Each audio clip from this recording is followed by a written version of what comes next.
fearless pirates. They fight upon the sea, and notorious they shall be. They sail for gleaming gold, and for glory and for fame. Any foe who meets them wouldn't dare to speak their name. Oh, to battle we sail, for fortune and victory, or death if we fail. Yo-ho, all to see, for riches or ruin. Ooh, It's yeah. extremely close. We got 4 teams. Yeah, third partying this fight. Definitely taking a part upon there. Oh my goodness, I've never seen. Oh wow, full what? What? That was like that was.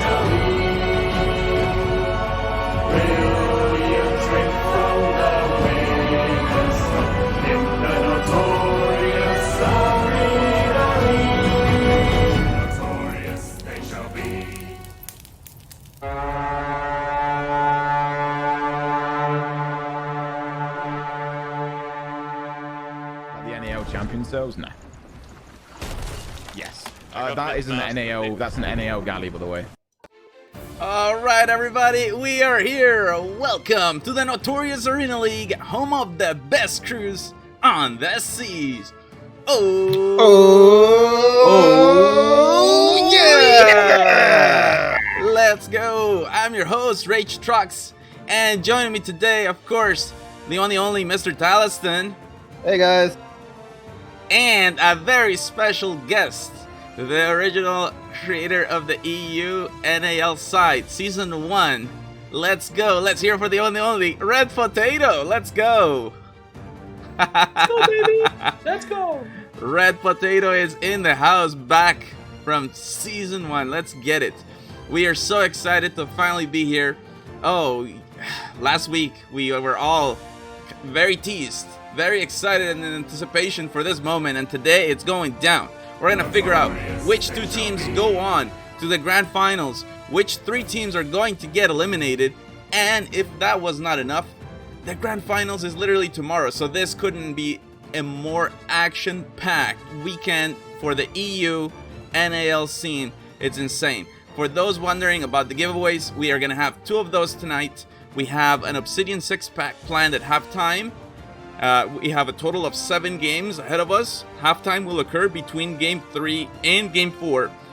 And then we will have the Obsidian Capstan giveaway right before the end of the stream, after we find out the 2 finalist teams. And oh, it's gonna be insane.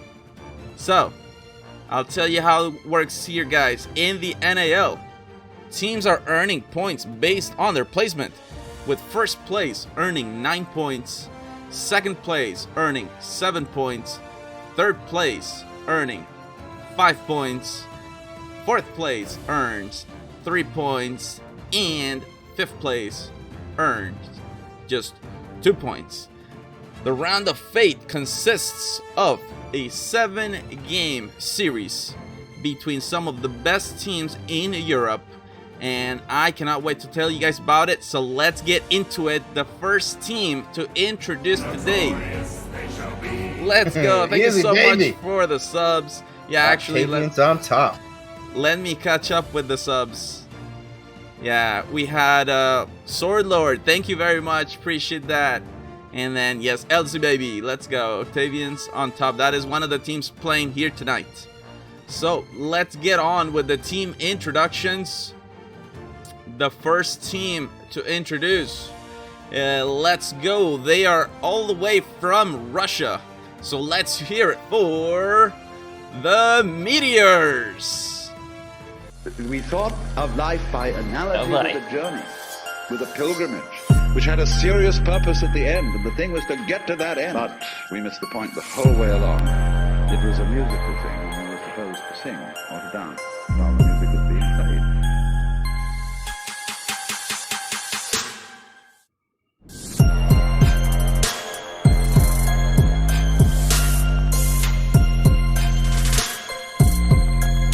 Here we have team captain, Wags.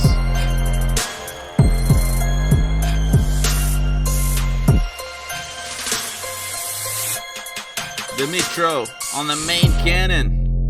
And down below decks, the bilge. Let's go. Interior.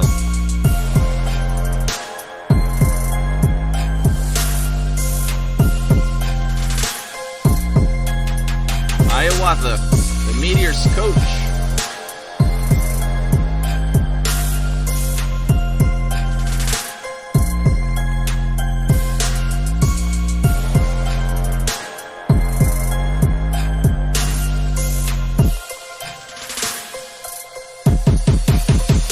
And we have them.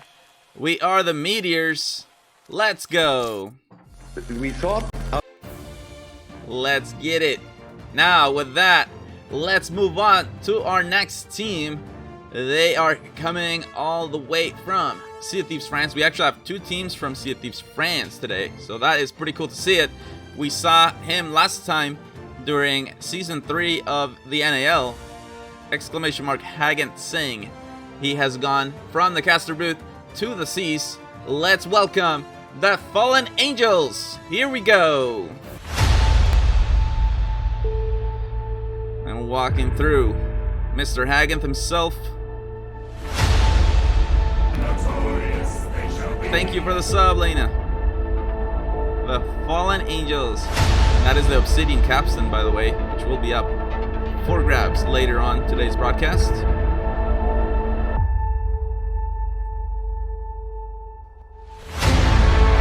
We have Hagen, the helmsman.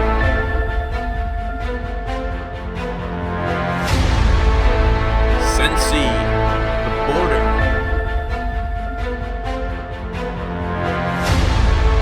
Rico, support player.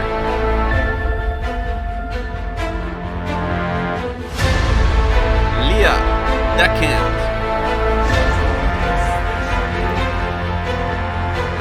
Thank you so much for the sub. Here we have Nartek with the support.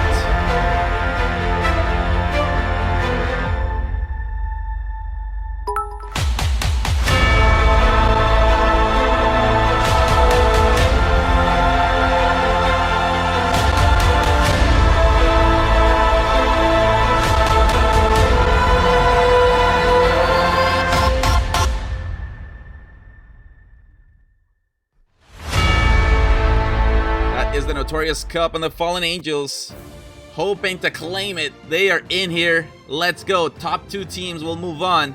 The rest will get eliminated. Now let's welcome the next team. Also from Sea of Thieves France. Let's hear it for Cthulhu. Allons-y.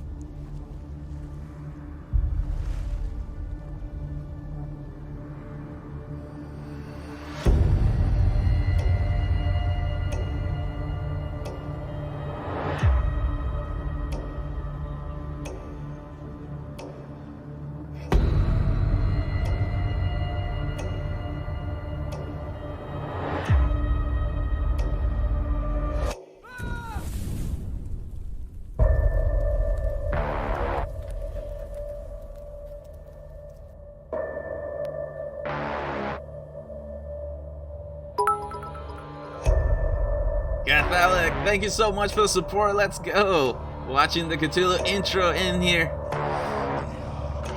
A real nice team. You know, they are in good terms with everybody, but they're not messing around. Here is Pasta on the helm. Percival on cannon. Smurf. Flex. Subvertus on Bilge.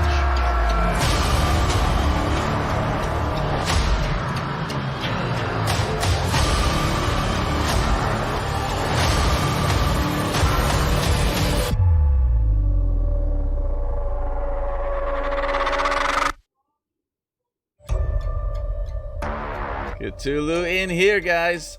Ooh. Such a video. If y'all watch them, they'll actually sit at the throne. You know, the first, second, third place throne, and they'll sit there in that pose. Oh yeah, they do that when they're loading in. They're not messing around. Yeah, I am they start RPing. excited. Oh goodness. Let's get it. All right, up next, one of the fan favorites. Their team slogan, no sacrifice, no victory. Let's hear it for Octavian. Octavian. Oh, Octavian. I'm hoping they do great tonight. They're such a good team. They always bring it.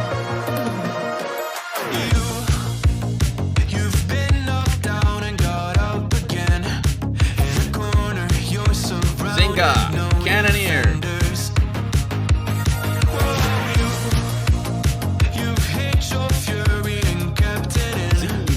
Support border.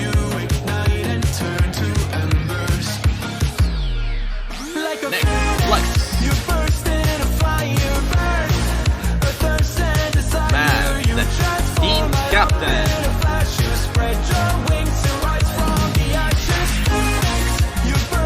There's my tuning.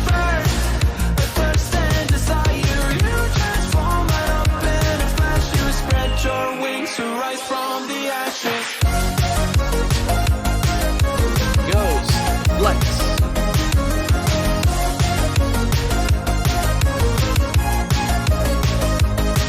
Jack, Deckhand. Yoshi, support.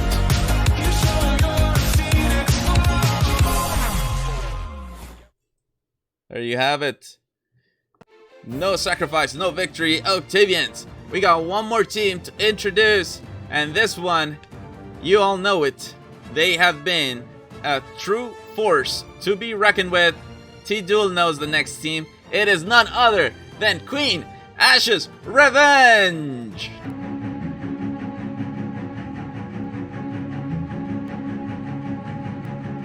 I wonder who did the music for this, Rage. Yeah, T-Duel did it. This T-Duel, that's right. Let's go.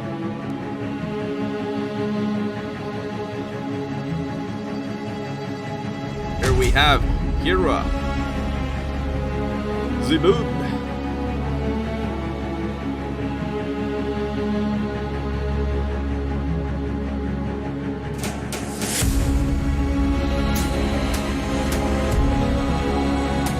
there he is, T-Duel.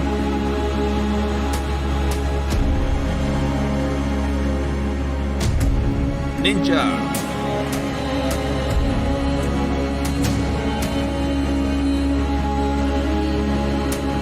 Law.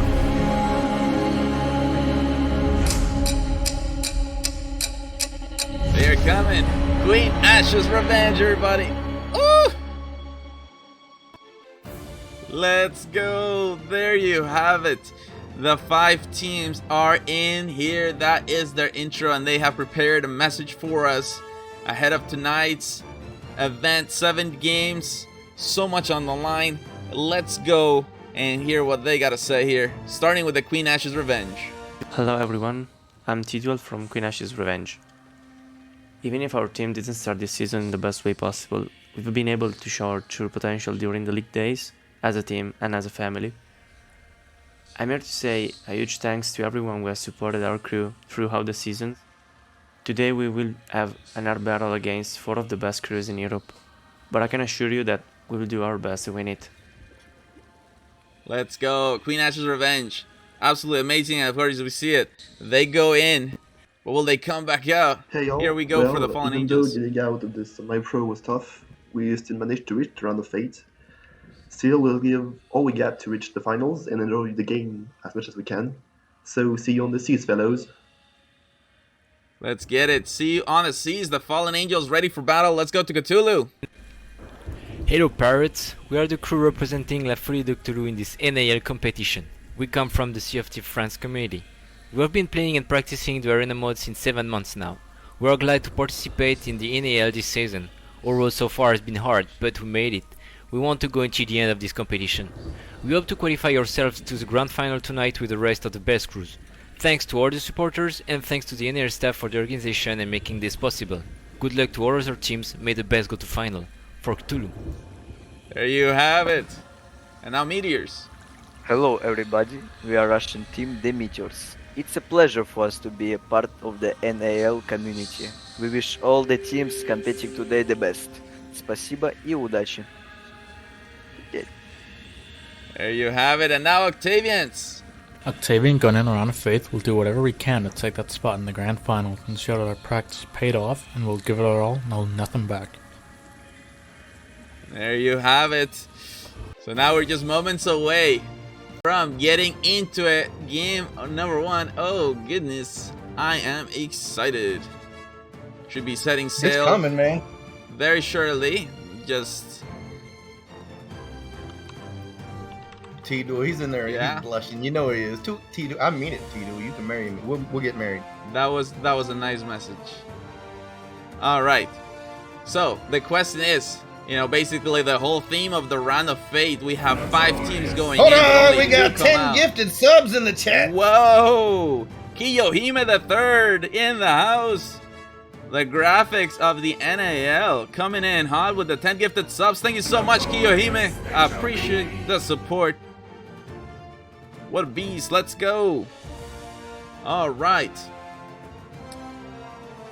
So now the whole thing. 5 teams go in, only 2 come out. Which teams will it be? Let's go. All teams start tonight's broadcast at 0 points. These are the standings, and we'll be checking this throughout tonight's broadcast, figuring out what's the deal. There's going to be a lot of logical targeting.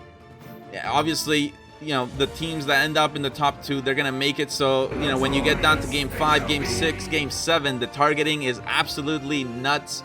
You have teams fighting for their chance to stay in the season. Oh, let's go. Absolutely amazing. So let's bring up that suspense, because we are about to begin. So let's go. Round of Fate.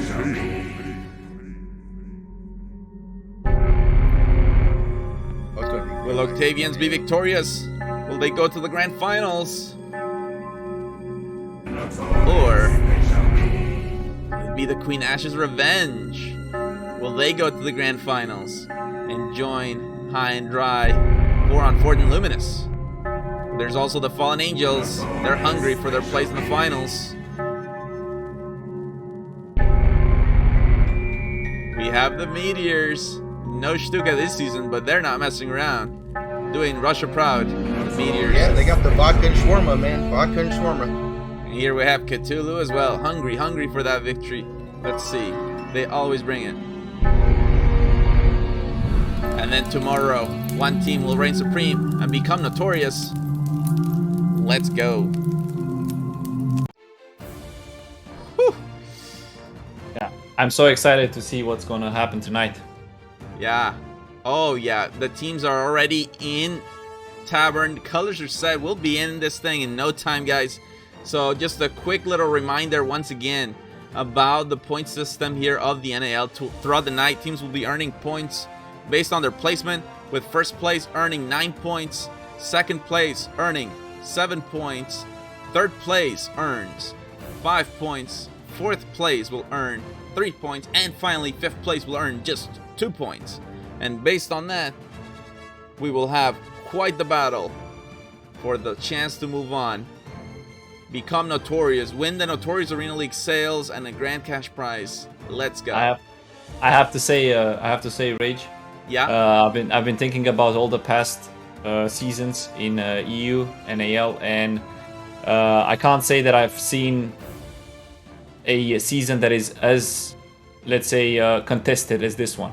It's like all teams have been reached like a high grade of after training and a high grade of skill, and now all teams are like, damn, you don't know because you still don't know. It's like in the past you may have your favorites and say like, oh, it's like maybe a 2 or 3 team battle, but now if the day comes for some of them, it's like they can take it. Each and one of them, it's like it's so exciting to see. Yeah, these teams are incredible, and really it all started from the very beginning. The most teams ever to try to qualify for the NAL season, we had 25 European teams qualifying, and it's unbelievable to say it, but yeah, we had 15 teams eliminated that day. The top 10 went on. These are the best crews on the seas. When we say it, home of the best crews on the seas, we mean it. We mean it. We mean it. and we're loading into game number 1. So let's go on board with the Meteors to start action right here in the Round of Fate. Here we go. Woo! Round of Fate. Sounds are good. I think everything should be good. Yeah, Rage, we were just talking about it yesterday. Same thing. I mean, all you need is 2 minutes of quad cannon and a dream, and you might just get it accomplished. Yeah. Oh, yeah. 100%. Swole Dolphin in the house. Round of Fate house. Swole Dolphin. So, first thing to check out when you spawn is figure out the wind. The wind. Want to see what you got to do. If you have the wind, chances are you probably should just prioritize on angling sails, but in this case, the wind is not there. So, what will the Meteors do? So what do you think, Rage? This is generally... So from this point on, people are going to focus on whoever's winning in the game chart. But right now, do you think they're actually using logical targeting to look left and right and see who they want to take down? Because they know who's in first place over the set, but do you think it starts this early? Yeah, you know, honestly, I don't think so. I think this first game is pretty neutral. People are just... Yeah, they just want to play their game. So we see the Meteors cutting inside after spawning on the middle side. The middle ship already just trying to punish that. But yeah, I think it's... Oh, I man. think it's They broke the helm. really. Wags is already repairing. Oh, Down. goes They got Wags. down. Now that's bad. That's real bad because they won't be able to cut back in on the right. So they might be facing straight towards the Red Sea. Soul Dolphin and Jack with the sub. Thank you, guys. But you can see the outpost over there on the side. So yeah, they are definitely heading right into the Red Sea. As you can see, Wags there, they're repairing his helm now. Oh, the anchor turn. That's smart. Yeah. Because good call. Yeah, great call. That's the quickest way to change your Oh, angle. hold on. Match void. Oh, match void. Really? Match void. I don't know why. Hold on, I'll tell you in a second. Oh, okay. So I guess we'll talk about that. So, you know, these games are obviously super important. So if there's some kind of issue with a team that is hindering their ability to compete, they can report it within the first 2 minutes of the match, and then upon verifying that, the refs can call a match void, and then basically we just kind of we will just go through the 15 minutes. The match won't count, and then we'll start the next one. I mean, we'll find out what the reason for that was. I'm sure it must be a very good reason because yeah, match void. Okay, so that means that we got some time here. Well, we can leave it up for B-roll, but right now all the refs are notifying the teams that something has gone on here, and this match will not count. So I've set the game counter to 0. This match is going to be void. Yeah, you can hear the ref already jumping in. And speaking of which, I don't know if y'all know it, but there are a lot of people behind the scenes that make this happen. You can just every once in a while you get to hear them kind of like this, but there are a lot of people back there that make sure this goes fairly for everyone. It's a great organization. Oh yeah, I mean it's 100%. Like their amount of work that it takes to put on a production like this is unbelievable. And yeah, you get to see us, you know, Red Potato, Talisman, and myself, but there's a huge team behind the scenes as well. Exploding Beef, let's go! Thank you so much for the sub. And by the way, like we have to do this because the NAL season is real important. These teams are training for this for several months. The season itself is about 2.5 months long, and the off season is pretty lengthy as well. So that, you know, we only get about 3 seasons a year per region, and we definitely don't want to have any team feel like, you know, oh, whatever the result was, it wasn't because of something they did, but rather, let's say a technical issue, something that was significant enough that the refs could verify, and as long as it was reported, we owe it to the teams to take their issues seriously. It looks like we just couldn't get a couple players in time. They DC'd coming in. There was a crash. Okay. Yep. Yeah, and that's the thing too. Like you start a game without your full crew, that's already it's a disadvantage, and especially sometimes you guys will see the action heats up real crazy here, and you know sometimes it comes down to like 1 cannonball or 1 kill. Yesterday we saw a match came down to just 1 kill, so you know that could have been the player that didn't connect in time.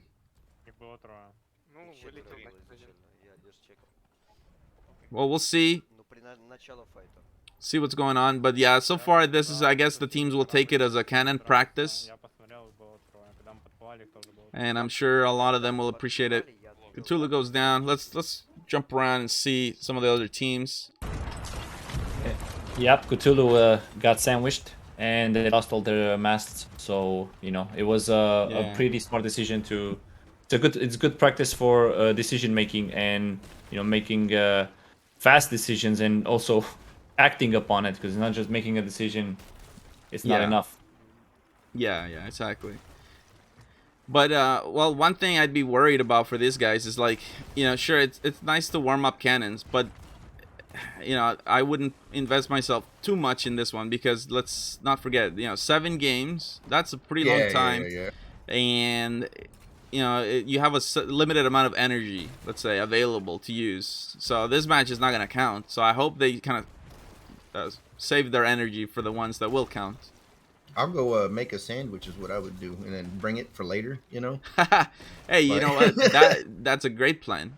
You know, get yourself some food and something to drink. That's awesome. Stretch real quick, yeah. Yeah.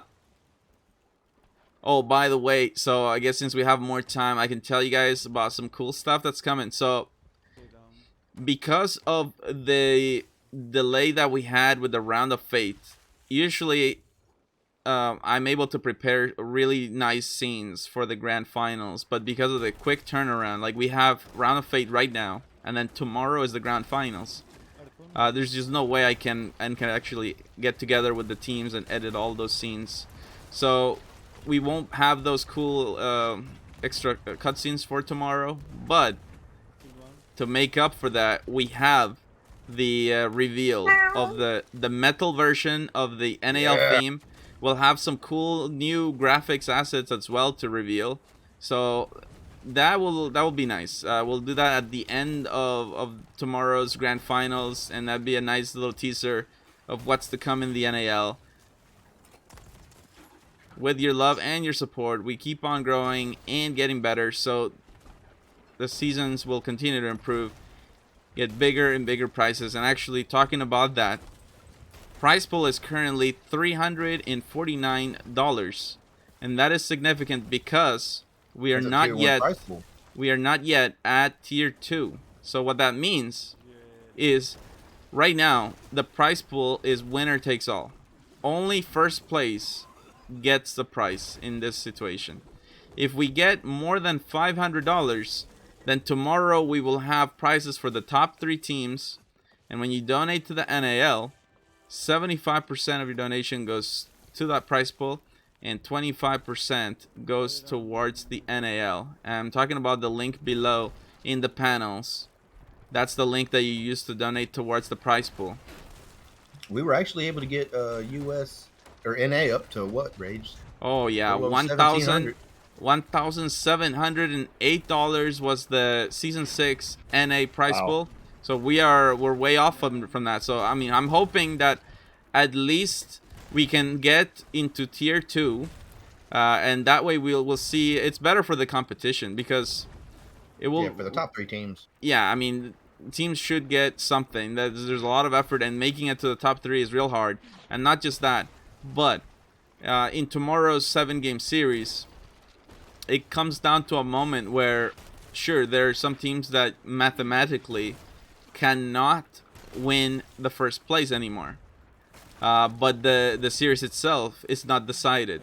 So having the prizes for the top 3 makes it so that if you're out from winning first place, you can still compete for second, and if you're out for second, then you can still compete for third. So it keeps everybody motivated and trying their fullest all the way through to the end. So it really benefits everybody if we can get that prize pool up above $500.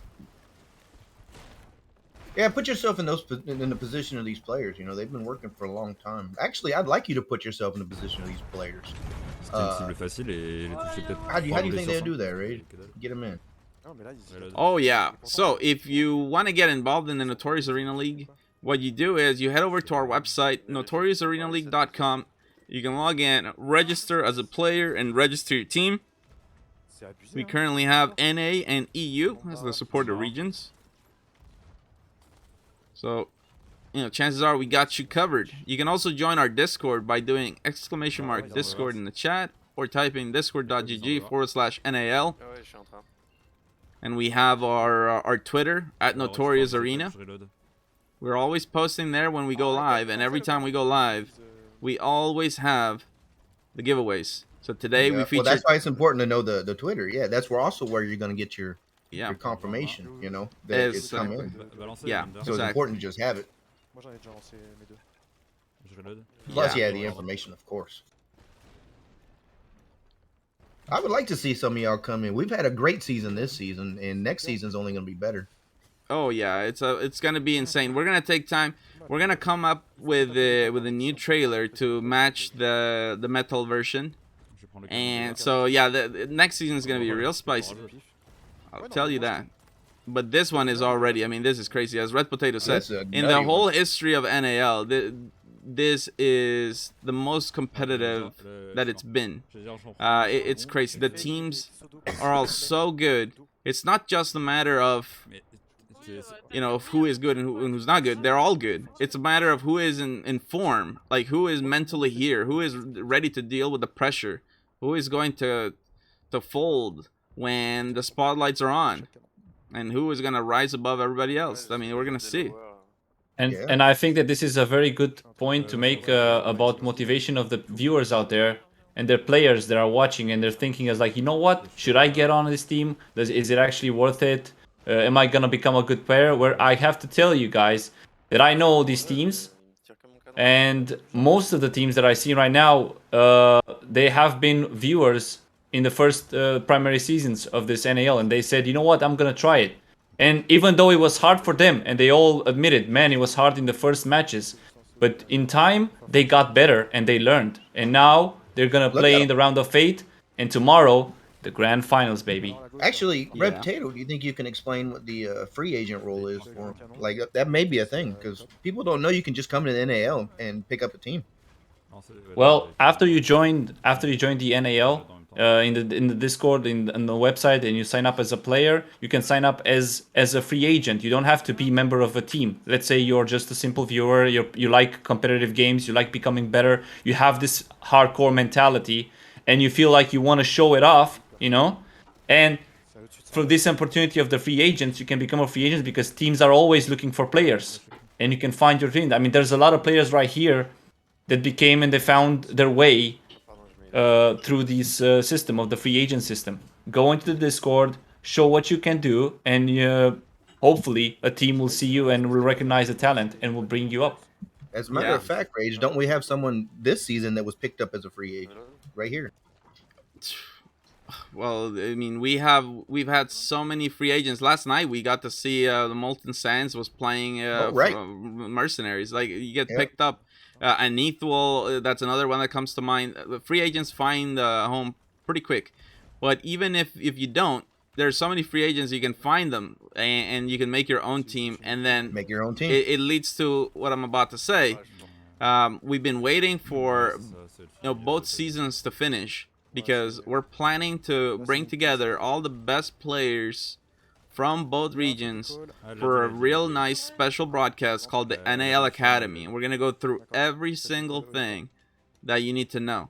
Every role in the ship, everything, how to position yourself, literally, from an individual perspective and from a team perspective, from a naval perspective, all the things you need to know to get yourself out there playing in scrims and hold your own. A nice foundation is what we want. The off season is always a super awesome time because we see new teams coming in and trying things out, and that's one of my favorite things about the NAL community is that all these teams are so welcoming and ready to share on their knowledge for the new generation of teams. And so you'll see it. I mean, right now they're holding on to their secrets because the season's still on, but after that it's all camaraderie and on to the future. 1 minute left in this one. Again, this is not a valid match. We had issues with players connecting, so we will count the next match as the first game of the Round of Fate. Top right, you'll see the team's logos as well as a number below. That is how many points they have in the set. We all start with 0 points, and teams earn points based on their placement. Now, I have not talked about what happens in case of a tie. So, oh yeah, let me mention that real quick. So, here we go. That's the best part. Yeah, we start the night. You know, everybody here, all these teams, 0 points, right? Top 2 make it to the grand final. So the question might be like, okay, so what if there's a tie for second place? All right. So if that happens, we will do something called the showdown. It's basically the NAL's equivalent of the penalty shootout. Throughout the season, we test teams and their ability to compete in the arena. And when that is not enough to set them apart, we test them on their individual PvP talent in a series of 1v1s. So actually, let me show you what the showdown is about. If we do get a tie and a showdown, it will not happen today, but we will schedule it at a time that works for both of the teams, and we'll let you all know on Twitter, and we'll definitely have that broadcast because you know, everybody loves to see a showdown, but nobody wants to be in it because the pressure is on. Well, let me just show you what showdowns are about real quick. Here we go. Welcome to the showdown, how ties are settled here in the Notorious Arena League. At the beginning, a coin will be tossed to determine where each team's ship will be parked. The showdown is a best of 5 series of 1v1s, and the following map shows where the ships will be parked. Players are only allowed coconuts from their ship and may not loot barrels from the island. The referee's shot will signal the start of the round, and players may cannon onto the island. Be sure to bring your A game so you can take down your opponent, as you may only go one time, except for round 5, where teams may pick their best pirate to go twice. In the event that both pirates are double gunning and they run out of bullets, we will go to referee slashes to determine the winner. The player that dies first will lose the round. In the event that both players die to the same slash, the round will be considered a tie and it will be replayed. Remember that throwables are not allowed. But wait, if one player is using a sword and the other one runs out of ammo, they will have 30 seconds to chase down that kill and claim their prize. There you have it. That is the showdown. So it is exciting, and I hope we get one. We didn't get one for NA, so hopefully EU brings it. Now let's see. I can't believe we didn't get one for NA though. Those guys were so close. Yeah, like, very close. We had some real close ones. There's no doubt about that. But yeah, I mean, sometimes we get, sometimes we don't. The most notable showdown we ever had was Season 2 in NA. The grand finals was actually determined via showdown. It was a battle between Quick Reaction Force and the Crimson Tide Pirates. Quick Reaction Force is the most successful team in the NAL history. They are the only team that has won the NAL 3 times, and on top of it, they did it back to back. So that is tough. The closest achievement that I can think to that would be what Jailer accomplished just this past season, by becoming the first player to win both the EU and the NA season. Now that's amazing. Another great accomplishment I can think of is Alexi Light from Stuka. Both sales. The first player who got both the Sea of Champions and Notorious Arena League sales. Hey! What do we call these people? Legilmancy, thank you so much for the sub. Appreciate that. What do you say? Super notorious partners or super notorious pirates? Like, yeah, I mean, right? There's just some things in history that you just can never take away. Like for another one, I winning in both one in NA and EU. Let's not over glance that accomplishment. That is huge. He was doing that on ping. All right, think about that. Yeah. Then we have Sayuta, the first woman to win NAL. So that's another thing we get questions about. You know, are there girls that are playing in NAL? And yeah, you'll find them. There are a lot of them, and they're real good. Joe Tuning is one of them. The first one is Steel Rage's Heart. yeah. I can think of Snowy Cat. So talented. We saw Snowy Cat go from Notorious partner to player and doing real good. Laura from High and Dry. Yep, Pomp got her. We have Foxtrot. Fox. Oh yeah. You know what? Foxtrot. Oh, you are right. Fox was the first one. Yeah. Fox was the first one. What am I saying? So sorry, Zayuta, you're not the first one. But that again goes to my point. There are so many. And you get in the viewers thinking like, oh man, I this looks cool, but I don't know if I should do it. So here's one. The South American, when we were playing with them, they had that all-female team. Remember? Oh yes, that one was called Queen. I don't remember their names. Queen Wanda's Revenge. Wanda's Revenge. And we had the other one, Deadly Sirens, as well. Yeah. And then the other one is the controller. It's like, oh, but I'm on Xbox. You think I can play in the NAL? And the answer is, of course. We've seen so many champions on controller, and the argument can be made that you have a better cannon aim on the thumbsticks. Oh, you get the diagonal shot. The diagonal's better on thumbsticks than on mouse keyboard. Yeah.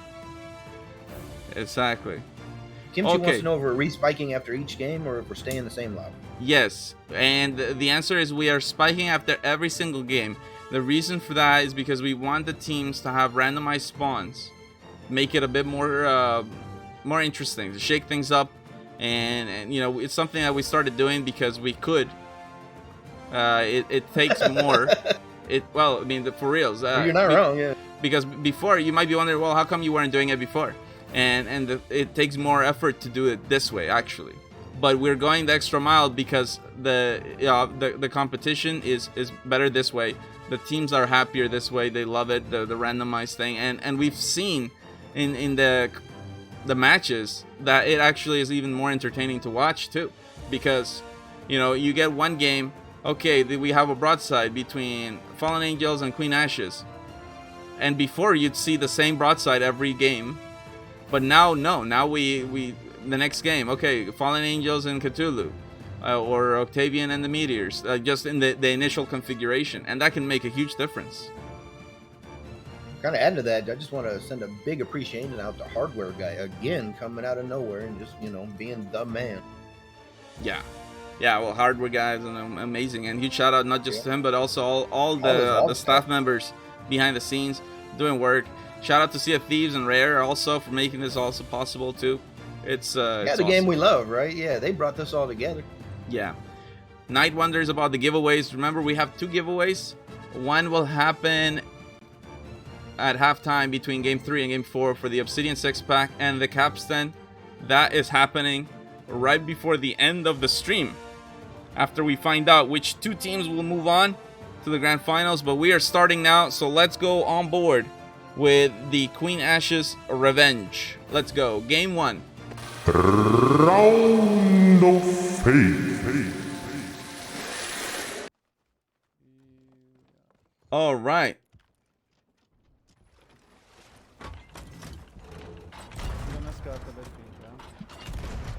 The first shots of the game go to Cthulhu on the good boy. We'll see if it's a blessing or a curse. We had a player that one time made a comment. It's like, oh, by the way, if you shoot the good boy team, you get double the points. No, you don't. But imagine. That was like Top Dog. It was Right, Top Dog. yeah. It was. Oh my god. No way, big wow, surprise. Octavian has pulled off the early scuttle play, and they got the 20% chance that they spawn in front of everybody, not behind. That is huge. Let's go over to Octavian and see. Because now they'll have double specials, and if they manage this right, this could be a huge boost for Octavian. It's so toxic. Not really. Yes, that is the magical spawn. Yeah, That is the it magical almost spawn. never happens. Almost never happens. Now what we're seeing, all the teams, they spawn facing towards the chest island. So everybody is literally sailing straight towards Octavian right now.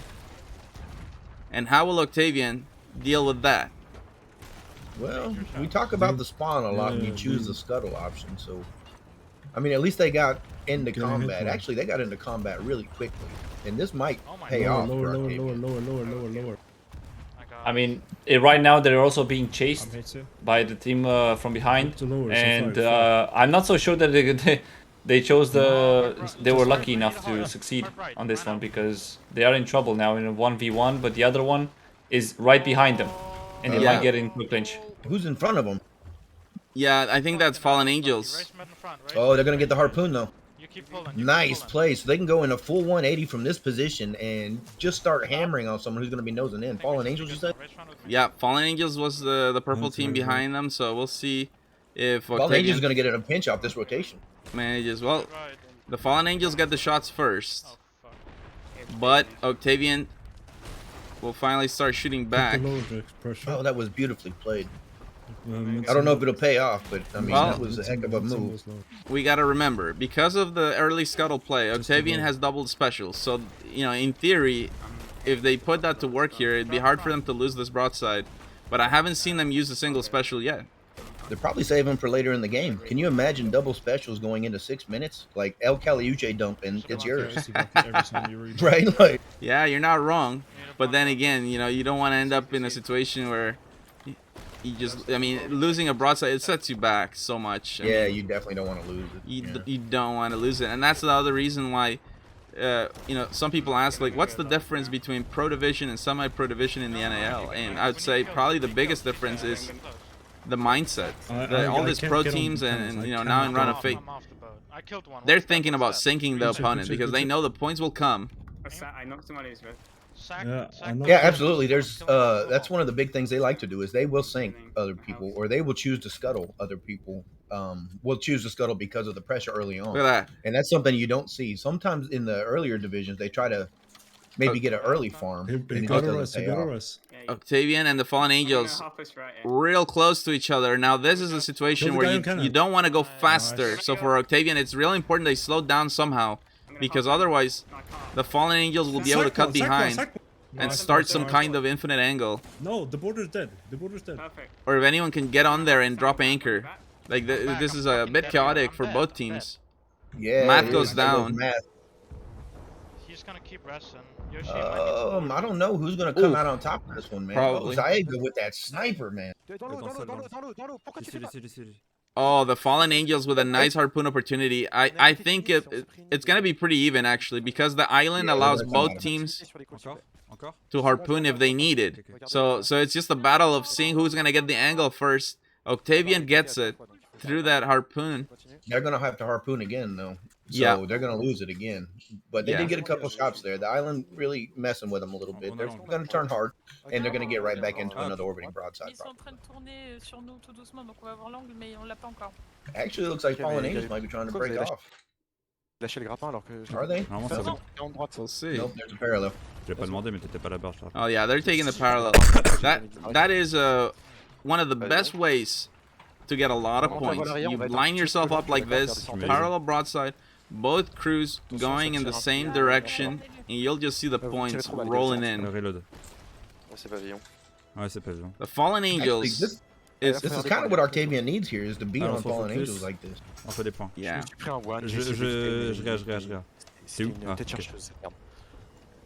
So the Fallen Angels, this is a team that's been kind of inconsistent throughout the season. You know, we've seen them sometimes in really difficult lobbies, and they go on and they win those games. And you're like, whoa, okay, well, watch out, because Fallen Angels can definitely do it with the best of them. And then they go and then they fight the next game, and then they'll get a 5th place. And really, that's been kind of the story of why they are in the Round of Fate. But hopefully they've worked out their kinks here, and if they just be a little bit more consistent, they are a real threat for the championship. We have a really tight fight right now between Cthulhu and the Meteors right now, and they're really close on actually getting losing all their masts. So yeah, it looks like Cthulhu might be demasted here. Yes, and by behind them, I know it's very difficult to see now. Queen Zaster's Revenge is actually following on them. So whoever gets knocked out by getting stuck or loses all their mass, they might get into a farm. Oh yeah. I mean, 9 minutes left. You might see a scuttle still, but if they can get that down, I mean, so what's going on here is they're trying to get Cthulhu's mass down. Cthulhu's trying to get the Meteor's mass down. Yeah, this is the right time when the players not just have to, you know, repair and shoot cannons, but they also have to make sure that their mass stay up. And now apparently they lost all their mass. The last mass has fallen. Wow. So real. I mean, let's see how it looks from Meteor's perspective. Yeah, Meteors have some really good long-range cannons, so that's something to look out for. They don't necessarily have to be close. Yeah, and Queen Ash's Revenge is right behind them, and it's gonna start to get into the fight. Now we have to make sure. Now we have to see if Cthulhu can actually smell the danger, and they're gonna scuttle or they're gonna become the farm. Yeah, exactly. And Meteors are playing this very well. They put the farm between them and the third party, so it really is the Cthulhu in a sandwich. And how long will they hold out? Very close so far. Actually doing really well right now, though. Yeah, and now the hail has started. Here we go. Yeah, they got their mid-mast up. Yeah, but they're targeting that. It's breaking again. They have to keep on re-grabbing it and trying to repair it again. It's not easy to survive in a sandwich like this. And now they're in a really bad I think it's position. scuttle time. I think everyone has to get up. Scuttle time. Yeah, there they go. And Meteors, you see them, they'll just start shooting in that long range. They're not scared of long range shots. Yeah. Yep, there they go. Look, already going for them. Long range shots. The Fallen Angels. And they're hitting them. They're hitting them. In the lead. They've been on the broadside with Octavian still. Yeah. Let's not forget Octavian has all those specials, though, and they're going to use them soon. Yeah, that is true. I wonder if they used any while we were watching the other fight. But yeah, that's double the specials waiting to be unloaded on the Fallen Angels. I don't know a matter of time. That. Like, yesterday we saw one blunder bomb sink a ship. Like, they had to scuttle off of one blunder bomb. Yeah. I mean, you hit one blunder at the right angle, it's going to turn you 90 degrees straight into the broadside. Or just as bad, 90 degrees out of it, and they demast you. I mean, it's...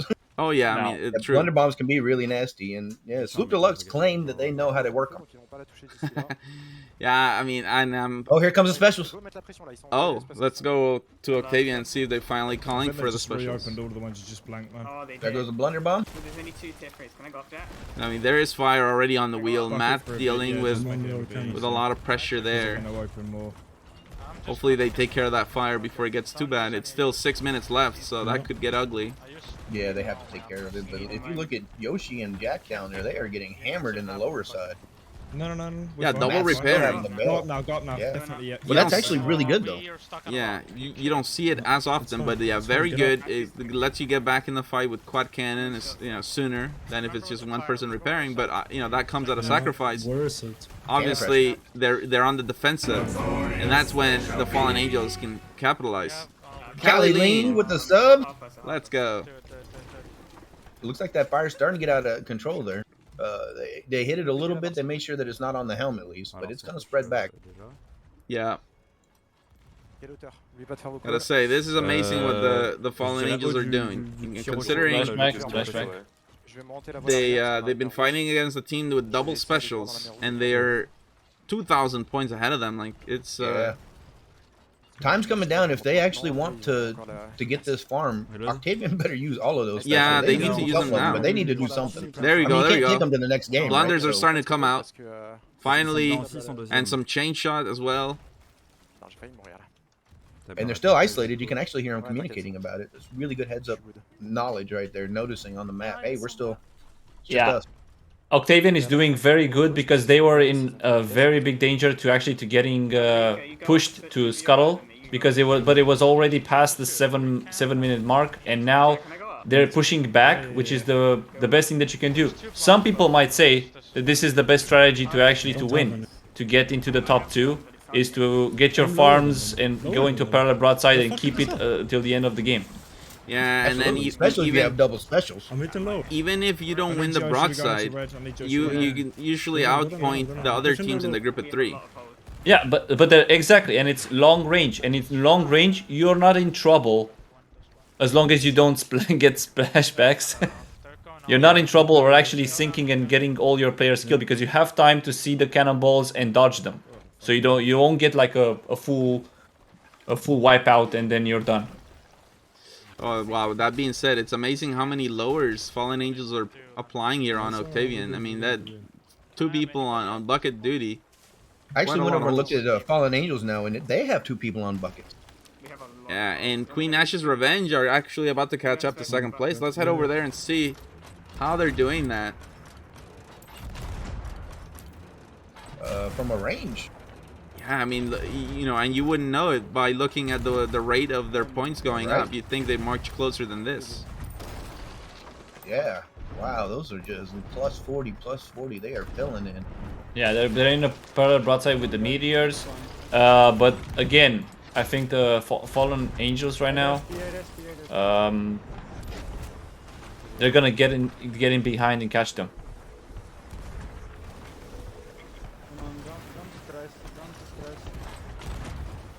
So we have two teams fighting, and on the other side we have 3 teams trying to choose, and you can see the differences on points, and you can accept exactly which is the most arguable, the best situation to be in. Yeah, look at that. 3 minutes left. And this is going to be one of those games where it's real painful. Whoever gets 4th and 5th, because look how close it is. Look at the score. From 2nd onwards, super close. The Fallen Angels really have done amazing with that brought on Octavians. It's hard to imagine them not winning, but we'll see. Anything can happen in 3 minutes. Yeah, like I said yesterday, or we actually saw it a couple times yesterday. 2 minutes in a quad cannon. Here we go. 2 minutes. Will we see a quad cannon? We got one right now off of Octavian going on to Queen Ash's Revenge. Oh. We're gonna be fucked in the turn. Queen Ash's Revenge is actually ready for it. No worries. Yeah, this is pretty even. Both teams shooting. And now it's just, well, for Octavian. Oh man, Octavian was in 2nd. Now they've gone down to 4th. And they're 200 points ahead of Cthulhu, who's in 5th. Yeah, Cthulhu is fighting and struggling very hard in the Red Sea, and I think they're gonna lose it. Uh-oh. Yeah. Cthulhu, middle deck. Oh, no, yeah. Oh, no, that's not the way they were hoping for. And they were in the Red Sea. They were in the Red Sea. With 2 minutes left. Not ideal. Now, for Octavians, I guess they'll feel happy that they're not going to 5th, but they're still going to be disappointed to go from 2nd to 4th. Will they manage something in the last minute? They can get to 3rd here. They do have 700 points. That's all they're really working on. 700 points is what they need. And they're actually targeting the right ship to get ahead of here. It's Meteors in 3rd, so Octavian looking to climb over them. Yeah. Well, I mean, honestly, it could even be 2nd place if it really is quad cannon. Quad cannon and a dream. 3. Jack holding himself. Oh, finally calling for specials, but I mean, that's 1 minute left. There's a border. Yeah, why now? Yeah, why didn't you? Oh my, Jack takes that one to the mouth. Uh-oh. Sensi from Fallen Angels. Fallen Angels. Yeah, he's on wow. on Queen Ash's Revenge, and he created some chaos. The anchor is down. But it actually helped them more because now they can still score points over the Meteors. And Sensi is just being annoying in the water. With the anchor being down, just knows that. Oh, eventually they have to give off and let him on. They did. Yeah. Well, it was close, and you know, Queen Ashes just wanted to get a few more cannons. Look how close it was between 3rd, 4th. That's insane. Octavian, despite their best efforts, they stayed in 4th. Less than 200 points. Huge performance for the Fallen Angels. We mentioned it. They are so good, but will they be managing to keep the consistency? That is the #1 question I have for them. Great start to the series. We'll be back in a few moments with game number 2. Whew! Fallen Angels takes game 1. And there you have it. We have 6 more games to go in the round of fate. The 6-pack giveaway comes up, and we just need 2 more games for that one. Let's go. Incredibly it's gonna be a close. spicy night, man. Spicy night. Incredibly close on that one. Real painful for those teams that were... Yeah, I mean... Oh... Yeah, 2nd, 3rd, and 4th, all real close. And yeah, I expect something big for Cthulhu, too, because they are a very good team. I'm sure they're going to bounce back from that. It's the curse of the good boy. I'll tell you what, man. It's hard when you rarely see the good boy, and then you rarely see the good boy doing well. It's I don't know what it is. I think it's more psychological. It's gotta be the psychology. It's gotta be. The teams are like, how dare you got the good boy? We're gonna focus that. Let's go. Yeah. Which and they're actually, like, oh no, now they're gonna focus on us. yeah. Yeah, and you know what's cool about the psychology aspect is that it really is in the best interest of all the teams to be real nice, keep it sportsman and clean and respect everybody. Don't make yourself the target. So yeah, I mean, that promotes the sportsmanship because we've seen it before. You know, something gets heated and little, I guess, beef between teams forms, but ultimately it's not worth it. You know, you come to a position where yeah, psychologically it's like, well, who are you gonna target? Well, thinking of that, come to round 3, if Fallen Angels wins the next set or the next game and it gets to round 3 and they win that one, what happens to them after that? Oh yeah, the focusing on them is going to be insane. Now let's head over to the standings here. Check this out real quick. Remember, teams are earning points based on their placement. So with that first place, the Fallen Angels takes the lead with 9 points. Queen Ash's Revenge will be happy with that second place, 7 points, still real strong. And you know, I guess that's the thing too. The targeting is a little bit different here for the Round of Fate because let's say a team does so well. Let's say Fallen Angels wins every game. Like it's gonna get to a point where they are so far ahead. There's no way they're not gonna make it to the grand finals. So in that case, they actually experience less targeting, and all the focusing goes on the number 2 team. So that's the other thing that's way different as opposed to the finals. Yeah, but well, the logical targeting is a concept that is very fluid, and a lot of people understand it differently. But only if you actually take it the right way, and it can be argued that there are multiple ways. But like I said, it's the logical targeting shouldn't actually stop you from going for your goal, and that is to play normal arena and score points. Because if you're chasing, sometimes it's like, oh, I'm chasing them because they're supposed to be the ones that I should finish above. That's not you. That's already, you know, you have a famous saying, right? Yeah. If you're chasing, you're already losing. Exactly. That's right. Yeah. Yeah.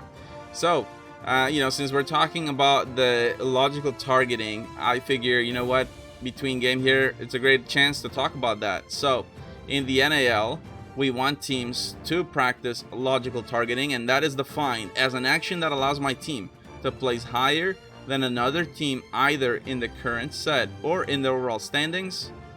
It's also a defensive action that protects the integrity of your ship. And if you're first place in the match, you get what's known as winner's freedom, which allows the team in first place to target any ship indiscriminately. What we don't want to see is illogical targeting, and that is defined as an action where there is no benefit to your team and only loss for the opposing team.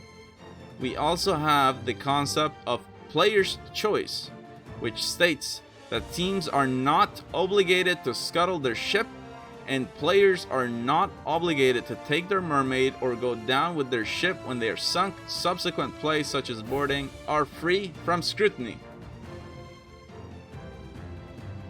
So that is a little bit behind the scenes into some of the rules.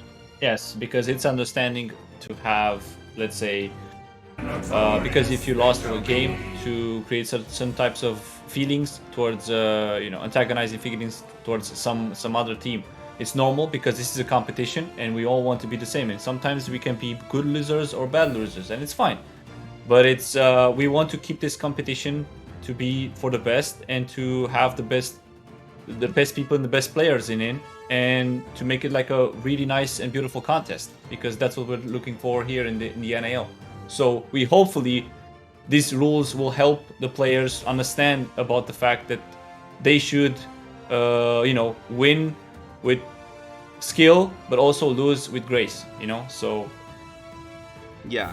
100%. 100%. Well said. Yeah, that was beautiful. We're just now poetry. A few moments away from getting into game 2, and we will start with the Fallen Angels Can they do it again? They are such a good team when they are focused and consistent. Consistency has been their undoing. Can they pull it off again? We're gonna find out. Remember, because of the randomized spawns, we might not see that broadside between Fallen Angels and Octavians that we saw last game. So it's a different story. Let's see what happens. And for Octavian. And it all started because of that fortunate spawn from Octavian. Yeah, true that. So Dilly with the sub, thank you so much. Appreciate that. Yeah, for Octavian, honestly, it was amazing that they got that spawn. They had double the specials, a spawn that doesn't really starve them of points, and we were left scratching our heads and thinking, well, hold on, why are you not using your specials?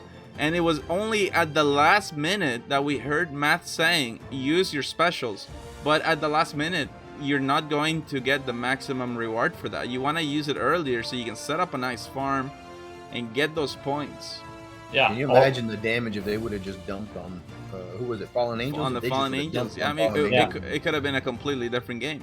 Well, it was a tactical moment. It was a tactical decision when they had to move. When they were in trouble, and when you feel like you're losing it, you have to put the balance, back into your name. So that's when that's when you're supposed to shoot it, or at least to win, like you said.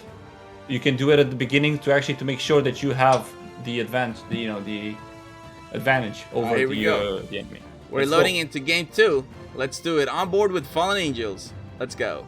I guess something we have to keep in mind as well, though. Fallen Angels had them on heavy pressure. Even the helm had to be down there bucketing a lot, just so they could keep a main cannon up.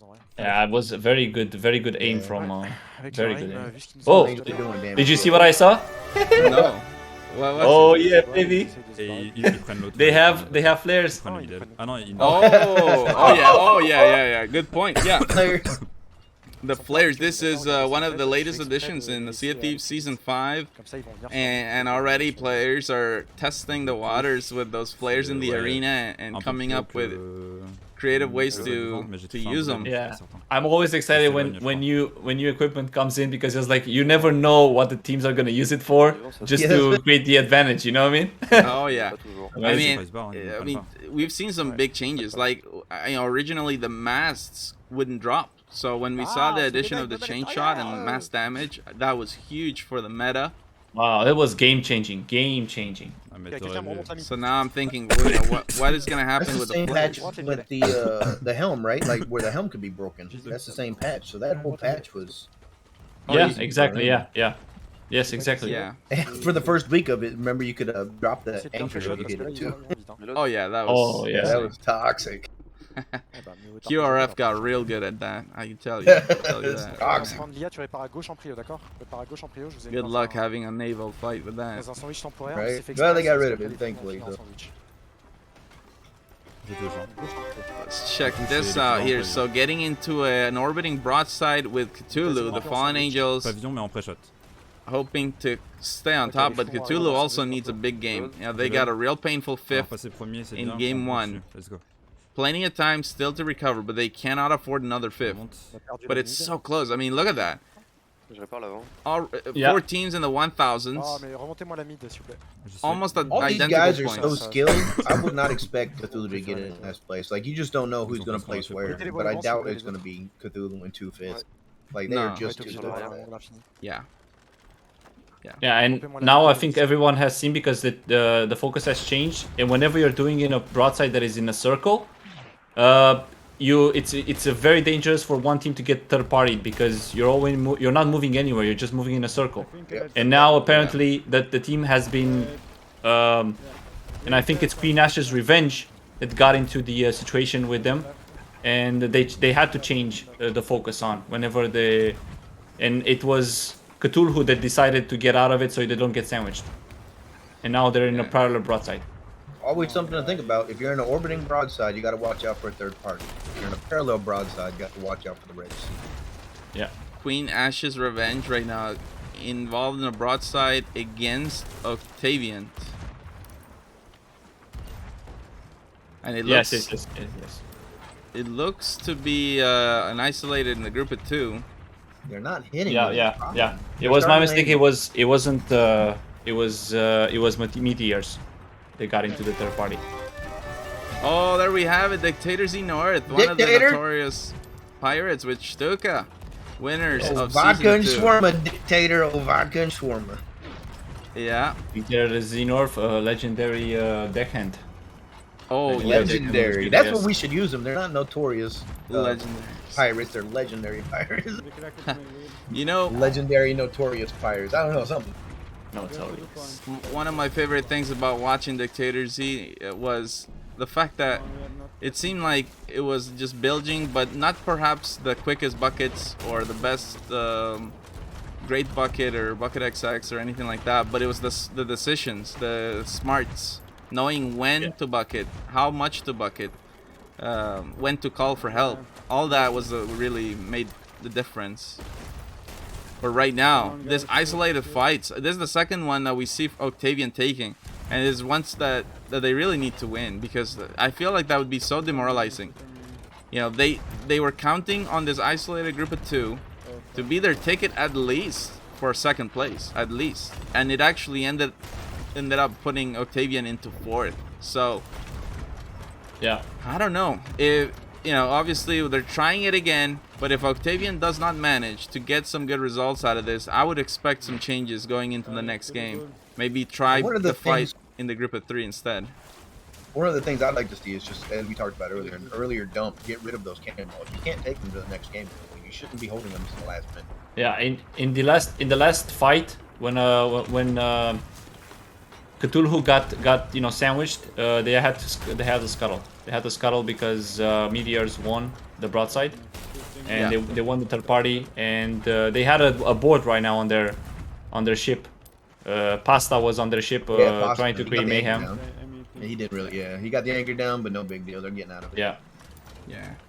It's Queen Ash's revenge going all the way to the top. I mean, and that's a real risky broadside too. Like, you're messing with a team that is one of the best long-range cannons, and you're fighting them. And now again, we see Octavian into 4th, off of the group of 2. There's still a lot of time though for Octavian. They might use those specials a little bit earlier. I mean, I'm sure they thought about it. Like, ooh, why did we do that? You know, like, I mean, I don't know, man. If you're scuttling for double specials, you better use double special. If I'm Queen Ash's Revenge and I'm sitting here looking at this, I'd be feeling so confident. I'm like, well, yeah, guys, we can do this all day here, straight up. Yeah, Meteors are in trouble right now because they're getting third-partied by the ship that actually came back, and that is Cthulhu. They came back and they weren't paying attention. I think they weren't paying attention because they got to them fast, and now they're being third-partied. Yeah, Cthulhu coming in. Yeah. Oh, that is a nasty orbiting. They are orbiting on them. They got someone on the back. You're probably gonna have to see a scuttle. Wow. Cthulhu hits a nice chain shot. Yeah. It's full DMAS now. Fully demasted Meteors. Yeah. 9 minutes left. If they're gonna scuttle, now would be the time to do it. Cthulhu is out for blood because of what happened before. Well, I mean, even what happened. Yeah, I mean, 9 minutes and they're in 5th. They don't want. They don't want another 5th in a row. I think they might have to leave it. I think they might have to leave it. I'm not sure they have time. The problem with the farm. Yeah, they left it. Yeah. Yeah, you can just let it go. Yeah. It's out of the question to stay in that, because there's no situation that you win otherwise, because you're getting third party. Yeah. Yeah, we'll see them do a 180 here, try to get back into it. They don't want to let their farm up, getting some repairs off in the meantime. Oh my goodness, Queen Ashes is still doing this on Octavian. I mean, yeah. Several minutes later, Octavian seems to be in a rotation. I guess they're trying to escape, but can they? Oh, here we go. They dropped sails. Hammered on. Yeah, it looks like they're gonna get out of there. They still have plenty of sails. They're repairing them on the go. So, I mean, they didn't win the broadside, but you know what? To the credit of Octavian, they're not that far behind from second place, so they still salvaged something out of this match. Oh, but this is real risky here. They're gonna stay. Going up the QAR here. Yeah. I think they had a problem and an issue with one of the players. I think Matt got disconnected or something. Matt did, yeah. Oh, well, yeah, that would be that would make sense. Yeah, because He's they back were in like, now. I was like, there's no way they, you know, they lost another 1v1. I was like, no, there was because it was they were in trouble. Yeah. But Yep, he's but back no in worries, now. Hopefully it's no all worries. good. All the fans of Octavian know that they are relentless and they will come back. Yeah. You know, Yeah. there's like. That's true. One thing I like about this now, they're coming back, but it's closer range. So now it's actually, you know, a real chance for QAR to get into trouble because the specials are more effective. It's easier to get those sandbag kills. They're going into 7 minutes now. This is the stage where I mean, you really don't want to scuttle after now. So if they drop all these specials on the QAR, it's going to put them in a really difficult position. We see a blunder bomb coming in now. Oh, someone picked up a kill over on Octavian. Keep it up, keep it up, keep it up. Let's see. You don't need low or something. I think Octavian's going to start using those specials finally. Wolfie with the Yeah, sub. we got another blunder bomb. Let's go. Wolfie! Oh, yeah, this might become it right now. Octavian has really closed the gap, and they have all these specials, and they're started killing people now. Yeah, this was great to see them get in a bit closer, because that's at least, you know, what you do is you change it up. You know, okay, we fought them long range. It wasn't going our way. We had to disconnect. Obviously, that's the main reason it didn't go the way, but still, now coming in, if you're closer, you got to think your DPS is going to go through the roof, and you can just outscore the other teams. So right now, just a few hundred points, and we'll see Octavian jumping into second place. I'm still hitting that. It's fine. With 6 minutes left. Yeah, that's kind of more the way the plan was supposed to go. And they do still have a lot of specials, so if they do start getting in trouble, or if they just need to, they can dump them. They should dump them anytime now. 5 minutes left again. Spyglass Rat with the host. Thank you, sir. Brother, but I see now, I'm just looking at Queen Ash's Revenges, like how dominant they are, and they still have 2 of the 3 sails just moving around and just scoring points and winning every broadside. A very nice play. Yeah, I think that all the QAR supporters have to be real happy with the way that they're looking right now as we see them in game 2. And even for the grand finalists, High and Dry, Luminous, and 4 on 4, they gotta be thinking, whoa, okay, watch out if QAR makes it. They probably already expect them to make it. What the fuck is this? Dude, I need to... Oh, they're putting all their mass, you know, down from from Octavian. So now Octavian, they're in trouble now. I don't know. They got 4 minutes left, close. and they still got their specials. They're super close, so if they dump any time now, maybe Chops. I would love to see Chops. I love the close range thing. Like this does not benefit QAR. You would expect to give them the advantage at long range, but at this range, really, it's a matter of who can be more clinical on the sandbag kills. Just get not necessarily. Think of this, Rage. What would you think about QAR just scuttling right now? Keep the second, boys. Come on. Yeah, you know what? They totally could, but I guess they don't really. They wouldn't do that because Octavian got 4th. Octavian got 4th last game. Let's not forget that. So if Octavian gets 2nd, it actually helps him. So I mean, well, with 4 minutes left, they're not gonna get 2nd. They're in a secluded. That's what I was thinking. They're in an area by themselves, right? So if you just scuttle here, you stay. You hopefully get the spawn on better, and then from there you can just continue on 1st place. And Octavian will take care of itself. Drop down to 3rd, 4th, because look how close the points are.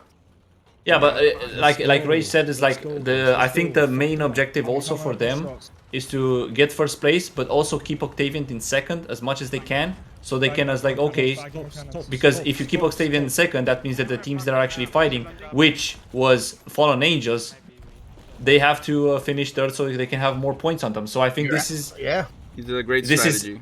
This is a great strategy. That's 200 IQ, yeah. Yeah, and I mean that's how it is. I mean this is like. Yeah, the worst thing that you can do when in a fight like this is basically you farming each other with the team that you're actually fighting to win the NAL. That is what you're not supposed to do, because otherwise if you give them points, you're not supposed to give them points. You know that you have to. Let's go. Really cripple them.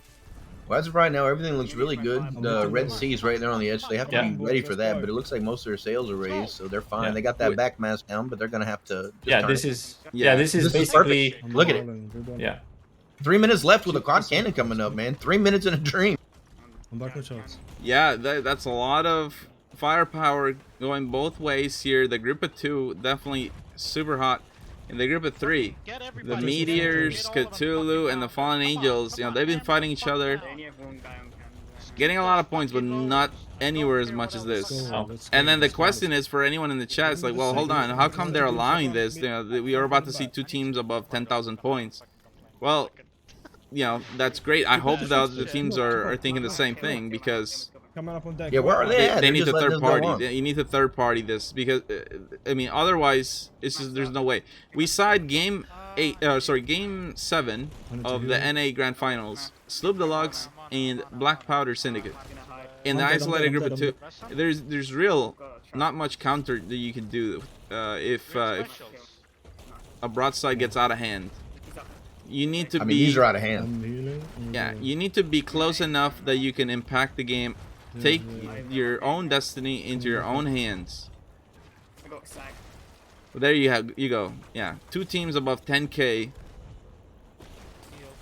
I mean, I'm that's pretty much expecting. secure at this point. 1 minute left, so Yeah. 13K. Again. That is bonkers. Okay, how many cans you got right now? And then people would be saying, you know, oh well, how come Octavian is not scuttling? But why would they? They're doing great too. Yeah, above they're in 10K. second place. Look, Second 10K. place.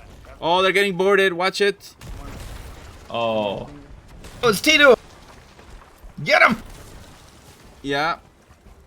I think that. Let's see if I can. Is there a stream? No, there is no stream from there. T-Duel has gone down, but the chaos is definitely going on over there. Yeah. Octavian doesn't have dead. any angle anymore. Oh, Fallen Angels goes down at the last second. Oh wow, and that Yeah, puts so them then- in 4th. Oh, that puts them in 4th. No. Yeah, Yeah. best case scenario for QAR. Yeah, the best case scenario. Pretty much. I mean, well, I guess they could. Fallen Angels could be 5th, but still, I mean, 4th, 5th is almost the same. 3 and 2 points for Cthulhu Cthulhu. got A fifth second twice. 5th in a row. That's Oh. painful. Octavian 2nd. Nice way to bounce back. 3rd place for Meteors. We'll be back in a few moments with game number 3. Wow. Whew. So, Damn. yeah, QAR pulling out an amazing performance so far.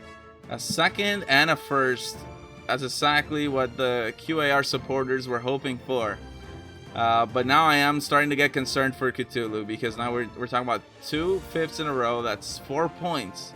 You get 4 points out of a possible 18 points. And it's like, whoa. I mean, it's not impossible, but we really have to see it. Game 3, there's no way. Game 3 has to be the game for Cthulhu. Has to be. They had better do something. Has to be. And if I am the Fallen Angels, this is what I was saying. Fallen Angels goes all the way from the top, and then they go 4th, 5th, and then I wouldn't be surprised if we see them first They might place get first again. the next game. And that is the problem with them. They are just like they're going on a roller coaster ride, and they just gotta stabilize. They gotta figure it out, stabilize, keep this consistency, and that's so important. Yes, this is a 7-game series. It's determined on one day. Tomorrow we have that. But to get to this point, we went already through the brawl stage. We went through the entirety of league play. And we're testing out to see which teams are the most consistent. By the time you get to the series, that those are the most consistent teams, especially tomorrow's in the grand finals. Those are the 5 most consistent teams. So we'll see. I called it in the beginning, one of my concerns, and so far I'll tell you, I'm still worried for the Fallen Angels. They're so good, but at the same time, it's just very vulnerable to, I guess, I don't know if it's boarding or whatever it may be that brings them down, but I mean, they've been doing so well since last season, and they've been practicing a lot, and you can see that there is definitely an evolution in their performances. But at the same time, like as you said, it's like consistency is key. And I don't know if it's the mental or if it's the ability to practice and the time to practice. So it's like, 'cause you need practice in order to build that mentality over time. So, but at the same time, we know them for a while now, and we have faith that they can actually they can deliver until the end. but we will see exactly. We will see exactly, because there's a lot of good teams out there that are you know, just waiting for them to fail. Yeah. And they're gonna do their best for them to fail. So let's check out the standings after 2 games in the round of fate. This is what we have.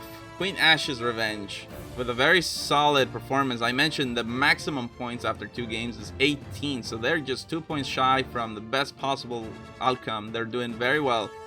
Fallen Angels in second place with 12 points, but it's a very dangerous second because Meteors and Octavian are right there with 10 points apiece. Remember, we're looking at the top 2 spots. Those are the top teams, the 2 teams that will be joining us tomorrow alongside High and Dry, Luminous, and 4 on 4th to figure out which crew is the best crew on the seas. And goodness, oh yeah. Oh yeah, we gotta say it. You know what? Yeah, do we have it? Let's see. Let me take a look behind the scenes here. I don't want to miss. You just miss the game. And I don't want to miss the game. Yeah. Okay, so obviously we have the slogan of the NAL. Like we say it all the time. It goes like this. This is the notorious Arena League, home of the best crews on the sea. Yeah! Let's go.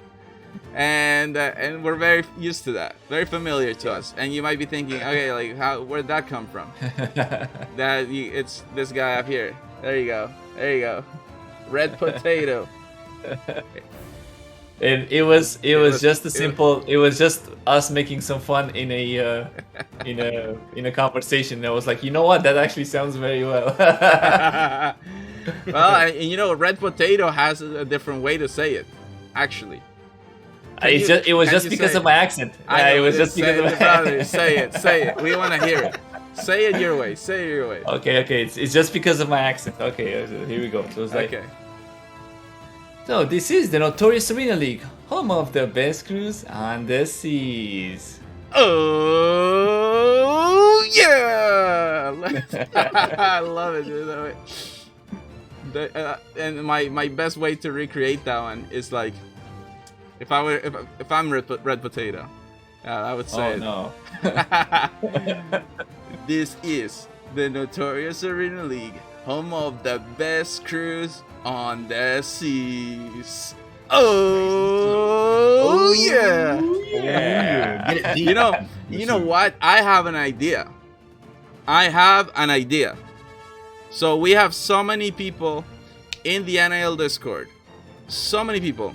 We just started season 5 of Sea of Thieves. I'm telling you, we want to do a special contest, let's say, for a plunder pass, for 1 plunder pass. So I'm just thinking, how cool would that be?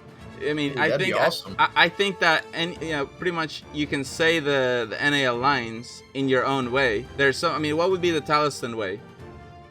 I have no idea. I'm so used to saying it this way now. This is my way. Use your accent. Use your accent, baby. Yeah, do it with the southern accent. Let's go. Let's go. Straight out of the South Carolina. Let's go.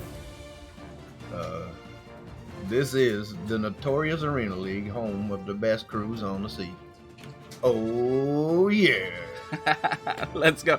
I'm waiting for the most British accent person to do it. I'm waiting for that one. That will be cool. That's a good one, yeah. Yeah. You know what? I love that contest. Let's go. I guess I'll start the channel after the round of fate, and we'll have some submissions in there, just doing the NAL line. That's pretty cool. Look, we got some British guy in the chat there. Well, there you go. You want to get that plunder? Let's go. Yeah, get in here. We will have the capstan. I'm British. We have the Obsidian 6-pack giveaway coming up at halftime, and the capstan giveaway right before the end of the stream. Yeah, I'm glad to see it. Our British friends joining us in here. Let's go. Love it. I am not even going to attempt to try Spanish. Oh yeah, I can say it in Spanish. Thank you. I can say it in Spanish. That's funny. But I guess the question is, do I say it with a Spanish accent? Or do I say it in Spanish? You just go all out. Go full Spanish.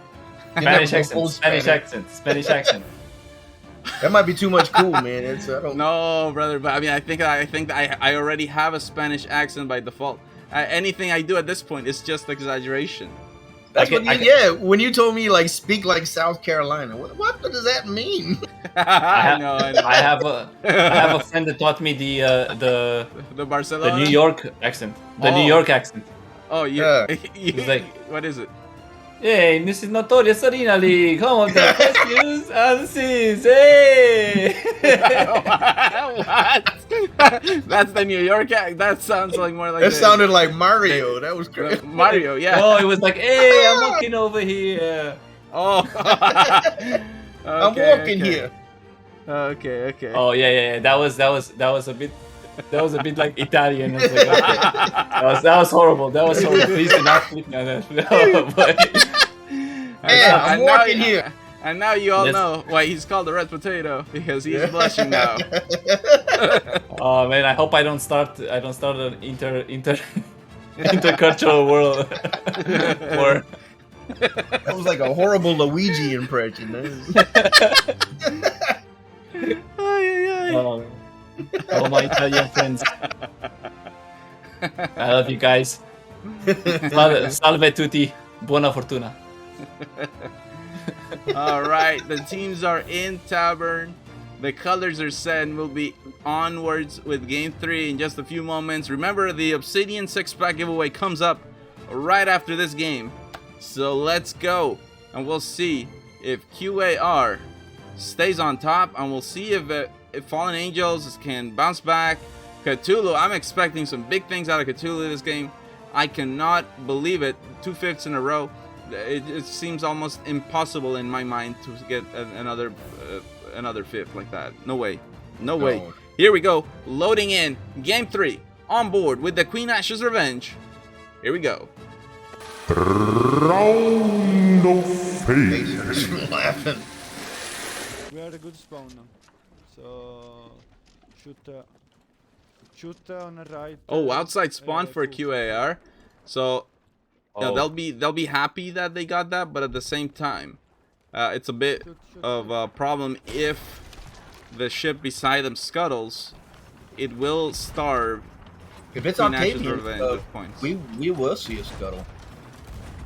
Yeah, let's see. So far, no, I don't think it's Octavian. No scuttles so far. Yep. Ooh, they are getting slapped on. I'm gonna guess that is Cthulhu.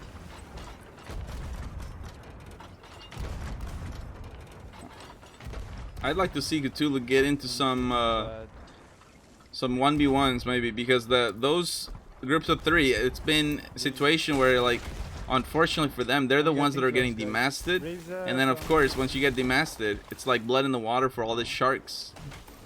So here's something interesting: is they had wind, and only 3 boats took it. Yeah, you know what?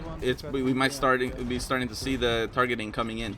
Yeah, because probably what that is. Yeah, and if you're Fallen Angels, you can you probably expect some heavy targeting now. Break the wheel if you can. That's Cthulhu coming in on the on the Queen Ash's Revenge, but still pretty far. Notorious they shall be.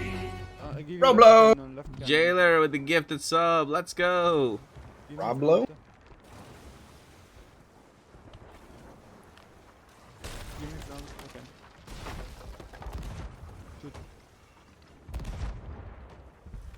We have the Obsidian 6-pack giveaway right after this. We're gonna use the rock for turning behind them. We're gonna use the rock. Alright, here we go. Let's head over to Meteors. They're doing work right now. Oh wow, they're fighting Octavian. Oh, they are. And Octavian are going straight into this broad. That is gorgeous for Meteor. Aoi with the sub. Thank you. But Meteors kind of, or Octavian kind of wants this. They did not go to range. They understand that Meteors is probably a little bit better at the range, and they're trying to get in there. I There's don't a know flare. about the whole nosing. The Meteors shot a flare. I wonder if people are like they're trying to blind each other with that. It's like having a little the sparkle thing like right up in your eyes. It might. That's what I was saying yesterday. Right? If you can get it right in front of the deck, right in front of the cannons, think about that. Like man. a Just right in your flashbang. face. Like, Yeah. yeah, that could stop a whole bro. Like you just. Yeah. Yeah. Now, beautiful transition to the next broadside. I believe that is the Fallen Angels. Fallen Angels, baby. I wonder what happens if you hit a player with a flare. Does it like stick to their head and they run around with it? I don't know, man. That's a good question. And if it does stick to the head, then that must be a very blinding thing. Like, yeah, or it'll kill you, right? Because it puts it on fire, so it'll just slowly fire you out as you. Like a flashbang. Yeah, like, and then you can't get rid of it. It's on your. Maybe you can get rid of it with water. I don't know. It's weird. I don't. Become Dexter. My hair is on fire. My hair is on fire. Yeah. What do you do in that situation? Just scream? Like... Now, this is a very dangerous range to fight at. Meteors and the Fallen Angels. This is the range where you can get those clean cannonball kills on the cannon line. You can hit the lowers if you want to. It's almost guaranteed that you can hit. So, yeah, I mean, can you hit? Yes. I don't think any player of this caliber is going to miss any of their shots here. But where they hit, that is the key. And here we go. Fallen Angels picking up a kill. I mean, come on. You can see, I could see that as like there was such an advantage for Meteors. They had the advantage, but all their shots was on top deck. And the difference was when Fallen Angels put the pressure on bottom and they needed help. And when they needed help, they literally gained the advantage because they shot those bottom shots. Yeah. That's something we've talked about quite a few times, actually. Yeah, you put those bottoms in, and it's not an immediate payoff. Sure, you're not clearing the deck. But in about 10 seconds, they're going to have to get people down there. So you know what? The Red Sea is coming. Yeah, and the Red Sea is coming. And the Fallen Angels have gone in it. Oh, Yes. but that gave the Meteors time to turn. They're not in it. Oh, I hear the They are music guarding also on Meteors. Yeah, it's also on Meteors, and but now their turn now, and I really think that this is a good opportunity for Fallen Angels to win this broadside because Well, I don't know. they're running. They have 3 sails. They have 3 sails. They have 3 sails compared to. They're not going to in a second. Where's those chain shots at? Yeah, or a border or something. I mean, Something, right? the They have the Meteors, time the now. Meteors have to figure out something because of they're gonna get away. Are they really not chopping them? Yeah, there it is. One mast is down. They can get an infinite angle from here. It'll be real hard though now because they've let them go so far. That's well. And they Meteors looks like they're cruising on the edge of the Red Sea. Yeah, now they're back now. They're back now. They are towing that line. Yeah. Jailer. Bottom left POV for Meteors. Oh, okay. Yeah. And Queen Oh. Queen Ashen's Revenge is actually in trouble. All their masts are down, and they're getting they're trying to survive and not get farmed. Almost middle deck already. Yeah, that's what Jailer was pointing out there. That middle there, holding. Brutal. One backsplash could be detrimental. Oh, the middle deck. Oh. Everyone needs to bucket. Oh no, There they was that can't. backsplash. Yeah. Don't do it on the table. Not on the table. You Yeah. can't do it on the table. Yeah, 9 minutes. They still have time. Now, I'm a bit worried for Octavian. That's 40 points. That's a huge deficit compared to everybody else. I'm wondering, honestly, what's going on over there. Let's take a quick look. Oh, They is found it? the farm. Wait, you're telling? Is Math DC'd again? Yeah, it looks like it. It looks like. Are they only playing with 3 right now? Oh no, that's terrible. I mean, do they have a? They should have an alt in. Hey, thank you so much for the support. Let's go, Snowy Cat. Namer. Let's go. So, Well, I can see Math is in the voice channel with them, so I don't know what kind of issue it might be. Maybe they, maybe the having some internet connection problems. So just It's very unfortunate. turning off the stream might help it, but yeah, okay. I just got it's internet issues, and he's switching to an alt right now. Okay, yeah. Well, yeah, that's. Have to play through them. You got 8 minutes to try to salvage anything out of this game. Killed one. They're doing pretty good considering. Yeah, you definitely don't want to have this thing where it's like, yeah, goodness, we didn't make it because of that. Oh. 7 minutes up left. They're in second place right now, really trying to get to the first place position. Yeah. Yeah, this is huge. This is what I'm saying. Cthulhu with two fifths. This is it. Like, this is so important. Cthulhu needs something huge this game. And so far, in second place, that looks solid. But look at QAR. Dominant right now. And they're already ahead. Yeah, because they got the mass down over the... I think that's... Is it Fallen Angels? Yes. And now the third party is coming in. The third party from the Meteors are coming in. They're coming back. And they're going straight for Fallen Angels. Yeah, why wouldn't they? Why wouldn't they? There's a team currently in second.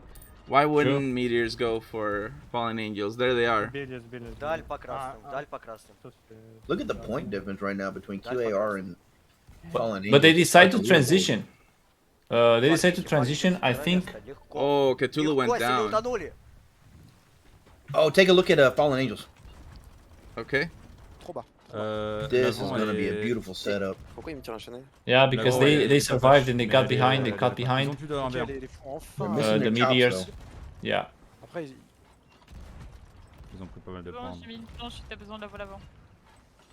Fallen Angels needs to get at least third place. They get another fourth here. It's that will really knock them far back.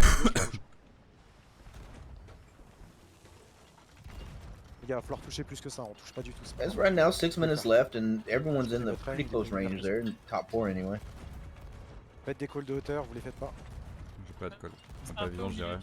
to that point where the Queen Ash's Revenge is going to be. I think Octavian are in trouble right now because they're getting sandwiched. Nosing Fallen Angels right now. Yeah. Yep. And they weren't paying attention because they were trying to keep it away from the other ones. Yeah. Fully demastered now too. Yeah. They're down. Yeah, they're gonna let it go.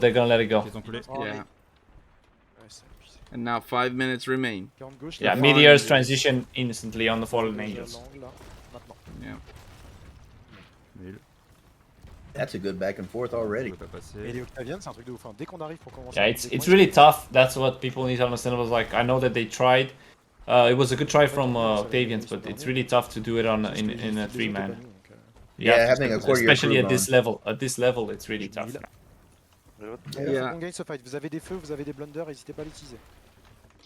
Yeah, I mean, at least there's still 4 more games after this, so hopefully Math can get that issue resolved and be back, and yeah, they do well in those 4 games. They're not too far behind as it is. As of right now, yeah, they're pretty good. The only real deficit you see is between first and second with. Nash Revenge is 16th with it. 4 points is pretty big. Very consistent. Queen's House Revenge were very consistent during the semi-pro division. Yeah. And I think they're taking the let's say the results from the hard work that they did during the first when they showed that what they can do in the semi-pro. Okay, Cthulhu have come back after that sink, and they are fighting QAR. Ooh, Pasta off, Parzival off. Yeah, but we're gonna catch.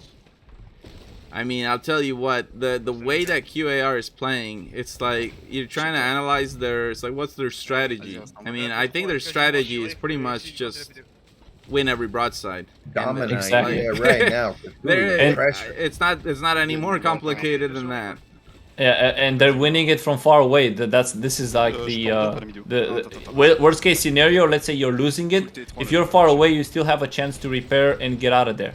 But if you're close, you know, I think they're doing very well because of the fact that they're keeping positions away and trying to keep all the enemies away. So. Ça tient pas longtemps. Prépare-toi à monter. Vas-y, remonte. Fais le trou, c'est parfait. 2 minutes remain. Two teams already over 10,000 points. Cthulhu in third. That's you know, they'll be happy that they are moving on from those fifths, but at the same time, a bit concerning. Yeah, have to do a little bit better than that. Yeah, Meteors in second is huge. Let's get over to the Meteors. They have a nice angle.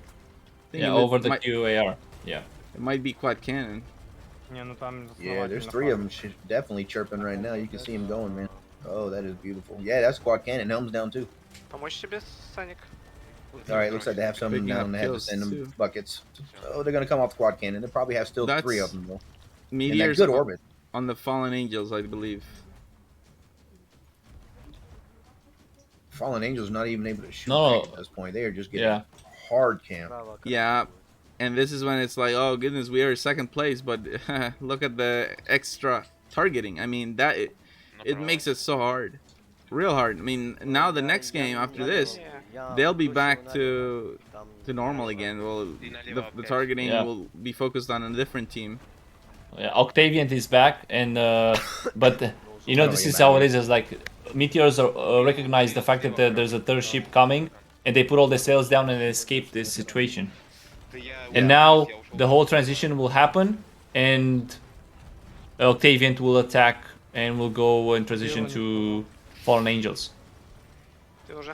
Yeah, that's exactly what's happening. Not going to be a whole lot of time to capitalize on it though, but it looks like score's pretty much set at this point. Yeah, but it's still. I think they're in. Are they in the? They're close to the Red Sea. I see that like the fog is already back. Cannons passing. Octavian put themselves in between. That was interesting. And they transition again. Fallen Angels sunk at the last moment of that too. It doesn't change the placement. Yeah. It doesn't change the placement, but look at this. 3 teams over 10,000 points. Insane.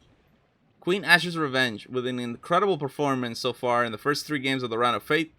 Meteors in second. 3rd place for Cthulhu. 4th place for Fallen Angels. And Octavian coming in 5th. Wow, you're gonna see a difference. Yeah, we'll do the giveaway and then we'll be back with the next 4 games in the Round of Fate. We'll check out those standings though. Wow. Just check the standings because you're going to see a change now. There's going to be a fight. Yeah. There's definitely going to be a fight for 2nd place. It's going to be fantastic. Yeah. Yeah, that 3rd place also kind of brings a bit more life there back to Cthulhu too. There's 4 games left, so no one's actually won this yet, you know. True. I mean, yeah, anything can happen. It's still way too early to make any kind of conclusion. I hope teams take this halftime break to kind of figure out what's going on, what adjustments they need to make, because things are getting real here. Alright, check this out. After the first 3 games, here is what we have. Queen Ash's Revenge in the number 1 position with an incredible performance. That is so impressive. 25 points out of a possible 27. It looks like we have a sub for the Octavian. For math, yeah, it looks like Judad's coming in. Oh, okay. Well, there you go. That's why we recommend teams to have backups. Okay, we have the Meteors currently in 2nd place. They managed to pass the Fallen Angels. Fallen Angels, despite that last game, they're still not far from the running. 15 points. Octavian as well. Having that problem with math, and they're 5 points down from 2nd place. But with 4 games remaining, that can be easily overcome.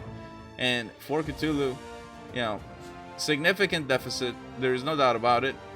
They need pretty much, they need to get a couple first places, get back in it. At least they have to keep the focus really hard on second place. I think we're getting to a point where it's kind of like what I was referring to. We know that the top 2 teams are going through, so Queen Ash's Revenge is so far ahead, it almost doesn't make any sense to focus them anymore. Maybe, I don't know. I mean, look at that. Point, it's either it's hard focus them or don't focus them at all. Like, we're talking about 8 points ahead of second place. So Queen Ash's Revenge could afford to just get 5th place. 5th place the next match. They'd still be number 1. Yep, 1st place. Yep. Because the most point that you can overcome in one single game is 7. Incredibly powerful position to be in for Queen Ash's Revenge. All right, now with that, let's get ready for the Obsidian 6-pack giveaway. I know many of you are wondering about that. It's like, but Rage said the giveaway is coming after this game, and yes, I did, and we're about to have it. So let's go.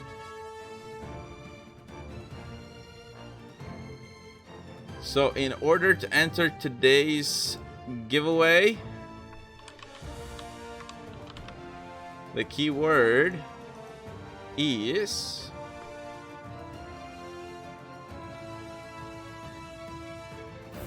Hey. Let's go. It's the keyword is !Grand Final. !Grand Final.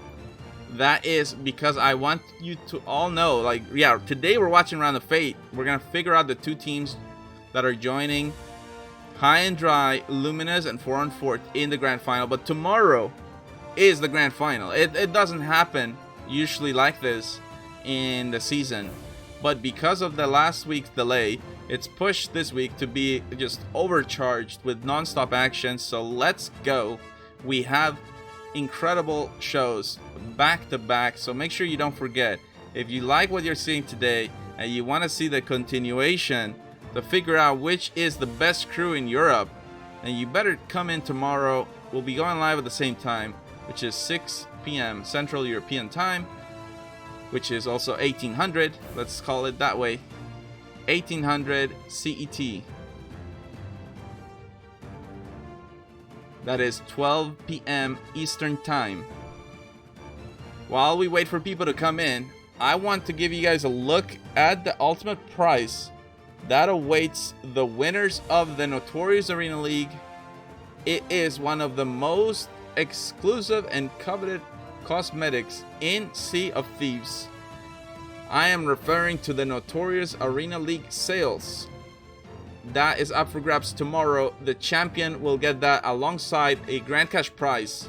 So let's go. Let's check it out.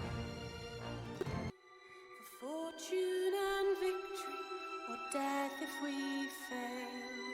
Yo-ho, all to see, for riches or ruin in the Notorious Arena League. Be notorious, so notorious, notorious Arena League. Will you drink from the winner's cup in the Notorious Arena League? When you become notorious, this sales will ensure that your victories are recognized. That is the actual in-game description of those sales. Absolutely insane. Which team will be victorious? We're gonna find out. And now, give people a bit more time to join. Let's play one ukulele song. Let's do it. Actually, I'm gonna play 2 ukulele songs. We'll roll it and then we'll carry on with the rest of the matches. Here we go.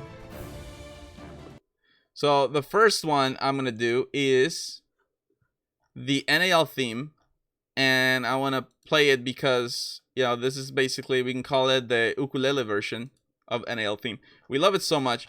You know, we've seen from Void Corsairs. Captain Death Knell plays it on the classical guitar. We've heard it being played piano. I want to show you guys on ukulele. And then tomorrow we'll have the grand reveal of the metal version of the NAL theme. It's amazing, and it's something that's been in the works for a while.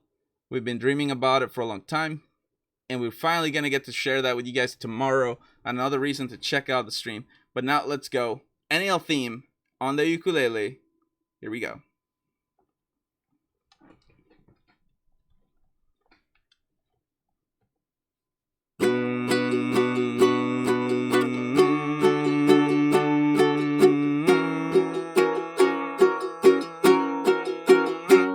There's a rumor and it's true. There's a league of fearless pirates. They fight upon the sea, and notorious they shall be. They sail for gleaming gold, and for glory and for fame. Any foe who meets them wouldn't dare to speak their name. Yo, to battle we sail, for fortune and victory, or death if we fail. Yo, all to sea, for riches or ruin, in the notorious arena league. Be notorious, so notorious, notorious arena league. Will you drink from the winner's cup in the notorious arena league? That's great. All right. That sounds amazing. Regarding the Notorious Arena League, I just saw that you have a. What's that on your shirt? What is that? Yes, of course. The NAL hoodie. We actually have the NAL store. You can check it out in the panels below. It's another way to support the league, and we're always looking to expand, grow, and just make it a better show, better experience, better community, real support for the competitive community. So let's go. And now one more song, we'll roll the giveaway and get on with the matches. Here we go. The next one is coming straight out of the Eurovision Song Contest movie. Yaya Ding Dong. Here we go. I'm gonna need some help with this one. We're all gonna do ding dongs together. That's you too, Potato. I need chat to jump in on this one. This is a real easy one. go. You just yell ding dong. Let's go. Here we go. Here we go. When I feel your gentle touch and things are going our way, I wanna spill my love on you all day, all day.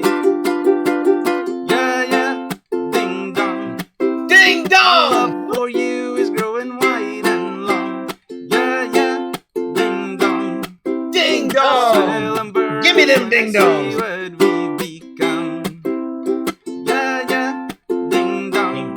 Ding dong! Come on, baby, we can get love on. Yeah, yeah, ding dong. Ding dong! When I see you, I feel like ding, ding dong. Love expands when I'm with you. All over the Milky Way. I wanna open up to you all day, all day. Donkey, I need your ding dong. Come on. Ding dong! For you is growing wide and long. That's right. Ding dong. Ding dong! Well, I'm burst when I see what we become. Yeah, yeah. Ding dong. Ding dong! Come on, baby, we can get love on. Yeah, yeah. Ding dong. Ding dong! When I see you, I feel like ding, ding dong. I love it. All right.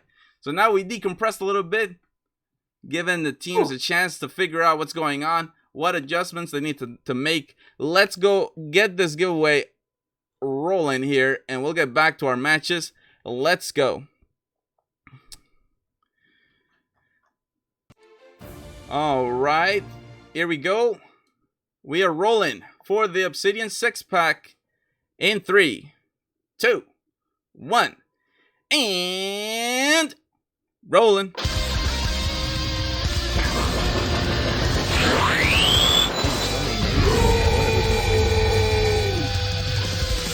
Who's gonna get it? Who's gonna get it?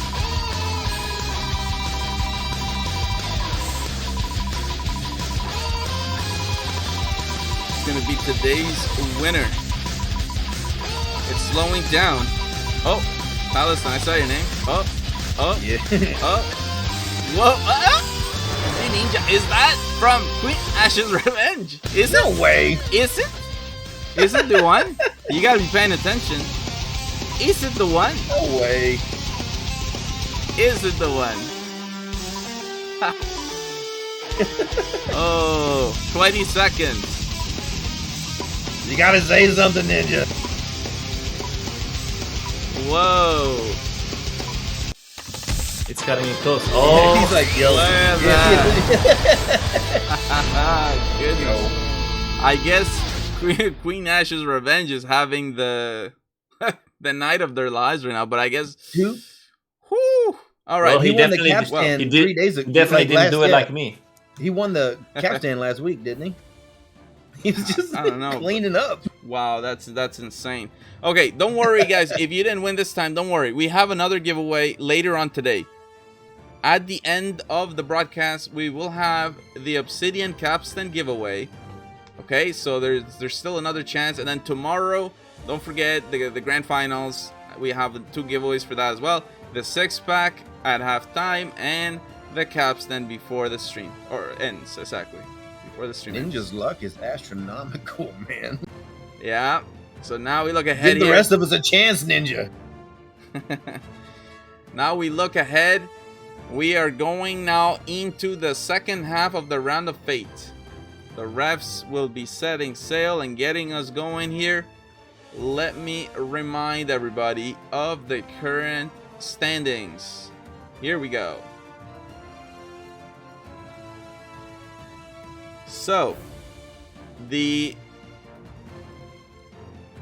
Queen Ash's Revenge. Yeah, I mean, literally, Z Ninja. We see the player there. I mean, I honestly, I feel for the viewers. They're like, goodness, are you kidding me? One of the players got it. But yeah, I mean, there's nothing we can do about that. It's literally the luck of the draw, and everyone had that chance. So all I can say is there will be more chances. There will be more chances. Yeah. We got the capstan later, and then always tomorrow we've got a capstan, right? So. Yeah. So another giveaway later today, and 2 more tomorrow. So chances are, hopefully you get it. It's literally just luck. All right. So, Queen Ash's Revenge so far ahead. They're having an incredible time. I'm sure Ninja is the helm too. So like you talk about tilt. This is like the counter of tilt. Anti-tilt. Anti-tilt. You got Ninja now, like confidence, like wow guys, we are on top. I'm winning giveaways. It is my day. Let's go. Yeah. With no way we lose now. I see him in chat. I said that. I was like, I bet he's just standing on cloud 9, man. He's just chilling. Yeah. And so again, the Round of Fate is a bit different.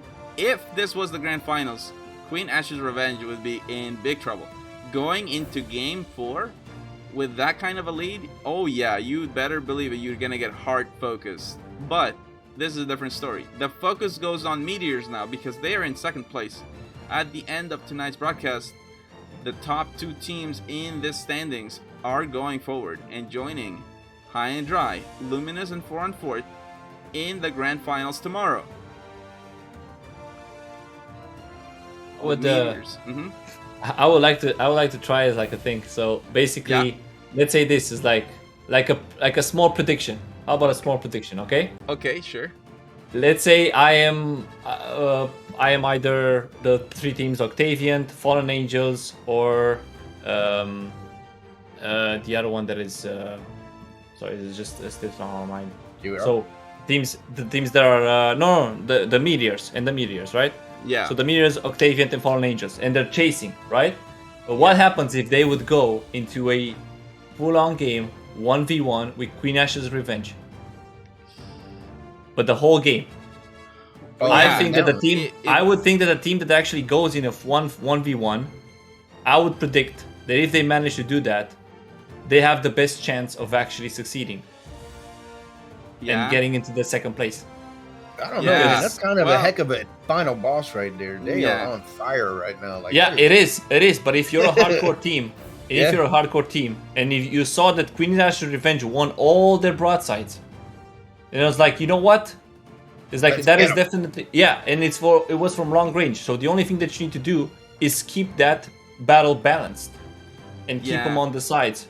You know, the thing with QAR too is like they get into those broadsides and they are so good at managing their damage. They know how much they can score and still give the hope for the team they're fighting, so they can keep repairing and bucketing whatever and continue to be their source of points. And then on the flip side, QAR wins the game, but usually the team fighting them ends up getting a decent placement out of it because they get good DPS. That's very true, actually. Yeah, because they hold them that long. Yeah, we will see. But you're right. As Aiken said, I don't know, man. That's a heck of a risk to take on. Yeah. They are playing outstanding. Just avoid QAR. I mean, seriously, that's totally respectable too, because they're... Or find them in a pinch. If they're in a 1v1, go over there and pinch them. Like, focus on it. You know, I'm out might here... take that to take them down, man. I'm out here looking at QAR, and I'm like, what's the strategy? Like, what is it they're doing that is so strong compared to the other teams? And it's literally just... That's it. I mean, I don't think there's really anything else to it. They're getting into it. It seems like they prefer the 1v1s. And then they really just good race... use of fundamentals is what it is. I think. Like, their fundamentals are so good. Yeah, and then they just race sails and shoot and win the broadside. Well, also they're taking. I saw them whenever there was a problem, when they were close to getting a third party, they put their sails down because it was from far away. So they still had their sails. They put their sails down and they managed to transition and to make it happen, so they don't become the farm, and they become just the third party, like a third partier. So they did that as well. Yeah. They've been really good, and then they've also sent some boarders when they needed to. We didn't get to see it because Duel is the one boarding, but unfortunately not streaming. Yeah. So we know he's boarding, but we can't see it from this side. Yeah, that was a strategic board, so that they can actually hold them back to the other team, put their anchor down, so that team becomes it was doing that third party. It was doing that third party, so the other team becomes the farm and not them. Yeah. Indeed. Yeah, we rarely see boards. Sometimes we talk about it, the fact that we miss the good old days in the first seasons, whenever we would see like the best boards, incredible boards. But now it's like the tactical boards are so important, and whenever we see, we always get so excited. It's like, woo! Oh, I like that tactical boards. Yeah, exactly. Exactly. We haven't seen as many yet, but now we're in the second half. The targeting is going to be more intense than ever before. You get a nice board, drop anchor, just get a team, get them stuck, stop them from getting angles and shooting the cannons, get them all chaos on their team, and that can go a long, long way. We've seen it time and time again, and I'm sure we're about to see it in the next 4 games that come. I'm checking it out behind the scenes, and we got the teams are in Tavern, so we should be in just a few moments. Game 4 out of 7 games. By the way, those 7 games, that's if it doesn't become already mathematically decided before then. If we have that determination before, then we will call the series earlier. But let me just give you a quick reminder of the point system of the NAL. Teams here are earning points based on their placement, with first place earning 9 points, second place earning 7 points, third place earns 5 points, fourth place earns 3 points, and finally fifth place earns just 2 points. With that in mind, we'll be adding on to the standings that we see right here, and at the end of the 7 games, the top 2 teams will move on to the grand finals, competing tomorrow for a chance to be notorious, to win the grand cash prize, and of course the ultimate prize, the coveted and exclusive Notorious Arena League sales. If we have a showdown, it will not happen today. It will be scheduled at a later time, and we'll keep everyone posted on Twitter about that. Showdown is if we have a tie for second. Good question.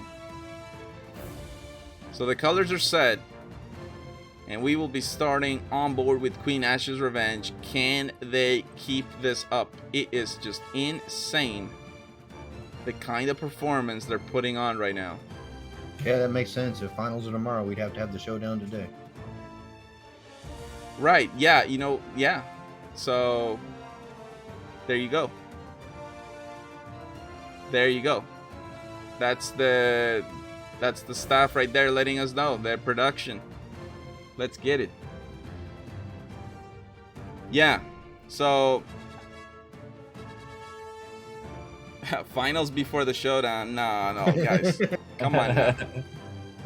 We're not used to doing them back to back. That's not what I'm saying. It's not what I'm saying. We talk to the teams. We figure it out. I'm sure we all want to know the two teams, and if we get a showdown, and it actually is kind of close, it could be a showdown. I have the scene ready. I have the scene ready for the showdown. Let's go. I think the Marco is getting us underway, so let's go. On board with QAR. Game 4 out of 7. Here we go. Round of Fate.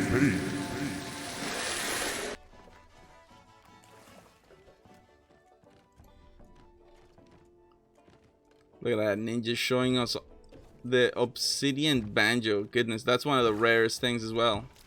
Oh, These yeah, pirates that thing is rare. they're all blinged out. Some of them have the Be More Pirate hat too. That's true. I think Ninja actually does have that. Is there any cosmetic that Ninja does not have? Yes. Yep. The Notorious Arena League sales. Oh, that's right. He doesn't have the NAL sale. The Kid Champion sale. Euphorics we are. Well, they are trying everything they can to win them, and you know what? They are a very good team. Yeah, very good team. It's gonna be huge this game. And on controller. So if anyone is thinking, oh, well, playing on controller. Oh, middle spawn for the Queen Ash's Revenge. They'll be happy with that. Octavian blue. Shoot left. Oh, what? Wait, did they just waste the blunder bomb, or did they get hit with one? No, they wasted one. Otherwise, they would have been threw it close. into nowhere. Well, somebody threw a blunder bomb by mistake on the Queen Ash's Revenge. We've all done it. You just gotta press Q fast enough, man. Yeah, so shooting on the left-hand side, I believe that's Cthulhu. We have it. If only DeMarco put in as much work as hardware guy. All of the NAL folks, man. There's a lot that goes on back there. I'll tell you what, guys. The Marco is now working into overtime, all right? We had a talk. We met up with the Marco. We told the Marco, you know, basically there's some changes need to happen, all right? You got to show up. You got to show up to work on time. Me and DeMarco had a talk in the back, and I could be pretty scary sometimes. So. Oh, no, and again, please. Not again. They're gonna pull right. Too soon, right? Too soon. Man, this is a beautiful farm going off on the Meteors right here. Meteors is nosing into the island. I don't even know if they're aware of raid. Raise mid in front.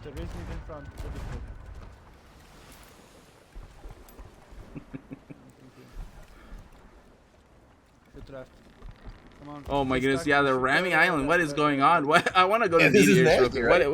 What does this look like from the Meteors? They got Fallen Angels. I mean, this is bad for Meteors. This is bad for Fallen Angels. Yeah, it is. Actually, Meteors is doing all right. Looks like they might be able to get a nose down. You get that pinch on the Fallen Angels. Fallen Angels does not want that. They need to get out of there. But they have one mass down, and I would not be surprised. Oh no, they're nosing into. Oh, you're gonna see an early scuttle here. Yeah. You might see a couple of them. It looks like QAR is lining up right now on Meteors. Well, no, they QAR transitions away from that, and they go to Cthulhu. Meteors is going to try to capitalize, so they're going to come around, get some mast up, and they might have to try to get into it. But it looks like right now their mid-mast is actually stopping their cannoning.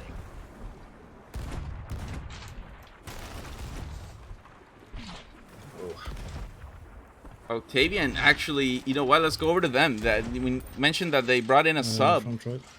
Do that on Helm, and look at that. Hey, they're doing good so far. It's still just the early part of the game, but yellow, perhaps we could be seeing a clutch sub. 10. I'll make sure to go down at 5 for this. So you don't... I mean, yeah, it's really hard to play on bad internet. If your internet's lagging out on you, you're playing rubber banding around in the stairway. That's, you know, you just might have to sub. That's why we say teams need to have the subs. Yeah. I'm hitting. Exactly. It can. Keep hitting, can. Killed one. Oh wow! And getting calling for getting the bags. This is amazing. What a good performance. Now we're not going to stack. We're stacking. This stuff. I would love to see Octavian get first, and it looks like they are lining it up right now. Actually, that would make things very interesting regarding placements if Octavian gets first. Very interesting. Yeah, it shakes things up for sure. Actually, it does. And Cthulhu is second place. That also makes it. Oh, actually, never mind. They are in first. Let's go over to Cthulhu. We know, you know, they are one of the most loved teams. I guess. Yeah, I mean, I haven't heard anybody ever say anything bad about Cthulhu. They're one of the nicest people ever. Yeah, like, really incredible. Yeah, and very respected for their skills. They are a very good team. They're having a hard time tonight, but definitely they are a top caliber team. Well, they didn't make it around the fade on accident. Like it's a privilege to be here. To make it this far is not easy. Oh yeah, I mean we talked about how many teams initially qualify or were in the qualifiers. 25 teams, 15 teams out in the first day of qualifier, and then you know at the end of league play we saw 2 more teams eliminated. Only 8 teams remain, and Cthulhu are still here and fighting for their spot. That is not to be undersold. That's a challenge. There's most people can't do it. I mean, it's hard to get this far in the NAL. As we've always said, best crews on the seas, and we're not just saying that. That's the way it is. And now I'm a little bit worried for the Fallen Angels too, because like, oh man, they're gonna have to. They did take that first place in the beginning, so if they get another first, it'll keep them in it. But they need to keep higher than 4th. They have to place higher than 4th. I think that's a key. It is absolutely key for an Octavian, Cthulhu, all those teams gotta wake up. But Meteors, that is where all the targeting would go on Meteors, you would imagine, because they're already in second. So for Meteors, getting a 3rd place, if I was Meteors, I would count that as a win this match.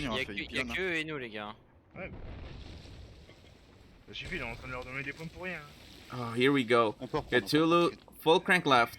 Octavian looks right like they're behind on the bad side of this broadside, man. Yeah. Oh, they're cutting behind. They're cutting behind. Right now, everyone. Oh yes, look at Octavian is so ready. This is amazing. Honestly, are you kidding me? That was beautifully done. I hope I'm not speaking too soon, but if Judad is gonna come in and have this kind of immediate impact and actually gets Octavian through to the final. Octavian is getting pinched though. That would make me want to make a new peg leg award for substitute. Honestly, really. Oh, that would be awesome actually for sub. Yeah. Like the best sub play, best substitute player. It would be insane. He's up. Like, are you kidding me? That's a cool idea, actually. I mean, it's when people do things that are this spectacular, that's how the ideas come about. Uh-oh. Well, that's against the rules. What am I pressing? What? It might be, I think... Judad used the chat wheel. Oh, enemy here. Yeah. He may not have meant to. I'm sorry. I'll figure out what it is after the game. I can't fix it because I don't know what I'm pressing. Yeah, he's talking about in chat. He said, I don't know what I'm pressing, so I can't fix it. Yeah, well, you know what? I guess... Okay. Jailer supporting Octavian. Let's win this. Let's win this. Let's win this. For Octavians, no sacrifice. They are doing it. 8 minutes left at 6,000 points. They are still almost 2,000 over meteors right now. This is really beautiful. They're beaming my cannon. I cannot get a shot. Yeah, the meteors are now in a little bit of a sandwich now. They're in trouble. Uh-oh. I'm using it. Damn. What is wrong? There we go. Mid symbol. QAR in last place right now. Aiming mid symbol. Oh yeah, that's, you know what, I wasn't expecting that, because I was thinking teams would just kind of acknowledge that, yeah, you know what, they're probably just gonna go through no matter what. So. It depends. Like if they place 5th here, that's gonna definitely put them on the docket for being farmed. If they place 1st here, everyone's just gonna leave them alone. I think this is the game that matters. Remember that even if QAR gets 5th this game, they're still going to be 1st place. Yep. That's just how much of a lead they had. Yeah, that's a heck of a lead, but it does make it more manageable for everyone else if they put them in 5th. Yes, indeed. And that is the beauty of it. You can play in scrims all you want, and it's not going to be comparable to this. Don't worry about it. Let's recover. It's a way different mindset. Well, I have shots on right side though. Yeah, if they win this one, if they get 1st place here, yeah, no one's gonna mess with them the rest of the game. I don't imagine the rest of the series, but it doesn't look like they're going to. With the big difference here of about 4,000 points, 7 minutes left. If they get a farm soon, they could actually come back and again. Yeah. Quad cannon a dream. I cannot stop watching Judad on Octavian. I can't stop. It's seriously it's amazing what I'm watching this guy. He's keeping the team on the outside, making it kind of simple. The build just getting to shoot so much cannon. This is amazing. They have zero threat of being in a sandwich right now. Playing the outside, this is one of the dreams as a helm. When you have a broadside on all 4 ships, the 4th ship is off screen on the right. I'm on shots now. There it is. We have a mid sailing. This is beautiful. Absolutely beautiful. And you can just get all your players on cannons and just, you don't have any threat to you. All you got to do is hone in and rack in the points. Yeah, and they're actually shooting to the meteors. They're over the meteors, which is actually the team that they supposed to shoot in order for it to go lower and lower. You know, so yeah, because they need the queens. Maybe they need the Queen Aster's Revenge to go up and the other teams to go down. You know, like Fallen Angels and the meteors, for them to go up. You know, so this is a very interesting mathematical practice. You know, to understand exactly what they're doing. So. We want yellow here, no? Yeah, we're going for him. Yeah, we are. Oh, we can focus. Look at that. Beautiful for Octavian. Still just beautiful. Yeah, I mean, although the gap is closing, Cthulhu's coming up on him. Yeah, they are, but Octavian is already trying to take away their farm. And once again, you see exactly what it means to actually stay on the outside and shoot. Yeah, it's so beautiful when you get to do it. It's beautiful. One of it's insane. I don't want to look away from them. I don't. It's not something you get to pull off very often. Oh my lord, look at that. Meteors just took second. Oh yeah, I mean, I was saying for Meteors, getting a 3rd is like a win for Meteors in this one. Go on yellow. We want to pinch yellow. Go to yellow. Go to yellow. Can we to cannon? Turn into yellow. Yeah, getting a 2nd ain't bad at all. They're talking about right now on Octavian aiming down on yellow. Yeah, I mean, they get Cthulhu out of the picture. They're thinking about that because they're thinking about this particular game. But if they got a chance to shoot at meteors, then yeah, obviously that would be the bigger target. You killed one, nice. Oh no, he did it again. You can probably get closer, man. You have a bit of time to Red Sea. Look on that. They're talking about the distance they need to kind of start closing in now. Get a lot closer. They do. 4 minutes left. It's time to get your farm locked down. Right now, Octavian has not won this. Yeah, you know what sucks is the angle they're coming at. Like, it's the fog is making it so hard to see anything, even though they're Red close. Sea's coming up on them. Oh, look at that fog. That is thick fog. Yeah, I can't even they're close to the teams, but they can't see them. Where's front now? I think they're right up close to the Fort of the Damned, and yellow right here, farm. It's insane. Oh, the 3rd time, yeah. Let's go. It's not doing it. Farm him. I'm hitting.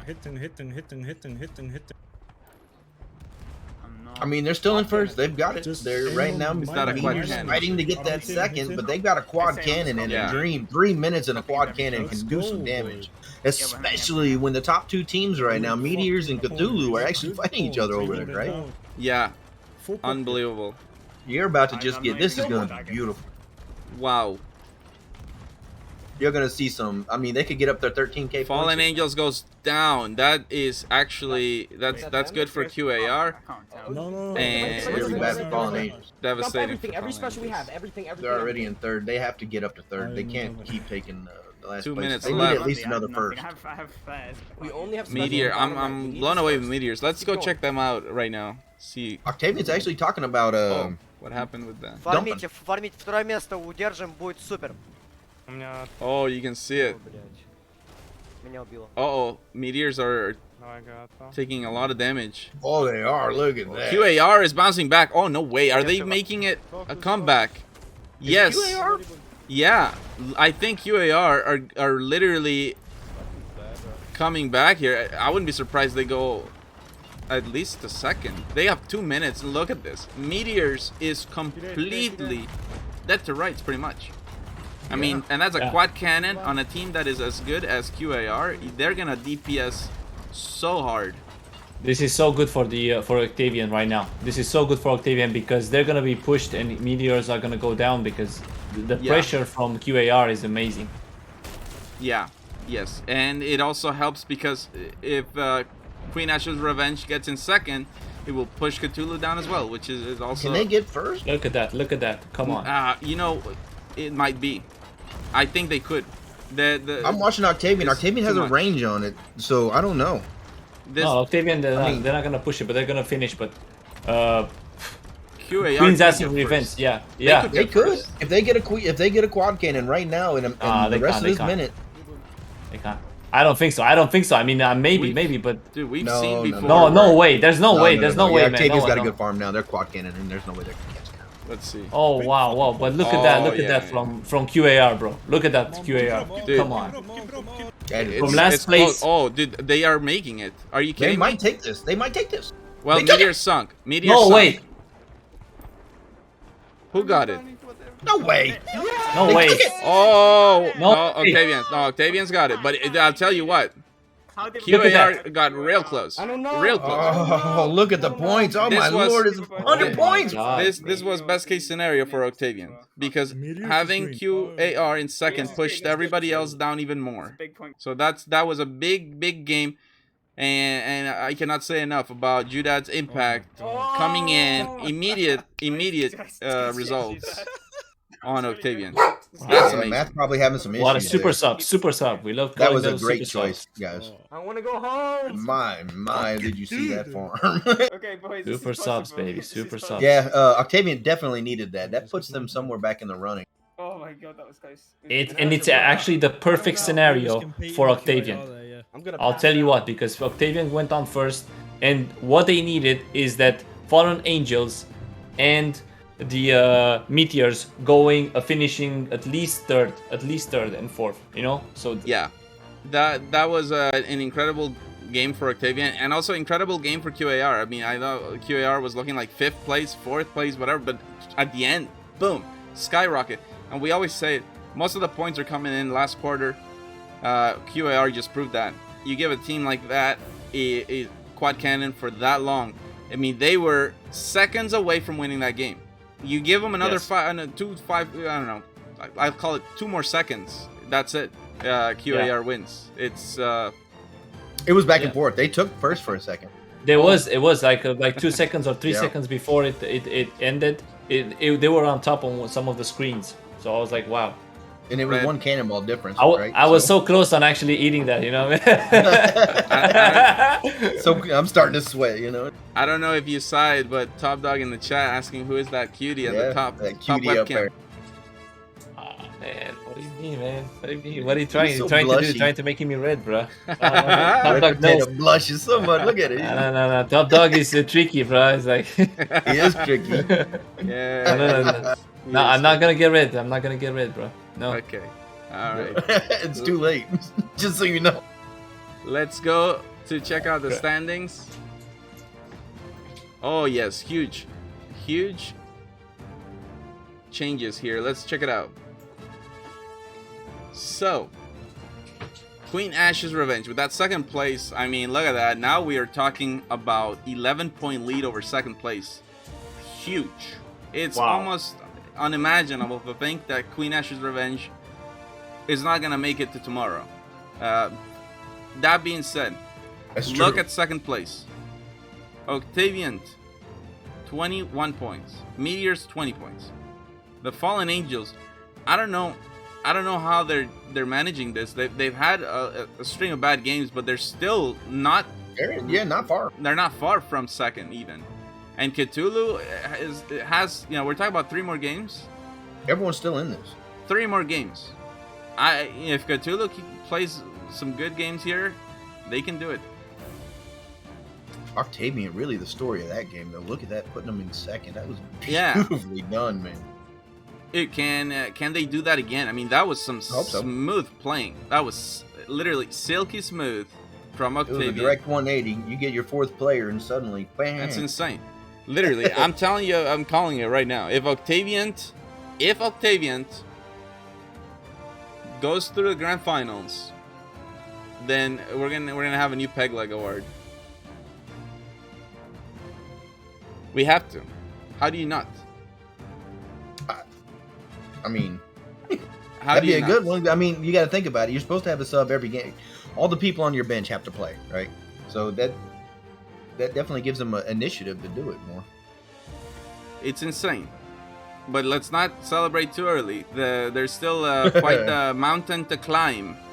It's impressive what was achieved in 1 game, but we're still talking about 3 more games before we have any results. Yep. There's Matt in chat now. Matt, I hope your internet's back up and going, man. But yeah, that's a good sub for Judad. Oh yeah, you know what? That would be a tough decision for Matt to go. With like, yeah, especially because does his net go right back on the play? That's what I was saying. You see him here, his net's back up, so he's thinking, oh no, especially because Matt is the team captain. So you'd be thinking like, oh man, well, it's not even just the fact of having a player off the team. It's also like, is there going to be somebody that's going to take over in the leadership role? And I'll tell you that Judad also delivered on that front as well. The commands were very clear. Hopefully Judad is figuring out whatever was causing the typing in the game, because the chat in game, because that is against the rules. It was accidental, obviously, but it can't go on. So hopefully that is getting fixed, and we'll be getting on they're board. saying in chat he fixed it. Okay, good. I play on mouse and keyboard, and sometimes I just do it because I'm fat fingering, Yeah. It's not as bad as grabbing the cap stand, but it's. Oh yeah, that's when you have your cannon on interactables. Yeah. What's it? Hold to interact. You have it on. You just drop it on off, and then you're spamming like the cannons, and then you get knocked off the cannon, and then we see sometimes players dropping their own anchor. We've all done it at least once, man. Yeah. If you're a main cannoneer, you should not have that on or off. I mean. Yeah, I agree with Molten Sands. Like I play with reduced hold to interact on, and I have never dropped the anchor. And people don't believe me, but I haven't done it. Me neither. I mean, I do it. I actually did something like this. It happened to me like when the people accused me, but I said no. It was literally a border, and I killed him, and then I grabbed it at the same time, so it was fine, So. Oh yeah, I see. I use it as well as a helm, and I don't really have that issue. But as a main cannoneer, you run into that issue all the time. You have to be good. Because the main cannoneer, they're getting knocked off, and they press E, and if they just happen to be off the cannon and on the capstan instead, that's.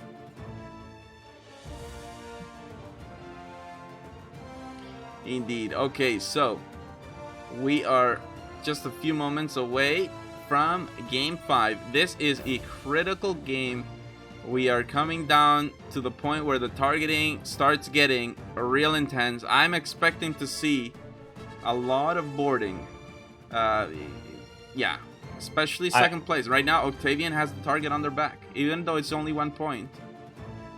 It's dangerous going into game 5 with. I am very interested to seeing if people, if the teams have actually understood exactly how this works and how they're supposed to do. Because, like I said, a lot of people think that, oh, we're gonna focus. That means that we're gonna chase a team, but that doesn't get you points. Chasing doesn't get you points. That's the thing. Oh, you're right behind. You're right.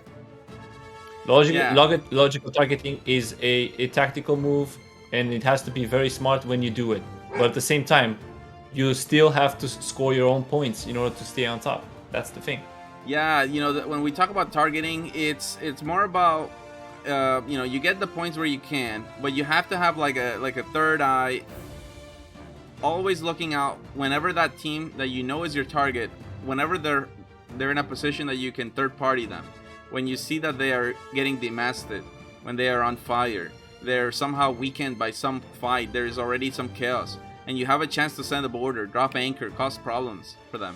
That's really the targeting. But yeah, if you're just chasing, you're not gonna get anything. This team's that would be very interesting to see Ray Strux play in the NAL. I wanted to see that exactly. Show his skills, baby. You know what I mean?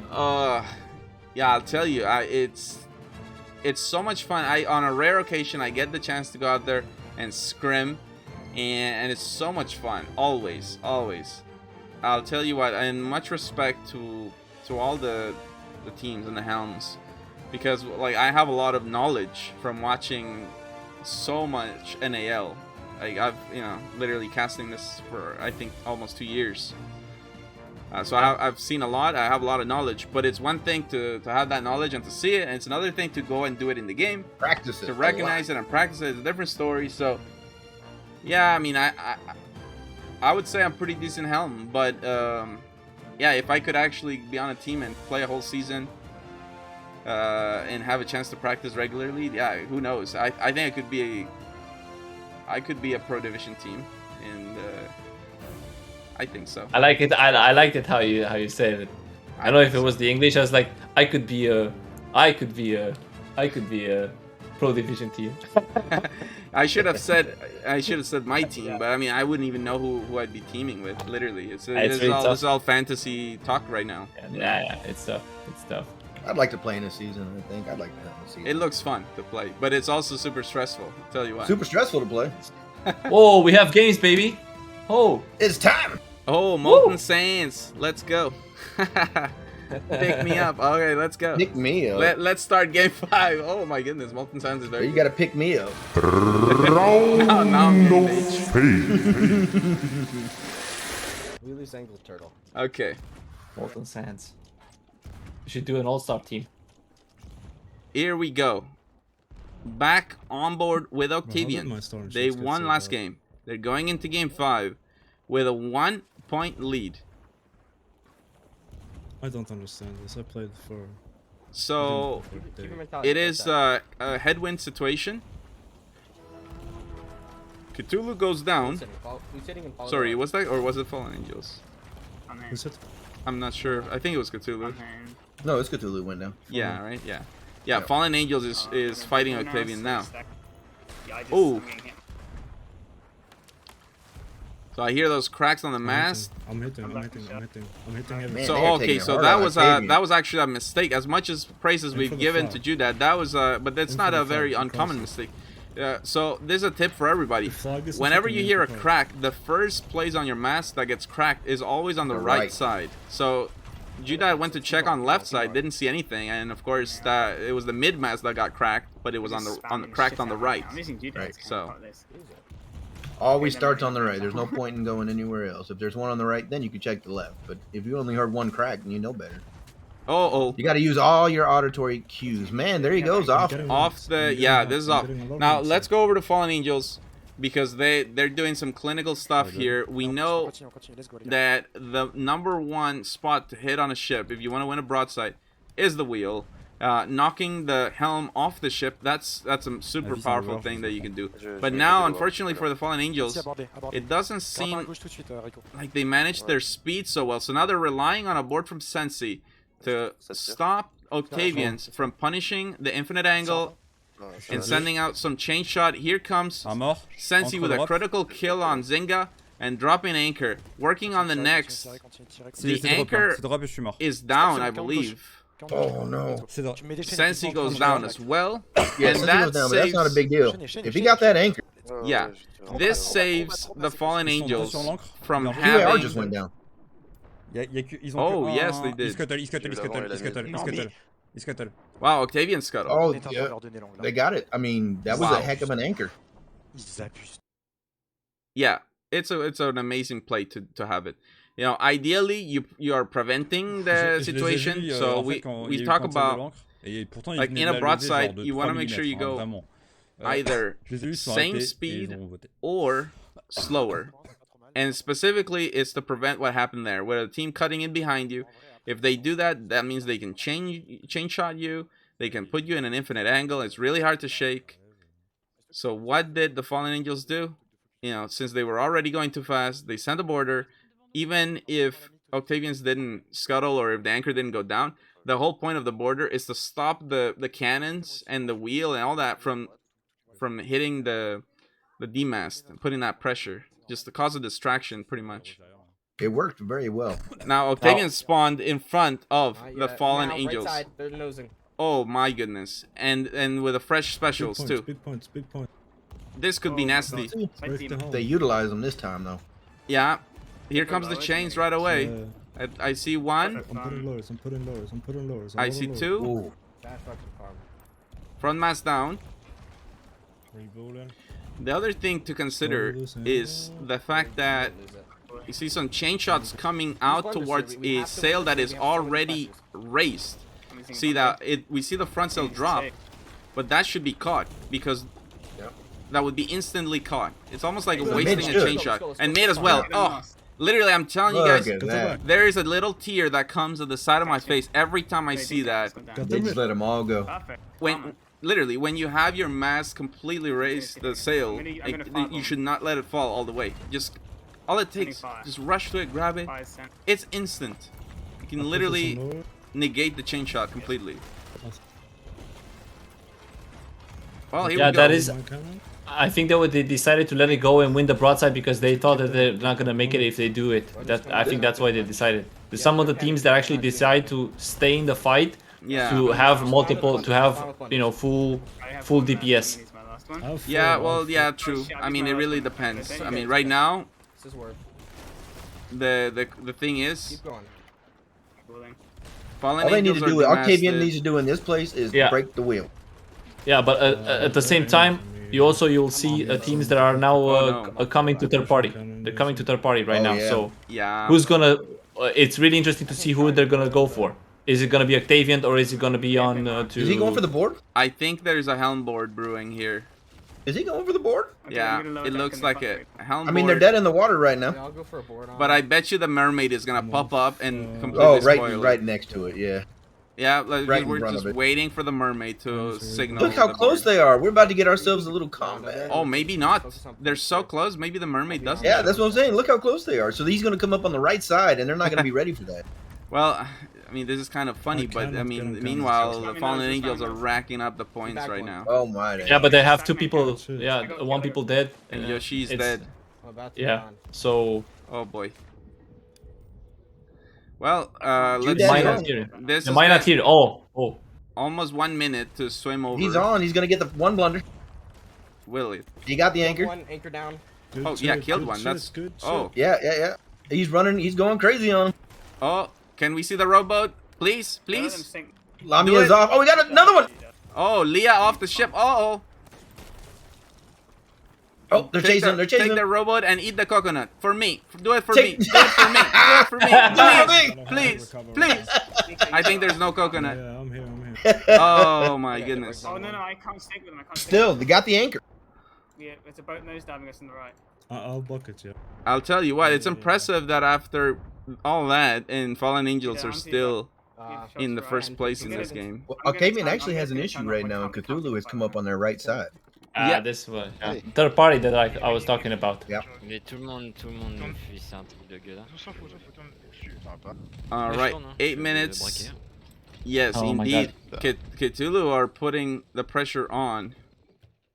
And Meteors they saved too. them. They saved them, yeah. Meteors in the lead too. Yeah, Fallen Angels have fire, but they have a chance to breathe now. If they just raise a mask, they can just dip out.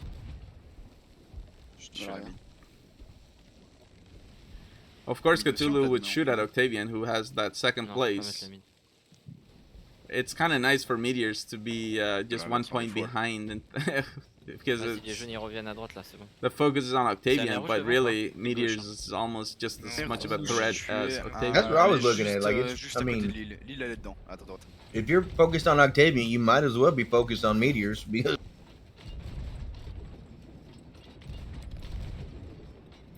Yeah, here we go. More chain. Octavian finally gets some masks, but the chains are coming, and now that's a different story.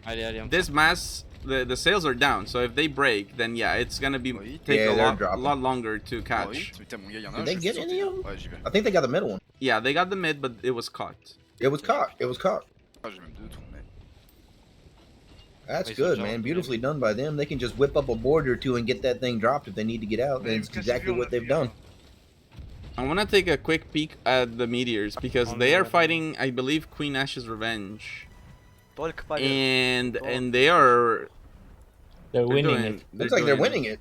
They're doing work. They're doing work. Yeah, and this could be a real dangerous thing here for Queen Ash's Revenge, because we mentioned like, oh, almost no chance that they don't make it, but hey, I didn't say no chance. If they end up going fifth in the next 3 games, yeah, oof. I don't know. I mean, I haven't done all the possibilities, but I wouldn't risk it. I mean, look at this. Oh, they managed to turn it around once again. Queen's Ash's Revenge. They know how to use those cannons, man. I tell you, from far away. Yeah, we'll see. 6 minutes left. Octavian goes down. Yeah, I mean, it's a different story. Playing a game when you are the target of the game is a different story. You gotta. That's very true. Yeah, it's not the same. That's hard. I mean, yeah, that's hard. It's not the same. But you don't want to go to 5th. Now that is that's very hard concerning. to do in pub lobbies. Just having 2 boats on you, 8 cannons, double your it's rough.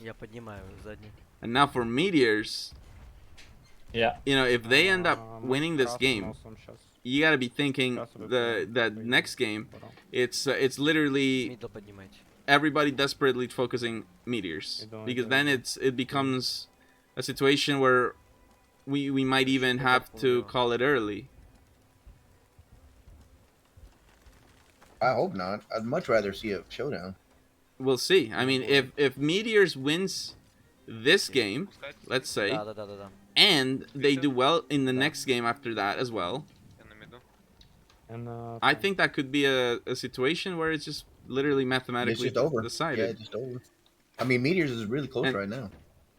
Yeah, and I don't think that teams are gonna let that happen. I think they're gonna take us all the way to Game 7. Yes. Yeah, go kill them. Like, oh well, you know what? Queen Ashes can't stop is 3 of us. You know? Right. But it's a good fight with Fallen Angels. Fallen Angels are still behind Meteors, just holding on, and trying to get back into the fight. They've been demastered for so long. I don't know I think they managed to raise a mast at some point, but they got demastered again. Yeah, and now they're getting third-partied. Yeah, that's painful.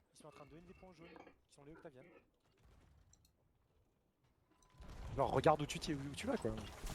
Allez, c'est parti. Un peu trop bas, remonter un peu au canon. Fallen Angels and Cthulhu both coming from Sea of Thieves France. En vrai, ah si. On a les violets qui arrivent derrière. Je vais essayer de remonter la voile arrière. Long range broadside, and they are just ripping into each other.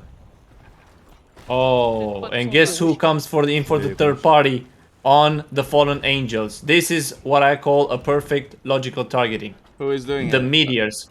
The Meteors are right behind them, third partying them, and going exactly who is supposed to go under. Oh, Here you that's go. beautiful. Yeah, just sink them. Take them out of the equation. Oh wow. Yeah. And Octavian is coming back. If Octavian gets a third, you know what? That's solid placement for them. Considering the focus, and then they don't have to deal with Game 6 being so heavily targeted, like the way that the way Meteors are playing now. Game 6 is gonna be probably a very tough game for them. Yeah, yeah, people are gonna target them. They're gonna have to. Yeah, but as long as they win their broadsides and they stay away from sandwiches, they should be fine. They should be more than fine. Yeah, just gotta be patient and don't get into it. Meteors would have to play the next game with a completely different mindset. They have to think about moving, just keep moving, and definitely don't get demasted. Oh. And they have to think about, you know, a second or third place instead of going for first, let's say.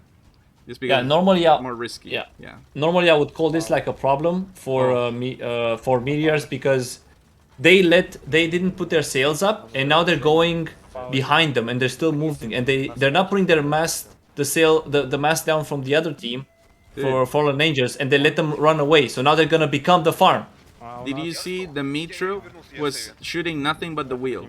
Like Yeah, literally. the wheel, like He was non-stop. slapping it. I'm curious, like Oh, if they now got we're gonna see a farm. Now we're gonna see a farm, and I think that now the Meteors are in trouble. We'll see. Wags is dead, but I'm not sure. Yeah, ooh, nice. they're gonna dodge, drop the sail and they're just gonna get out of there. That was cool. Seriously, not everybody has that kind of reflex to see the He cannon. is still and aiming at the helm. put down. Красные говном пытаются спамить. Cthulhu Look in at that. third as well. Не дохнет. Oh man. Looks like Meteors is gonna transition on over to QAR. Yeah, QAR is coming in, and QAR in fifth. Oh, but we've seen some good comebacks from QAR. It's 1 minute to save something, to not be last. Putting the pressure on Meteors. This couldn't be any better for Meteors Yeah. right now. yeah, and Meteors are probably they're gonna go down here, but they're still gonna win the game. I don't think they're gonna go down. With 1 minute left, they'll all bail. Now Queen Ash's Revenge is going to attack the Fallen Angels. Ah, okay, yeah. This could be a 4th place finish for QAR. That's what they're going for right now. Such a They might get it. They are Yeah, that creeping was- up on it. yeah, that was it's a win. It's gonna be a win for there it is. Meteors. There it is. They got it. Yeah. It's a win for them, but I think that they could have done much better if they would have put their sails up and just help them sink and Oh, sink man. Fallen Angels. But now the Fallen Angels, they are 2 Yeah. points, let's say, and they're coming up after them. They're still chasing them. If they would have gotten the sink on right there and they wouldn't have farmed them, it would have been a different story. Because on third, Cthulhu. Yeah, exactly. Now I'm concerned for Octavian. Like they went from a 1st to a 5th, and oh man, well, now Meteors is gonna deal with a ton of pressure, but it's gonna be real tough. I mean, let's just check out the standings, figure it out. Yeah, that should close the gap a little bit for a couple of these teams, putting QAR in 4th. Finally, they are not in the 1st or 2nd place. Yeah, we'll see if how that works here. Let's check it out. Okay. Yeah, definitely pretty wild stuff right now. 2 more games remain in the series. And here we go. QAR still holding on to the #1 spot with 35 points. Their lead has cut down to just 6 points, but that's still insane because think about it. You can make up 7 points in 1 game, so that means that Queen Ash's Revenge is almost 1 full game ahead of everyone else. It's just insane when you look at it that way. Then you look at Meteors, and they are in 2nd with 29 points. They are 5 points ahead, 3rd place team, the Fallen Angels, but 2 games remain, and now everyone knows Meteors has what they want. Like, that's the thing. Like, how do you come into the NAL and win Well, you come in and you take it. That's how you do it. and the thing is, right now, the Meteors have what everybody wants. So, will Fallen Angels, Octavian, and Cthulhu, will they go in and just take it from them? Queen Ash's Revenge is so far ahead. Again, I don't know. They get 2/5. We'll see, but they're doing pretty good right now. Whew.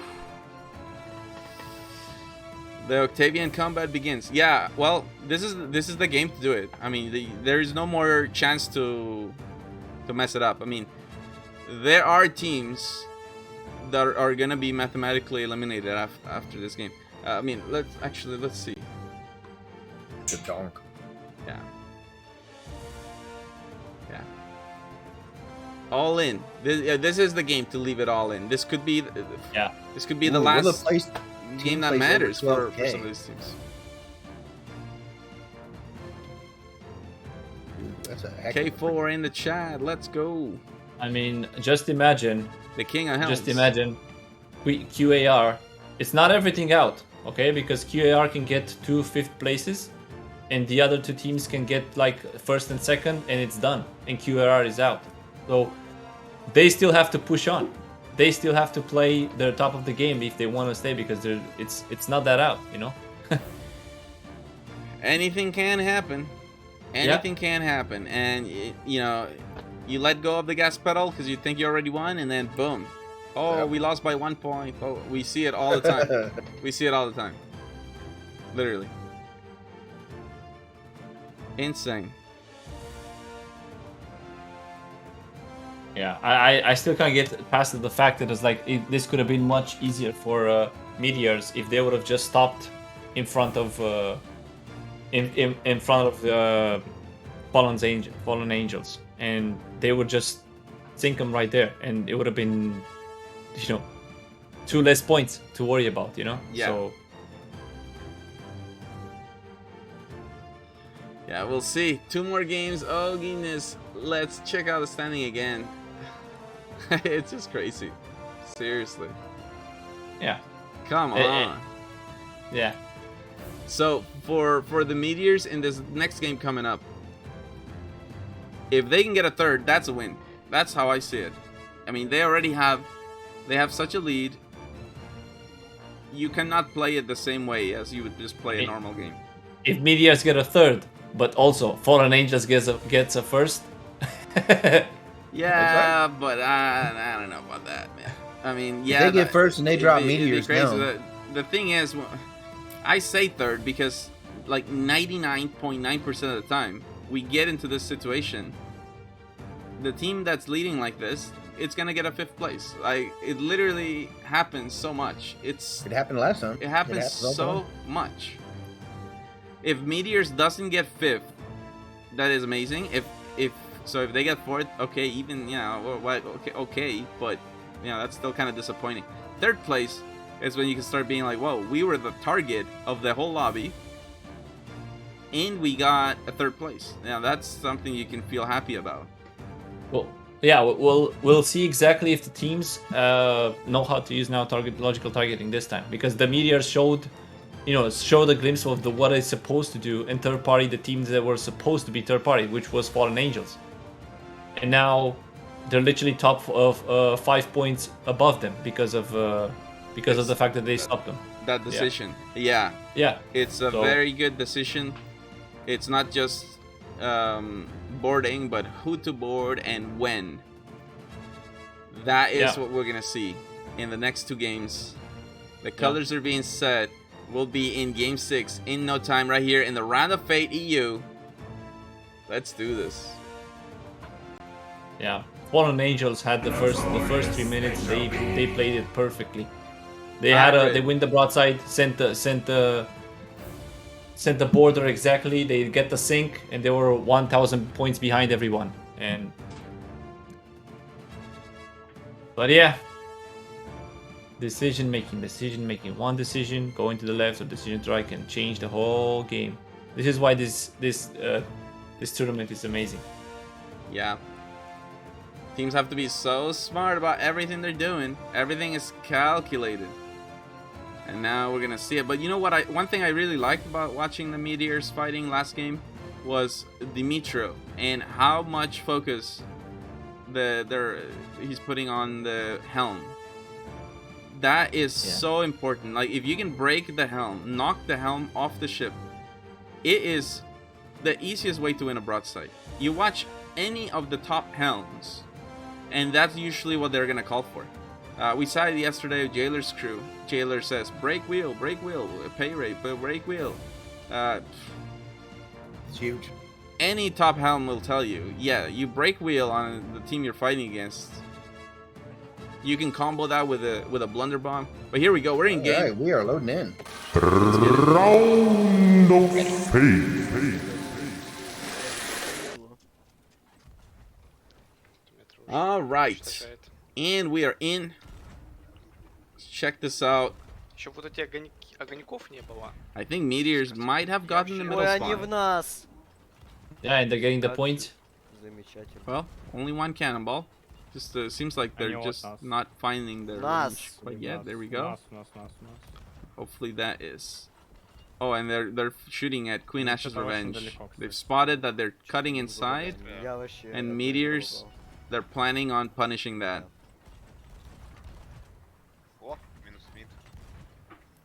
Yeah, that middle spawn gives you so many opportunities. That's the best spawn of all. Они вон стрелять вышли.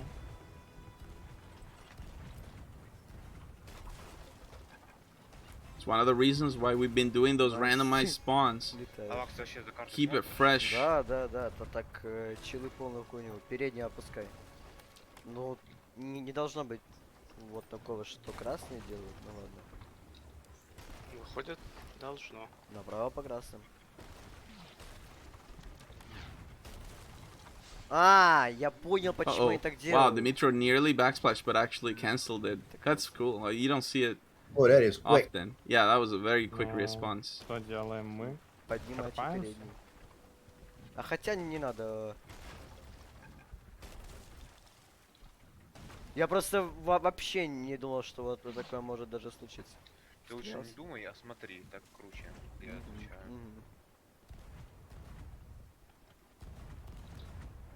Ловите ветер на первом. Incredible start. I gotta tell you, it's amazing how Meteors are doing this. But you know what? For them, racing that mid mast, it's gotta be a priority.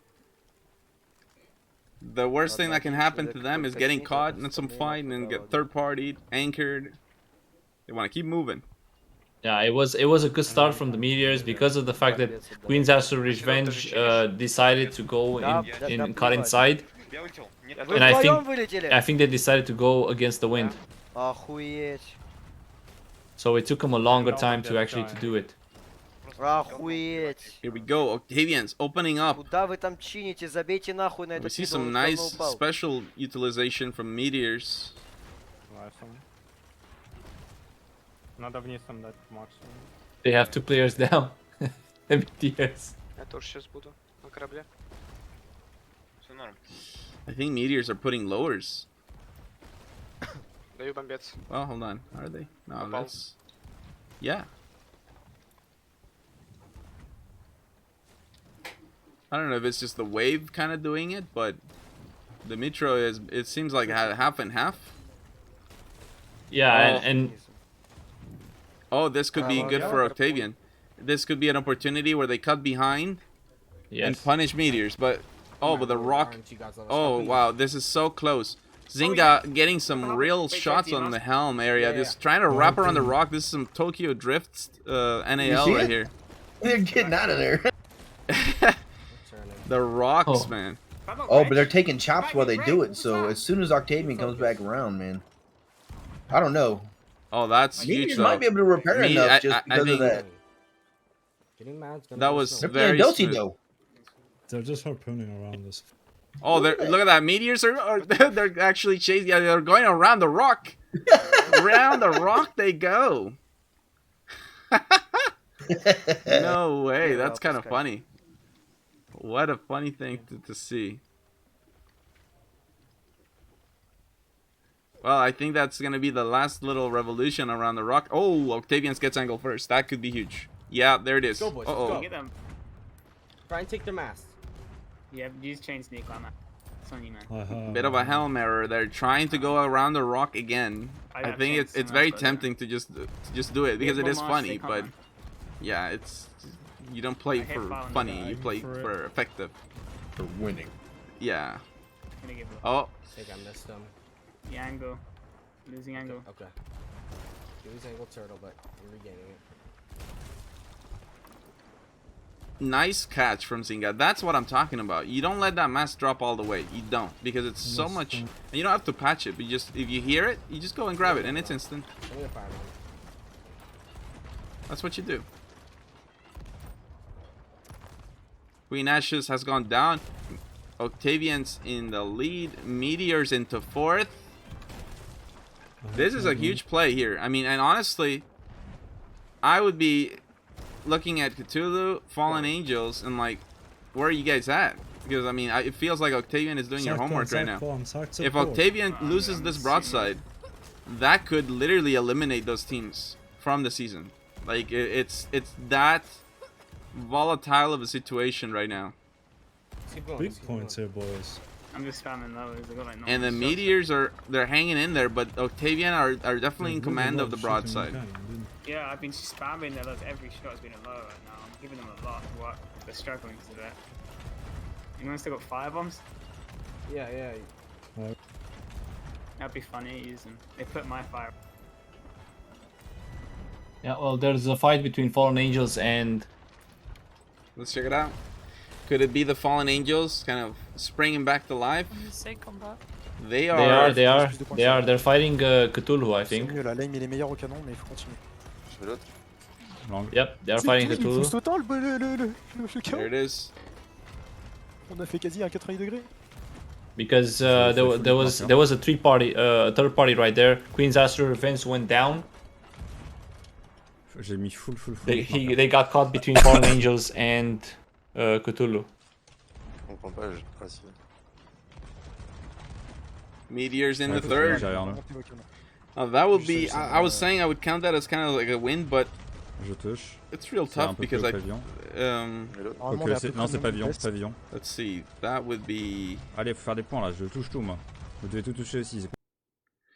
I think Meteors would still be ahead, and then that's another story. So like, if you're ahead going into the last game, that's really hard. Reload. Almost every time, the team that is ahead going into the last game loses. It has only been proven wrong once with the Sloop Deluxe in the ranked arena out finals. Focus Octavian. Ils vont les sandwich. Ok. Bah, pas Octavian, mais les fous, pardon. Ouais, c'est ce que je veux dire. Donc là, ça veut dire qu'on a un bateau qui est dans la merde. Donc, go mettre des Look how close that is. Rico is just c'est qui qu'on veut baiser? C'est les jaunes point right now. Cthulhu under a lot of pressure. C'est bien. Les bleus, faut qu'ils soient. We might even see a board. Right now we have exactly the scenario that I was talking about. Fallen Angels going on top, and on 3rd place the Meteors, and now they're like literally they have the same. You called it. You called it. And this is the craziest scenario that what you were saying, and like just caught up on each other. Like, oh no, it looks like Fallen Angels might come out ahead right here. And it's also crazy because Octavian in 2nd too. I think that also keeps Octavian alive too. Oh, yeah. Je vais aller voir les Octavian et les Meteors, on va essayer de... But Meteors in 2nd, I mean, that's... C'est le bleu. Oh, that's amazing. This is a thing. If I'm in that game, I'll tell you what, man. Cthulhu, Octavian, and the Fallen Angels. You know what would make it more interesting? Be all over Meteors, yeah. Cthulhu getting over Queen Ash's Revenge, which is happening right now. Right now, yeah. And, so the math would go crazy, you know, like. Oh yeah, I mean the math is already insane here, but dude, Meteors. Hold on, man. Meteors are on track to go 1st place here. What is going on? This is what I'm saying. Octavian was, you know, a brave effort to come in and take the broadside, but where was everyone else? And the Fallen Angels are shooting at Octavian now instead of It's Meteors. third party. This is a third party. This is a third party. Yeah, but you see what this reminds me of is League Play week Logical 3. targeting, bro. Come on, logical targeting. Yeah, I mean, I understand that. Yes. Yeah, but no, Octavian- I'm just saying it's like they're supposed to go. They should switch over right now. Come on. They are. Well, Fallen Angels should attack the Meteors. It literally, because they're farming like crazy. Yeah, this does not make sense. And the thing is, even if you win a broadside and you sink them, then you're thinking, okay, well, I want to put them into third or fourth or whatever. But how are you going to do that? Because now we're talking about like 2,000 points ahead of third, 3,000 points ahead of fourth. It's like this could be Rapparino. And I think, let's see, I think Octavian is actually, yeah, Octavian is holding it up. They decide to not go down. It doesn't, but I mean, look at this. Fallen Angels are shooting at Octavians still. Still. Just farming them. They're, I mean, yeah. Can they afford come on, this? yeah. I don't know if they can afford it. Mathematically, I mean, let's see.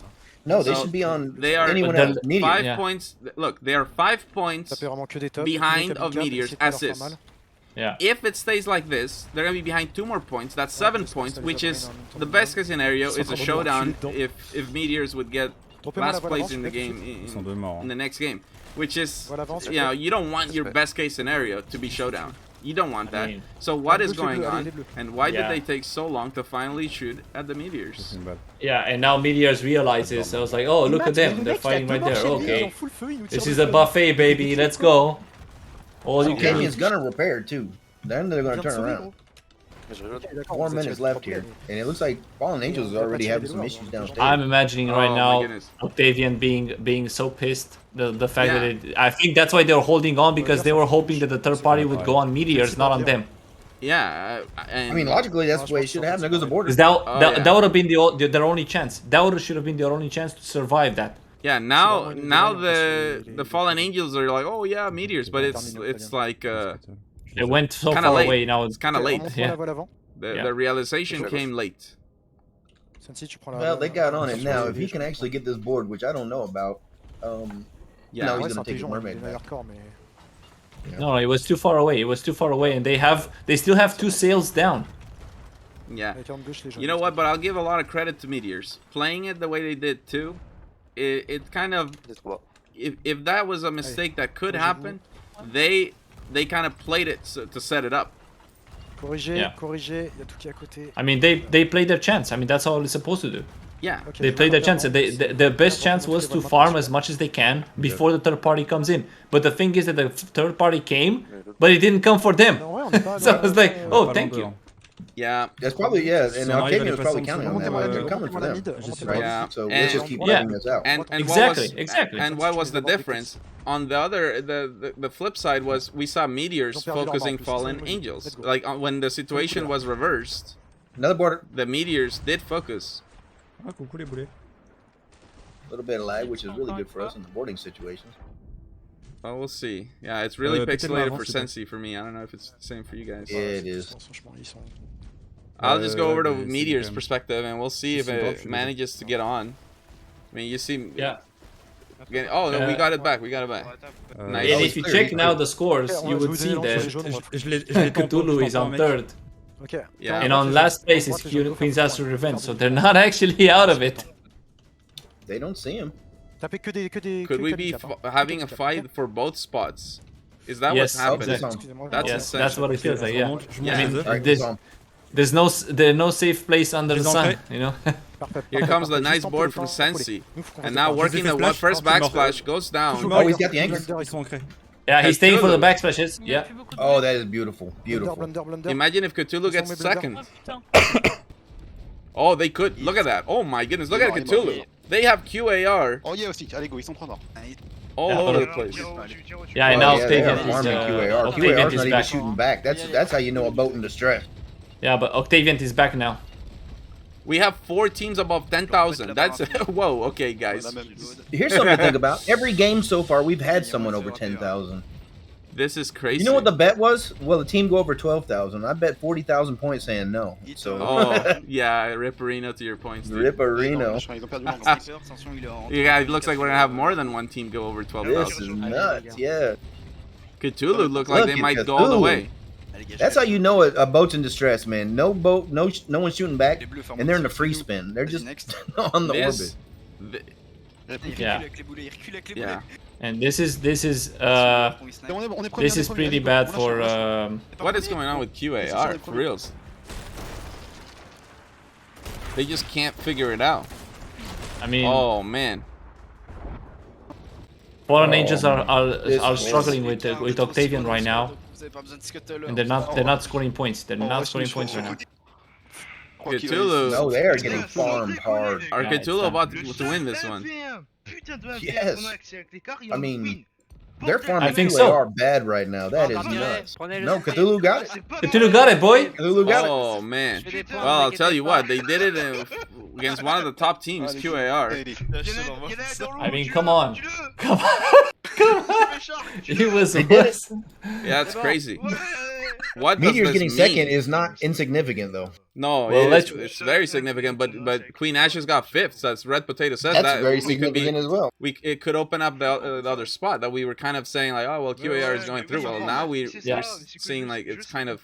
I don't want to spoil it. I don't want to say anything, but I remember that after 3 minutes, Cthulhu was just chasing around, and one of the players was mimicking and just doing some cute little emotes on the front of the ship.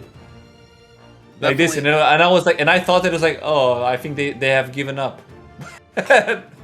Yeah, well, But I mean, damn. honestly, I was very suspicious. That's the word to use. I was like, excuse me, what? We're gonna find out what's happening here. Yeah, because we don't know yet, Matt. We're looking. We don't know. We don't know I yet. don't know. That's fifth place from QAR. They were able to get rid of one of them, but that second one might hurt. Yeah. Yeah. Okay. So let me show you what's going on. This is what I was afraid of. I don't know, man. I don't know if you should show them the suspense. This is what I was afraid of. The Fallen Angels, they had a choice. Yeah. Third party. Who do you go for? Do you go for Meteors or you go for Octavian? They go for Octavian, and now we're saying, are the two spots locked? We can see that they are not locked.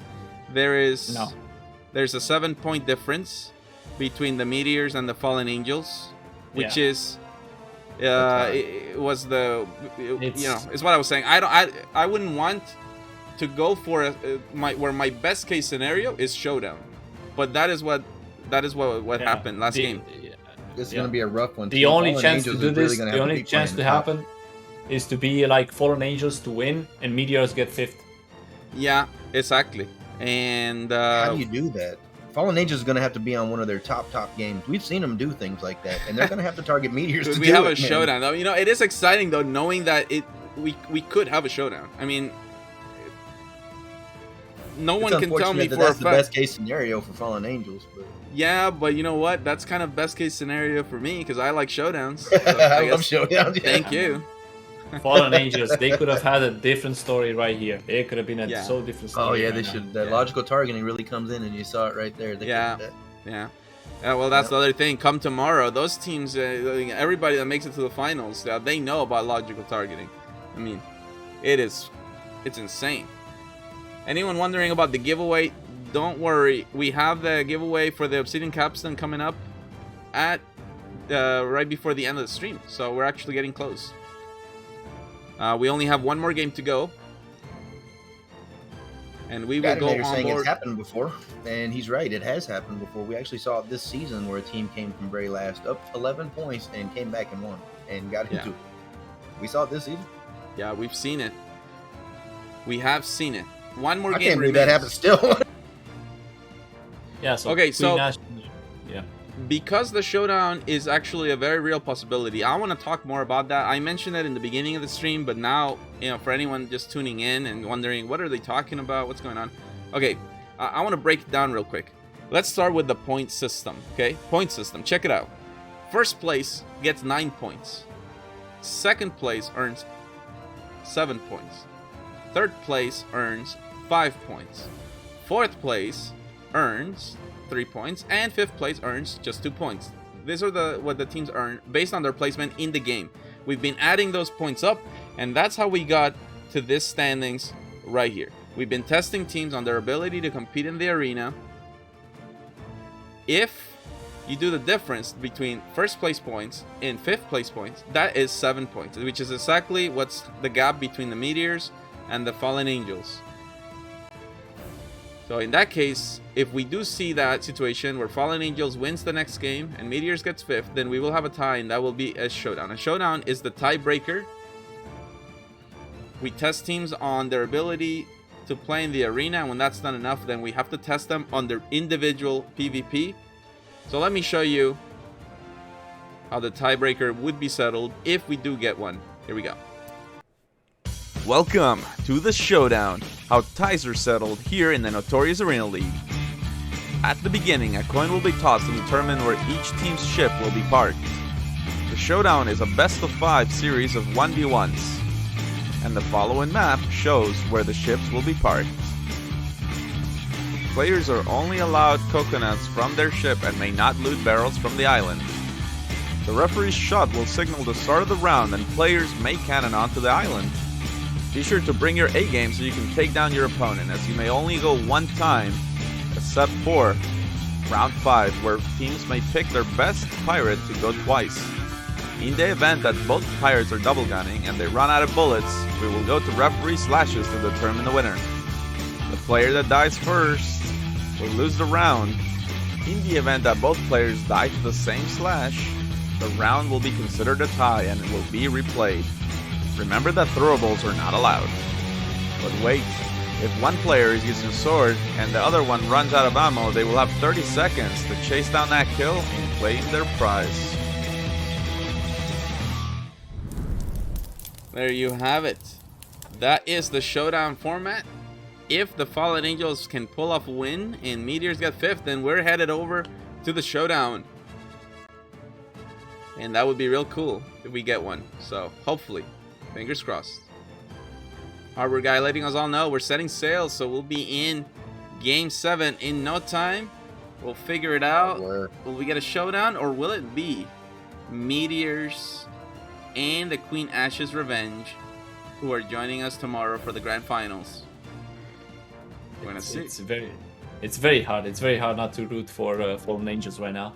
I'm trying to listen to them to see what they're saying and they're strategizing about, and I can't because I don't speak the same language.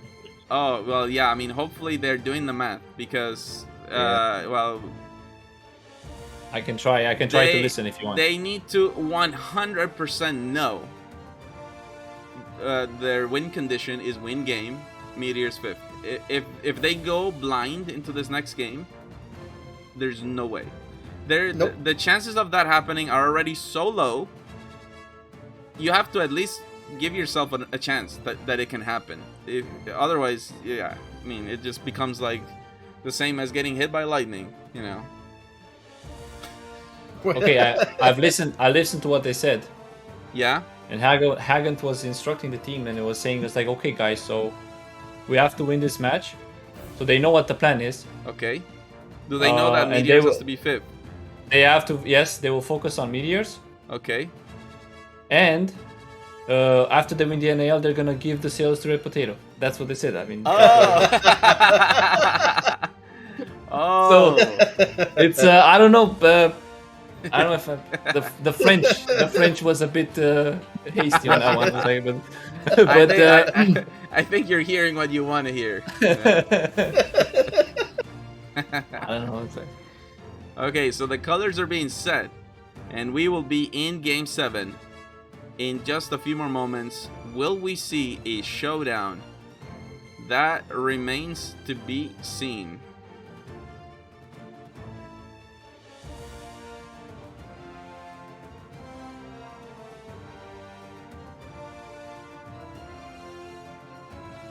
We're loading in. Here we go.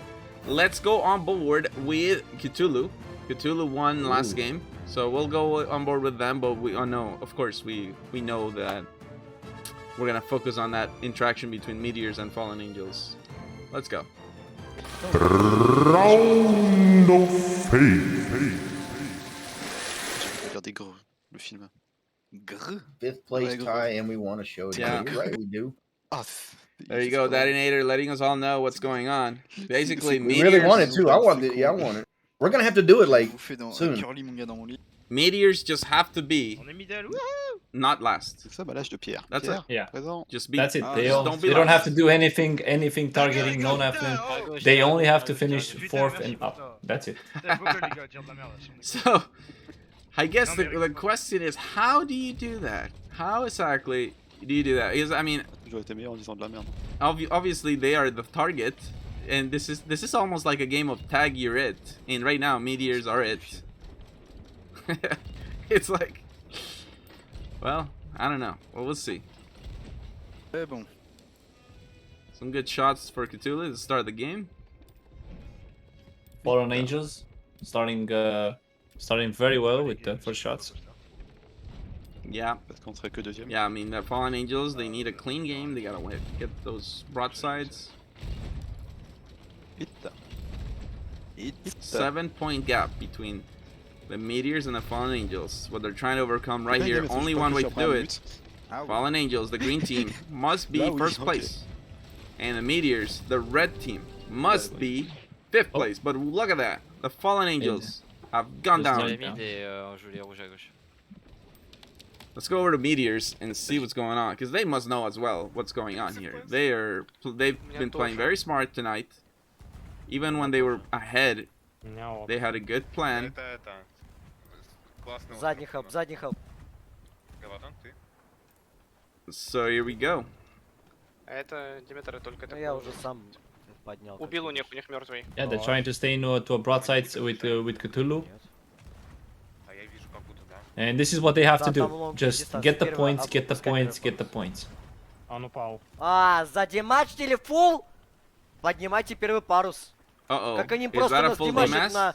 Yes, it Ладно, is. Oh, Cthulhu has them. Oh, yes. Oh, wow. And so I don't know Russian, but I heard DMS. That must be Rush English. Because I understood. Well, you know that's a concerning situation for sure. Being a full DMS, you're the target. I mean, how long can you sit in here? I don't know. I think And not getting long. third party. They need to scuttle this thing. The sooner the better on that one. Yeah, they're getting third party now. Yeah, that's. I mean, maybe try to raise a mast and go, but I mean it's unlikely. Just scuttle. Yeah, they just tried, but they keep getting knocked off the sails. I mean, they're getting slammed. There's no need to risk it. It's only two minutes out of the game. 3 minutes. It's fine. Yeah, you don't want to give them this many points that you have to catch up. At the beginning, in the beginning, yeah. There's no... Every cannon shot that they're letting hit right now, they have to just. Oh my goodness! What is? I mean, but this couldn't be better for Fallen Angels as far as the farm there. Yeah. Et qu'ils font pas trop parce que ça va se faire mal sinon. Oh my goodness! What a. No worries.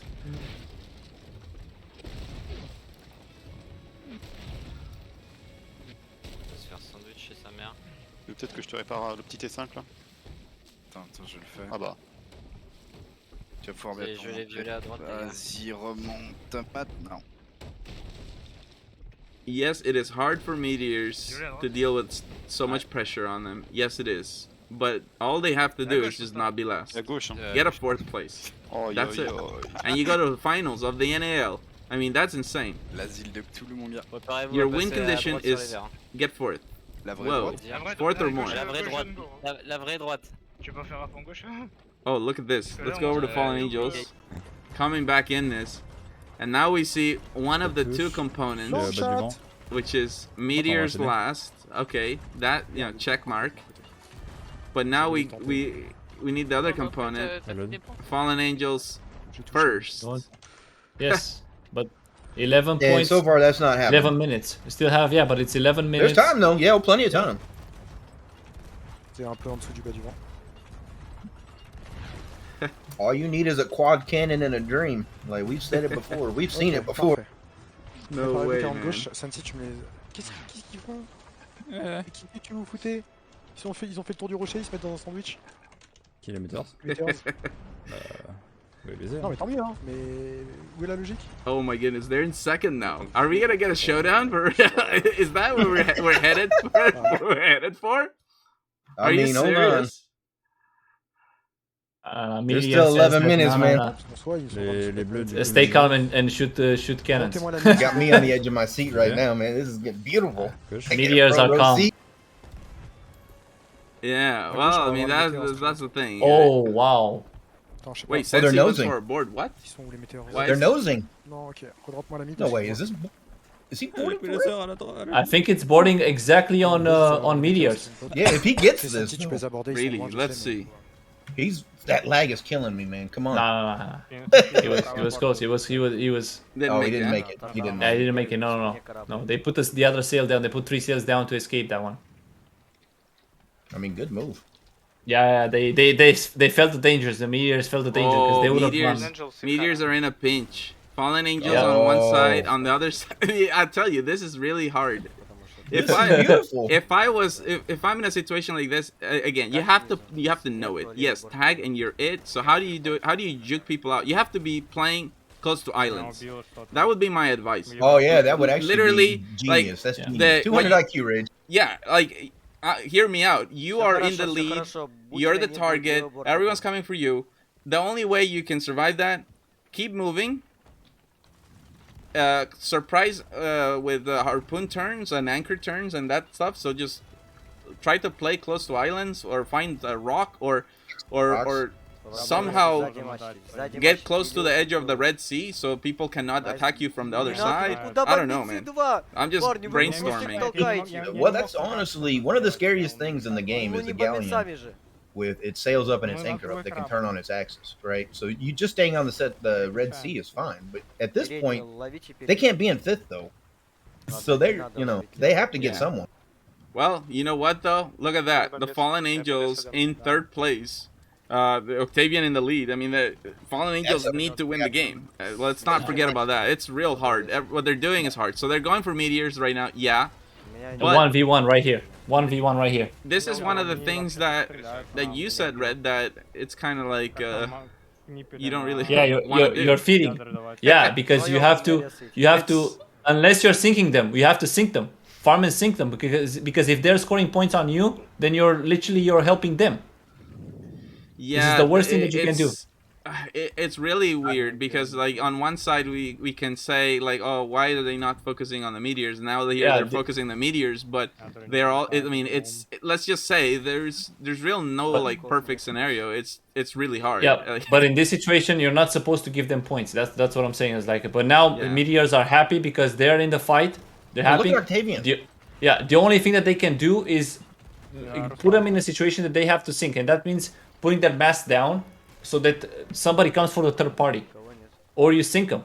Cthulhu goes down. Octavian is so far ahead. I mean, it's gonna be a really challenging thing for Fallen Angels to somehow get the 1st place. And I mean, it's very that was risky. A point blank farm too. They were doing that just point blank. That was not a sink, it was a scuttle. It's also very risky because if Meteors wins this broadside, that's pretty much it. And right now, it looks like they are because they're just turning because they're going into the Red Sea. Oh, Octavian fait trop de points. Oh, so Fallen Angels might have an edge here. I don't know. It looks like they're. En vrai. And they put their mast down. Full sails down. En vrai, barre-toi et je les board. Wait, I see there was a border. Oh, Sensi's on. Sensi's on. Sensi's on. Oh. They have to make him sink. They got him. They got him. Did he get the anchor at all? No. And Meteors has the angle on Fallen Angels. Man, well. But they were in the Red Sea. It could have been a lot worse if Sensi wouldn't have been there. Yeah, true that. It was a. I mean, if he wouldn't have got that board that he did, I mean, he didn't get a lot accomplished. What he did accomplish was they didn't shoot chain shots and they didn't get a farm off because. Right, exactly. In the Red Sea, you don't need to get. Look, this is the thing. Is like if the team is in the Red Sea, you don't need to get the kill whenever you're boarding. You have to put the anchor down first before you get the kill because then they will get. Oh no, somebody's on our ship. You know, so you have to be as sneaky as possible. And when the anchor is going down, that's when you attack. Yeah, in the Red Sea, I would agree with that. Yeah. You just kind of sneakily get over there, drop anchor, and then when they turn around there, that's when you. do something. Yeah. Fallen Angels really needs first in this game, and they are having a very rough time of it. Yeah, well, they managed to get sandwiched because now they're dealing with Octavian. Octavian are they're not having it. Let's not forget about that. Octavian are saying like, what happened last game? You literally. It's kind of like it was not a smart decision to attack us, basically. And now Octavian are in the lead, they're winning, so that's totally legit. And they're going on, they're saying like, no, you're not getting a showdown, pretty much. Yeah, exactly. Yeah. Well, that's what I like. You're I not. like seeing that. All right, so mathematically they're already out, right? But they're still here playing to the best of their ability. They're still holding up. They're dominating right now, actually. It's exactly what you want to see. You play all the way to the end with the best intentions to win and to fight with all your best efforts. And they're doing. And meteors are going up, and they're going up now. Yeah, second. Now this looks very tough.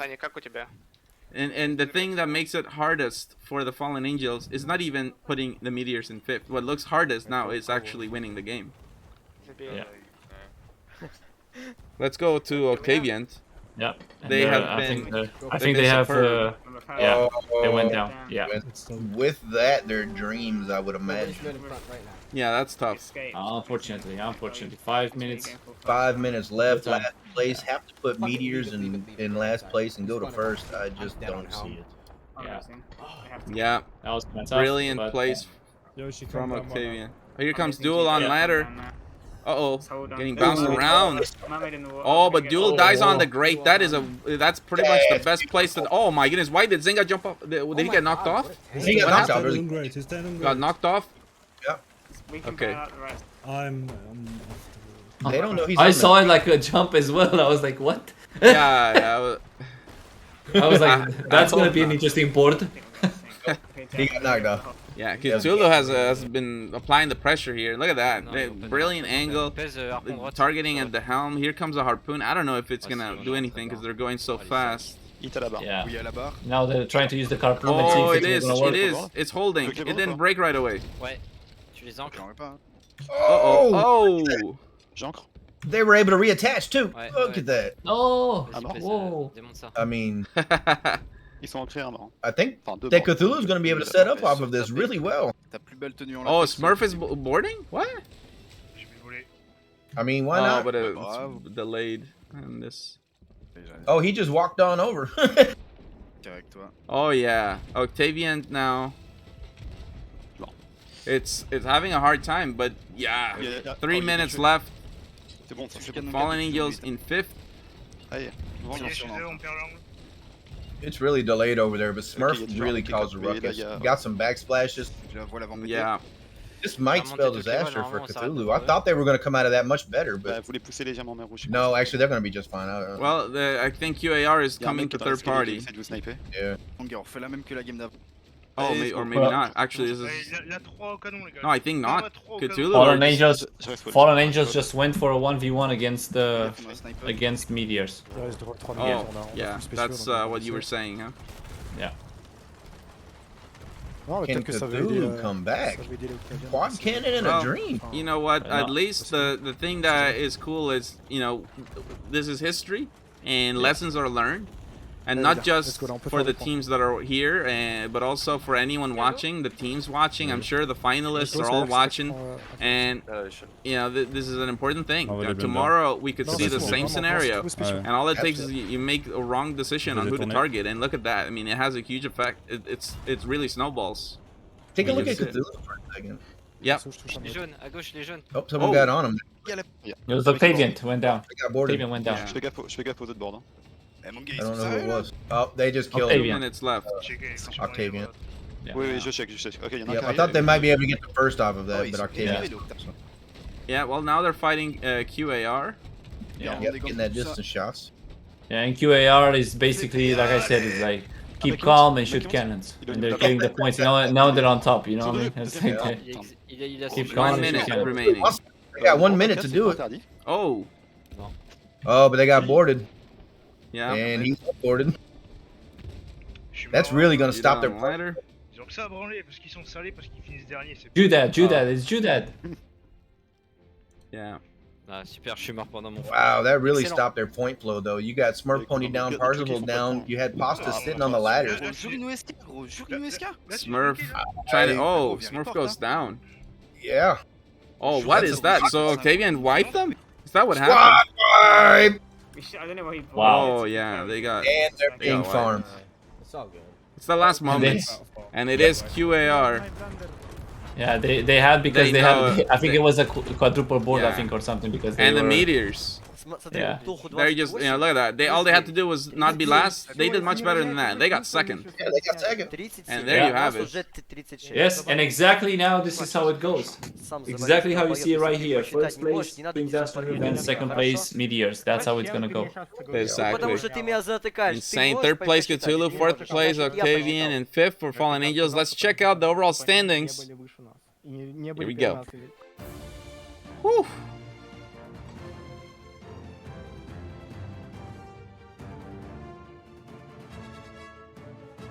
All right, let's check it out.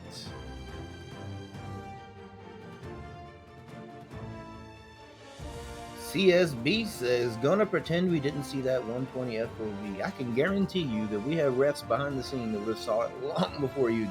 If it exists, it wouldn't be here. It's not. Yeah, it's also have to make make a difference between 120 FOV and ultra wide monitor because it Ultra-wide does. monitors are allowed. Yeah, the monitor and is they are allowed, and they do modify the perspective. So, but it's not a 120 FOV. Captain Drake is the biggest on that. I swear his monitor is like ear to ear. Here we go. The moment of truth. The final round of fate standings. Check it out. Here we go. Queen Ash's Revenge goes through to the grand finals and joining them, the Meteors. 46 and 43 points respectively. Cthulhu in third. Fallen Angels fourth. And Octavian in fifth place. The round of fate. 5 teams went in. Only 2 come out. Queen Ash's Revenge and Meteors will be joining High and Dry, Luminous, and 4-on-4 tomorrow for a chance to be the best crew on the seas, to become notorious, win the Notorious Arena League sales, and a grand cash prize. Let's go. Man, what a night. And tomorrow's only gonna be better. Yeah. So now let's see if we can hear from those teams that have gone through, how they're feeling now, being one step closer after having worked so hard for so long for this. So we'll bring them in here in just a moment.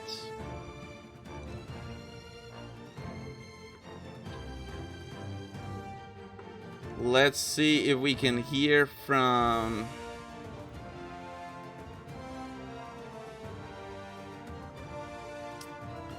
Let's hear first from the Meteors, and then we'll go over to QAR. Let's do it. Let's bring him in.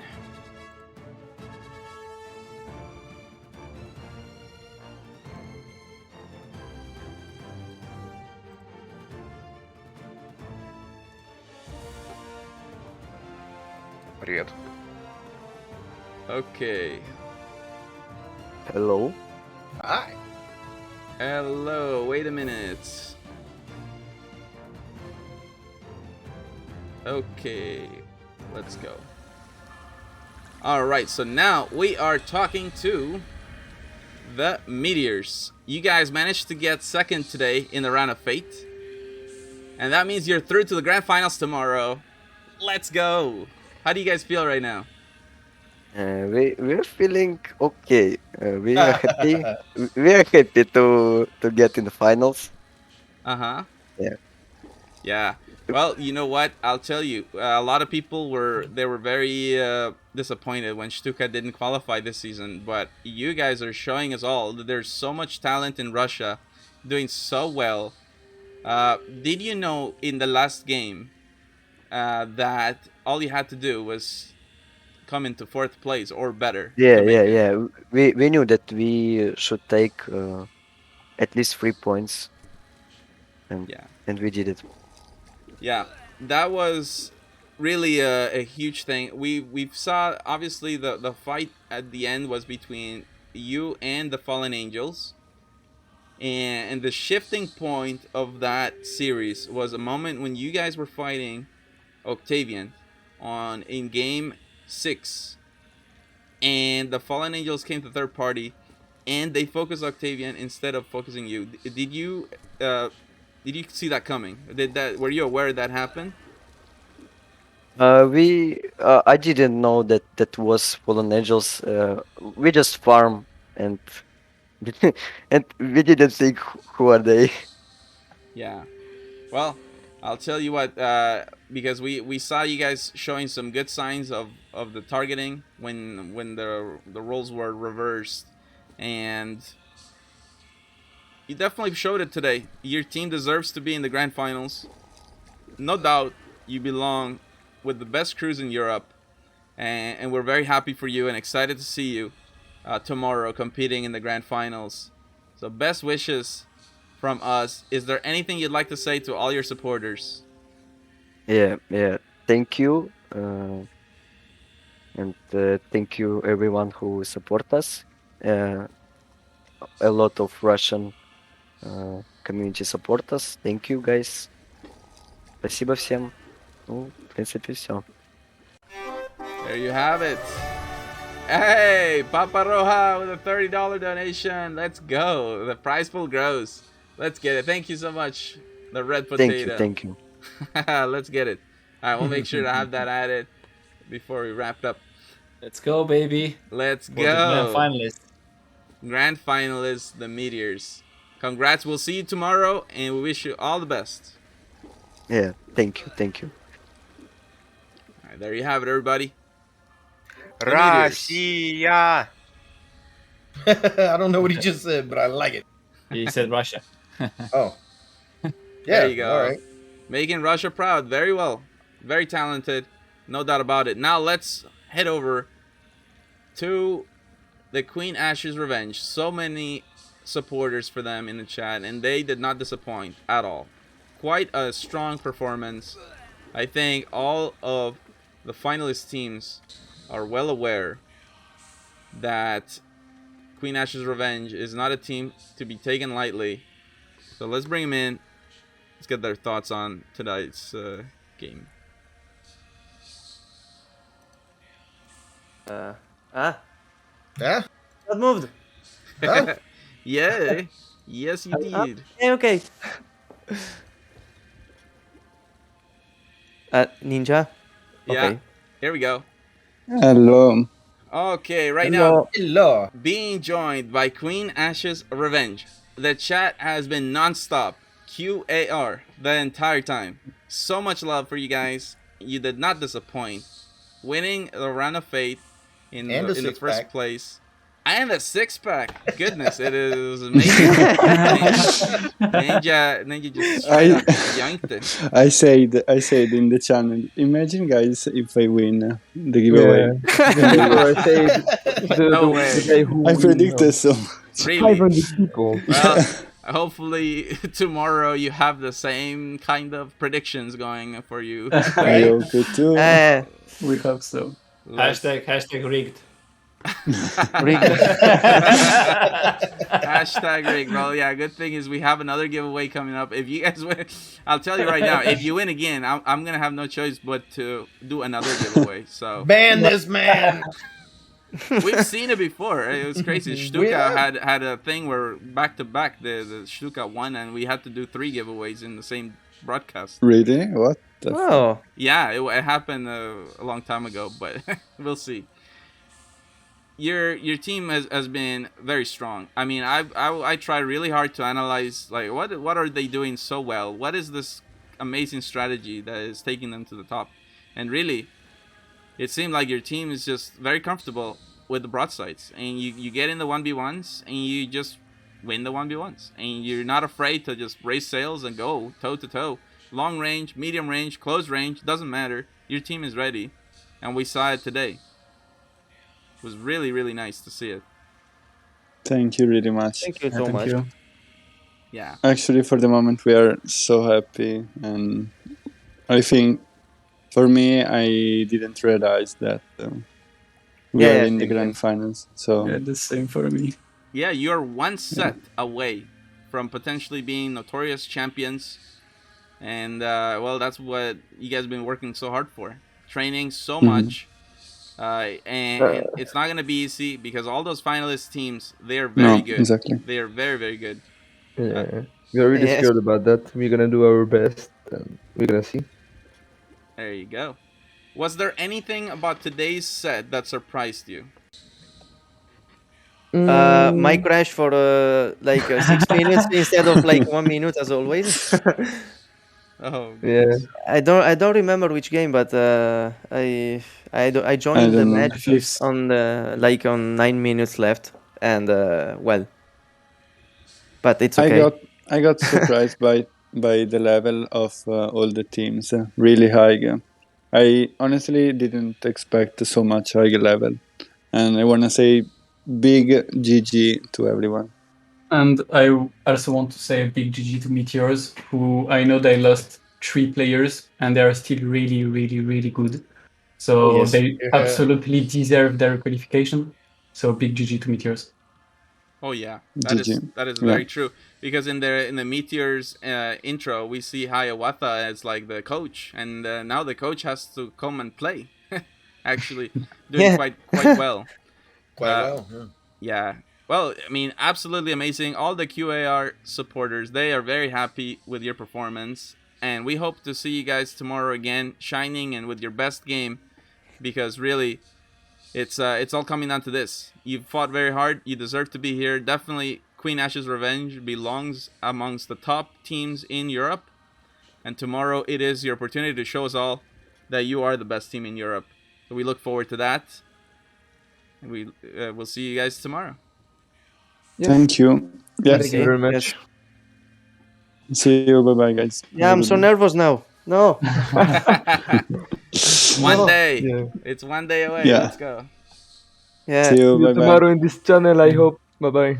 There you go. Hopefully, let's go. Don't you have nothing to say to your supporters? Okay, they left. Perfect. Do you have something to say? You're here. Yeah. Let's go. This is your Normal. Well. Hello. No, I don't have nothing to say actually. I'm just so happy that like we are getting much support from everyone basically. I mean, Yeah. I don't know. Well, your team has been very clean, very sportsmanlike, and very loving, and that's really nice. I love to see it. Teams like QAR are always a pleasure to host here in the NAL. So amazing, very talented, and good crew. Everybody can see that. Much love. Thank you so much. Yeah, thank you. Goodbye, guys. All right, there you have it. Good luck tomorrow. Thank you. Thank you. Bye bye. All right, that is Queen Ash's Revenge. Now let's go back here and absorb what we just witnessed. I mean, what a series. Lots of things to make out from this. I want to take a moment to give a huge shout out to all the teams, because we just talked about the two teams. They're happy and they're moving forward, but let's not forget, for Cthulhu, Fallen Angels, and Octavian, it is the end of the season for them.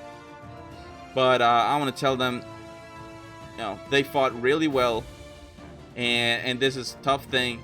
Many teams were hoping to advance even just this far to the round of fate, and they could not make it.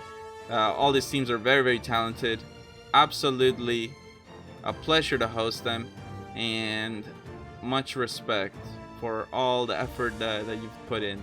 That goes for all the teams in the season as well. And don't be upset about the all the moments that maybe you could have done better or anything like this. This is what it matters exactly on becoming better, right? So this is, in order to become a champion, is it has to be like a full-on process, and the teams that I've played today have done it magnificently, not just today but during the league play, and it's amazing to see exactly their evolution. I mean, like Cthulhu and of course Octavian, and it's like they played amazingly, you know, and Fallen Angels, that they was like so close. They were so close. Yeah, it all super close. One decision exactly. So it's fine. It's part of the process, you know, and embrace it and accept it, and we'll see you next season more stronger, you know, much more stronger. Yeah, there you go. Of course, absolutely. Now, many of you guys are saying giveaway, let's go. And yes, there is one more giveaway. It is giveaway time. The Obsidian Capstan is coming up, and we did not forget about that. So let's head over to it. I'll let you guys know the keyword. So let's get ready for the Capstan giveaway tonight. Here we go. So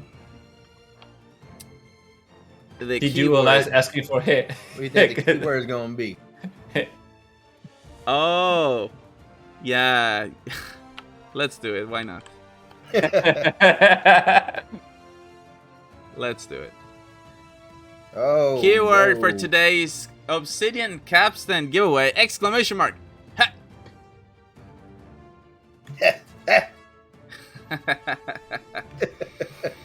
There you go.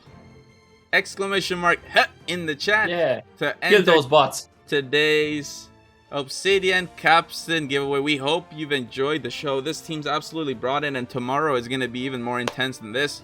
The grand finals. It's been a long time, and these teams are very hungry.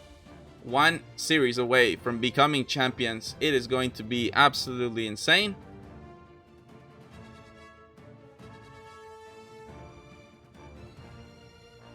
Let me show you guys once more the sales. That is what's up for grabs tomorrow. Right here. Fortune and victory, or death if we fail. Yo-ho, all to see, for riches or ruin in the notorious arena league. Be notorious, so notorious, notorious arena league. Will you drink from the winners in the notorious arena league? When you become notorious, the sales will ensure that your victories are recognized. I love that song so much. Yeah, you know, and I want to play it through from the beginning because, again, another thing I want to tease is like, so I kind of feel bad that because of the short turnaround between Run of Fate and finals, just being one day, I don't have time to do the media days like I normally do with the teams to prepare the nice scenes for tomorrow. So, you know what, guys, I apologize for that, but we do have something that I think will make up for it.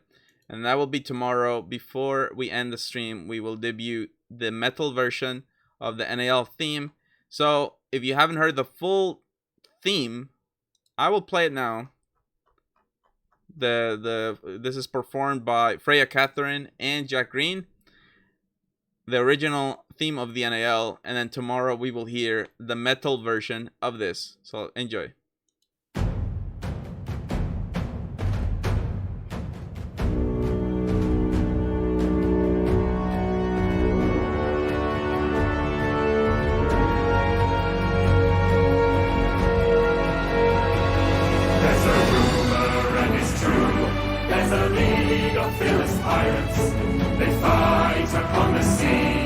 Notorious they shall be. They sail for gleaming gold and for glory and for fame.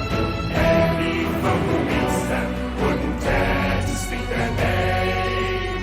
Yo-ho, to battle we sail, for fortune and victory, or death if we fail.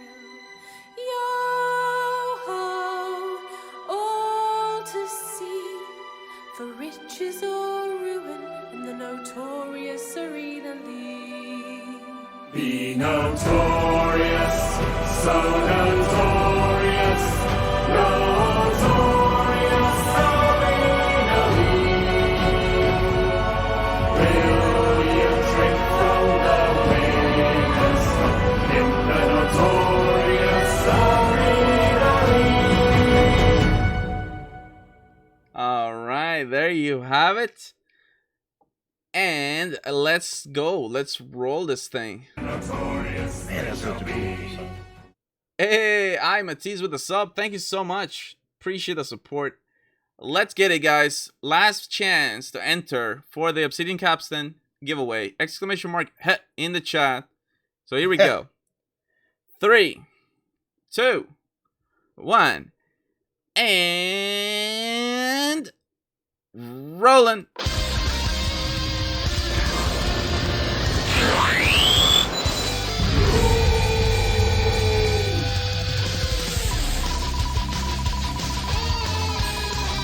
What's it gonna be? So many names. One of you is gonna get it. Oh. Slowing down. Oh. No way. No way. No way. Who is that? Are you serious? Wait, what? The original Top Dog? No way. Dog? Wait, dude, is that real? Is that the one, the only? Is that Top Dog? Is there really Top Dog? No way. Stop. Top Dog? Are you serious? Top Dog? Detonator saying re-roll, but are you trolling or do you want us to actually re-roll? Well, I don't know if he's paying attention. 7 seconds. Where is Top Dog? Oh my goodness. He's not. Oh, 3, 2, 1. Oh. Oh no, he just let it go. Yeah, Ripperino. Top Dog, what are you doing? Ripperino. That okay? Re-rolling. Top Dog. Got swallowed up. It's gonna be a what a troll. Oh, Ripperino. we're gonna re-roll. Here we go. 3, 2, 1, and roll it. That's so. There's no way he didn't know he was let that. Alright, here we go. We're re-rolling this one for the Obsidian Capstan. What are we gonna get here? Oh my goodness, Duel was very close. Oh, I see Sanary. Oh, of course I remember from the Flamingos. Thank you for watching. I hope you enjoyed the show, Sanary. But we have this Oxen. Are you paying attention? You're one step away from winning the giveaway. You have 30 seconds. Say anything in chat. He's in chat. Rick. Let's go. Congratulations. Yeah. Oxen, you are today's Obsidian Capstan winners. Let me explain how it's going down. So, right now, one of our wonderful mods will be contacting you right here on Twitch. So make sure that you pay attention to your whispers. We're going to be asking for your gamer tag because your reward will be getting applied straight into your in-game inventory.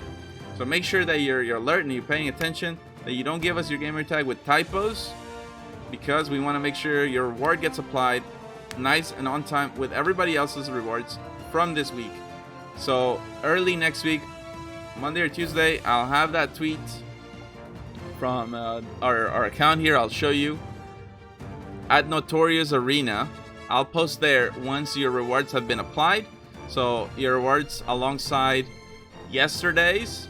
The person from last Saturday did not reply right away to the message, so unfortunately for that person, they are getting put in with this week's batch. So, and then we have tomorrow's prices. So then I'll submit the whole batch. We'll get everybody hopefully Monday or Tuesday, and then I'll have the tweet up on Notorious Arena, and you'll see your reward in game once you check that Twitter. And if you like what you see and you want to get involved in the Notorious Arena League, check us out on our website, notoriousarenaleague.com. You can go there, log in, register as a player, and register your team.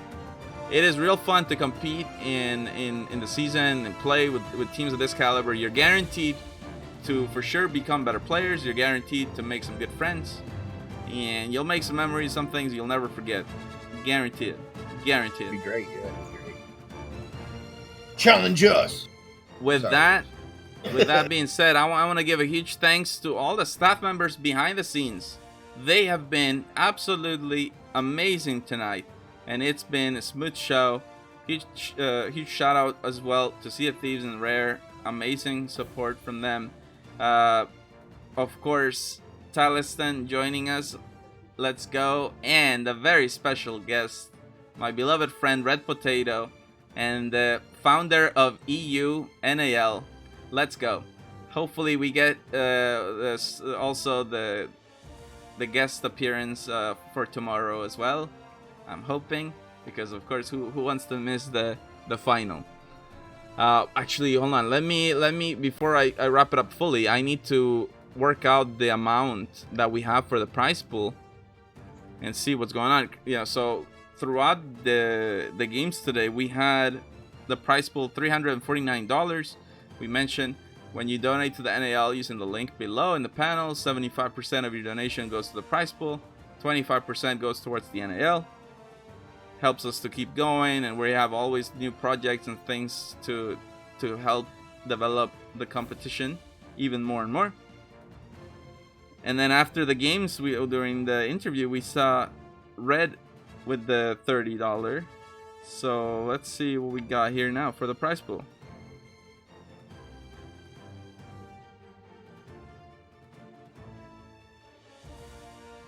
All right, so that means the prize pool goes up. It is now $372. $372 the prize pool for EU at the moment. All right. How much do we need in order to get to the for tier 2? Second tier. For tier 2, we need 500. Okay. Basically, it needs to be more than 500. If it's exactly 500, it's still tier 1. So anything more than 500, we get tier 2. And that is important because that lets us do the prizes for the top 3 teams. So right now it's winner takes all. If we get tier 2, we're going to have 80% of prize pool going to first place. 20% goes to second place. Plus they get their choice for 6-pack or capstan. And third place gets their choice for 6-pack or capstan. So it's really super nice if we get tier 2 of prize pool. We're not too far. We're not too far away. So, you know, I guess we'll see. But either way, the ultimate prize is to be known as the best crew in Europe, to have the Notorious Arena League sales, and that will at least be there for them. Well, and you get to win this right here. Oh yeah, of course, the cup. We know it right there. Let's get it. Right now it's in my room. I know I take good care of it. I hope shining it up real good. Yes, I have. Yeah, it's gonna look very nice for tomorrow. People wonder, like, where do they keep the cup? And you know, where is it? Right. Red Potato is holding it. You know, he keeps it. It's like all the trophies, all the big trophies. You know, they have to stay somewhere. So yeah, look at the size of that thing. Safekeeping it for tomorrow. All right. Well, remember everybody, the show goes live tomorrow at 1800 CET. Okay, that is 6 p.m. Central European Time or 12 p.m. Eastern Time. You don't want to miss it. The EU season comes to a close tomorrow.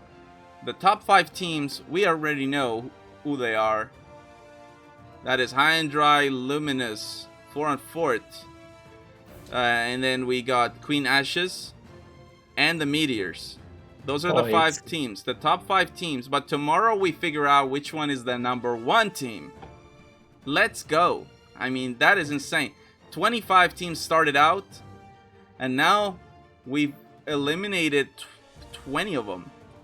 20 of them eliminated. And now we only have 5. And tomorrow we eliminate another 4 and we get just the 1. So it's crazy, guys. Let's go. If you're ready to see the sweatiest games of Arena that you've ever seen, then you come in tomorrow and you make sure you don't miss it, okay? You make sure you don't miss it.